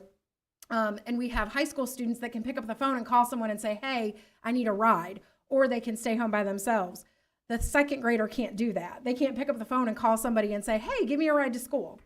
So that leaves some of those elementary kids home, or parents not being able to go to work on time. Elementary students would be returning home after dark. So when we're in that time where it gets dark at 5 o'clock, we've got elementary kids that are coming home off the bus after dark. And then I've already talked about elementary students home alone during or prior to bus pickup. Another thing that was mentioned, and this came up a lot for elementary school, is that before school care is needed for elementary students. Because we have students that are families that have to be to work by 8 o'clock, at Fort Liberty, they have to be to work by 8 o'clock. Most of them, those working families that we talked to shared that they would need before school care because of their work hours, which would mean that we would have some students that are at school for 10 to 11 hours because their parents would have to drop them off for before school care. Then they would probably stay for after school care, at least for a little while. So that's a 10 to 11 hour day for some of our elementary students. It also has a cost attached to it because we have staff members that would have to work that before school care, or we'd have to work out schedules where, teacher assistants are coming to work later, but then they're having to leave work early so that they don't have too much time, or they would have to be paid for that time. And where is that pay coming from? Parents that would have to pay for that before school care. So we would have some parents that would have to pay before school care and then also pay for after school care. Increased tardies, that was something that came up for our high school students, is that if they're going to be at school if they can start letting in at 7:05 and school starts at 7:30, there's going to be some increased tardies in that first block. And then I think I mentioned this before, but the athletic schedules are not going to change. They're still going to come back late from those events. The students are still going to work late.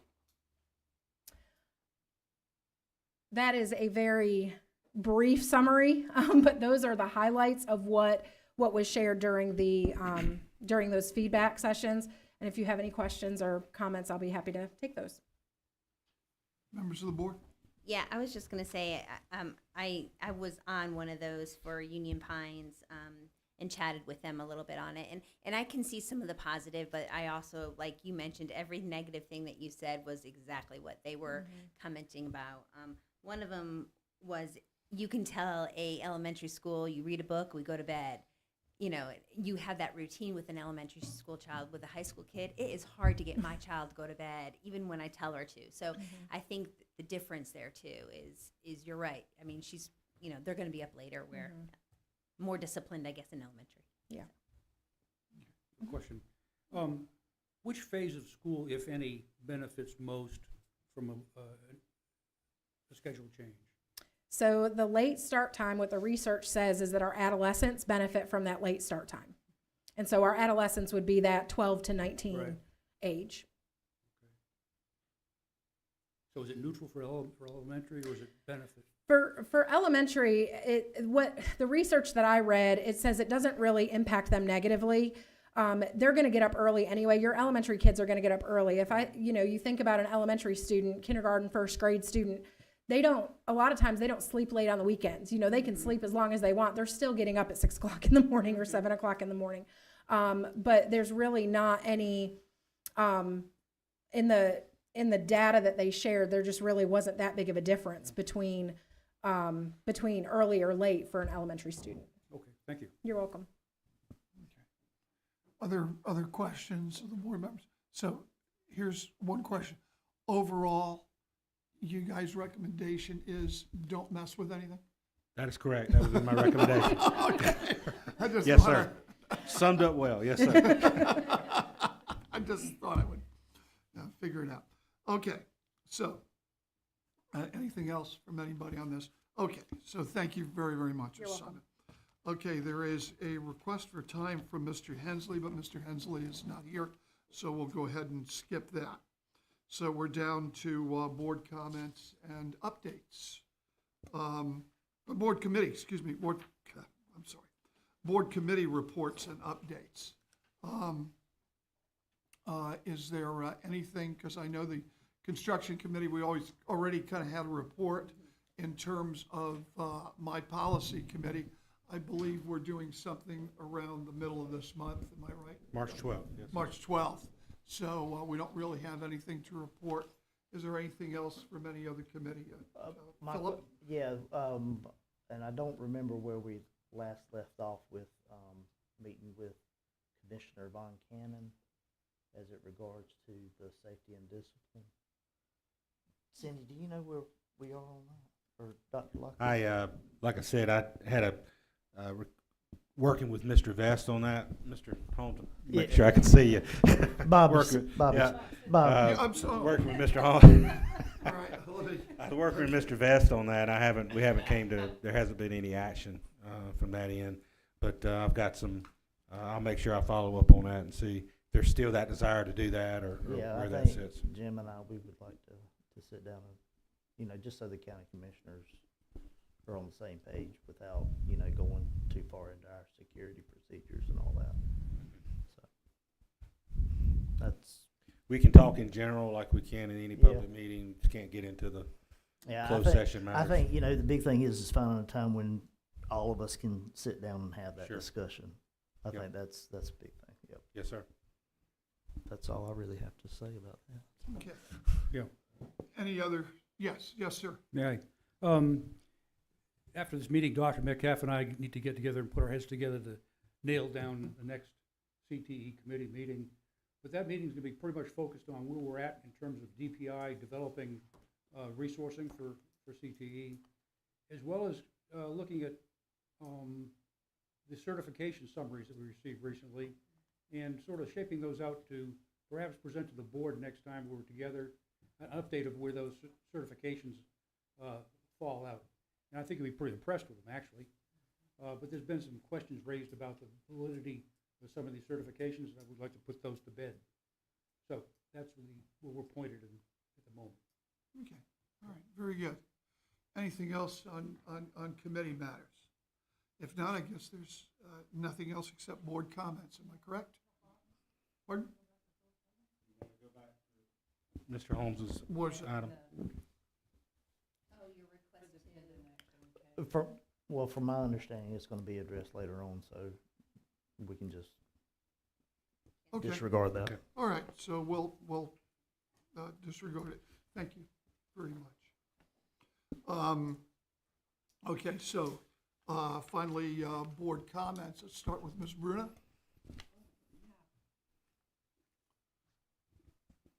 I thought this was a great meeting. I really learned a lot. I thought our presentations were wonderful by everybody in central office. I thought it was great. I actually really enjoyed it. That's it. Thank Well, you. Can you add one other thing? Can you talk about this Lady of Hope? Yes, that I we would s- love we to. saw?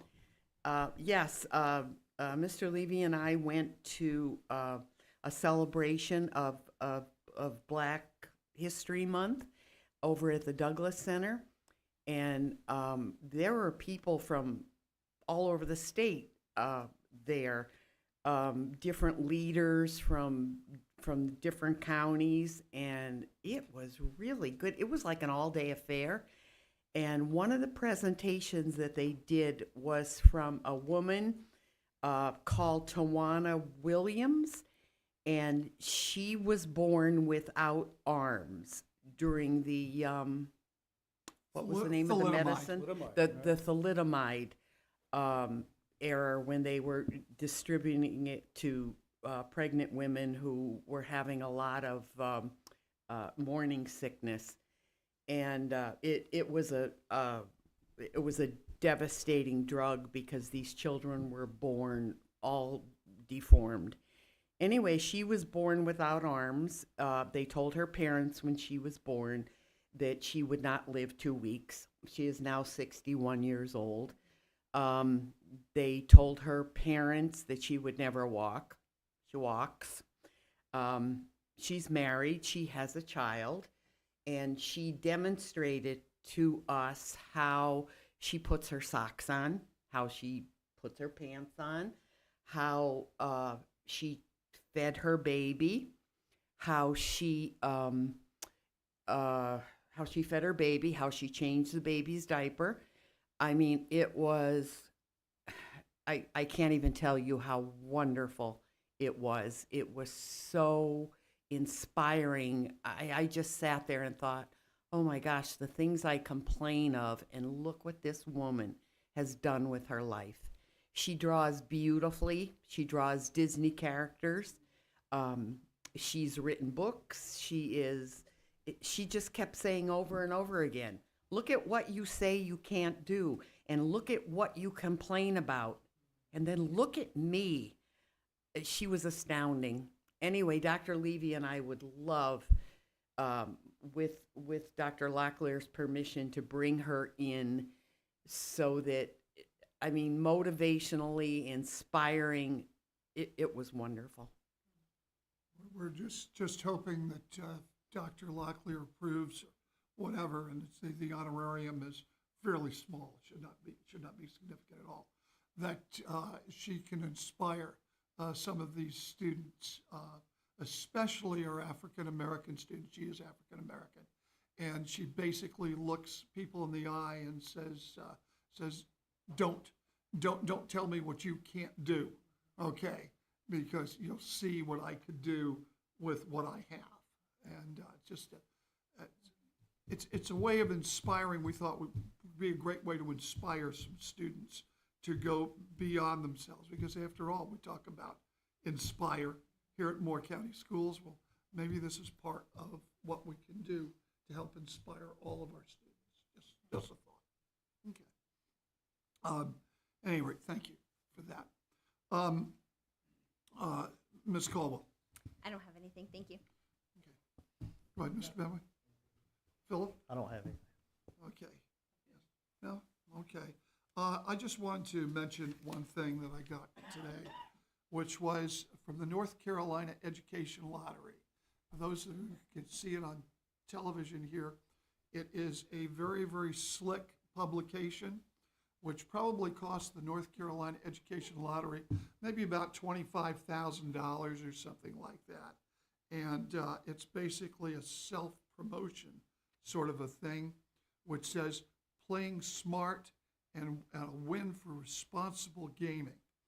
Perhaps that, you know, we're a tier 3 county.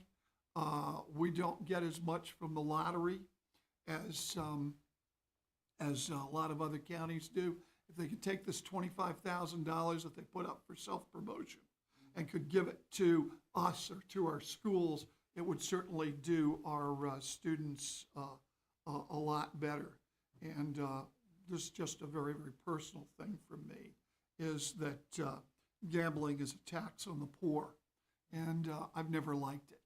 So that's just my opinion, but I wanted to say, once again, thank you, Dr. Locklear, for what I thought these presentations today were just absolutely fabulous. I learned today quite a lot, and I think our board did as well. So thank you, Dr. Locklear. Did you have anything to add? Just to piggyback on that and thank my staff for all their hard work and preparation for the day, and you know, appreciate the fact that also our technology team that's here and helps us live stream this, and for the public to see these presentations, and you know, the board time and engagement on these work sessions that many times are almost full day affairs. So certainly appreciate that. Just one quick celebration. I had the opportunity to attend the Young People's Art Festival launch on Friday at the Campbell House, which features art from our students from the kindergarten age all the way up to the 12th grade age. If you hadn't had a chance to go by and see that at the Campbell House, it's open throughout the month of March. Incredible talent on display by our students, and certainly that then speaks to the work of our arts teachers. And I thought that fit in with our budget presentation today, because that investment in our local education system, that we have arts teachers across K-12 in our schools, helps create that type of opportunity for our students. So certainly a great celebration. I'm so proud of our arts programs in Moore County Schools. And again, thank you for your time today and engagement. Okay, thank you very much. Anything else from any other members of the board? If not, is there a motion to adjourn? Okay, a motion to adjourn from the vice chairman. Second. Second by Mr. Benway. All those in favor, aye? Aye. We stand adjourned. Thank you.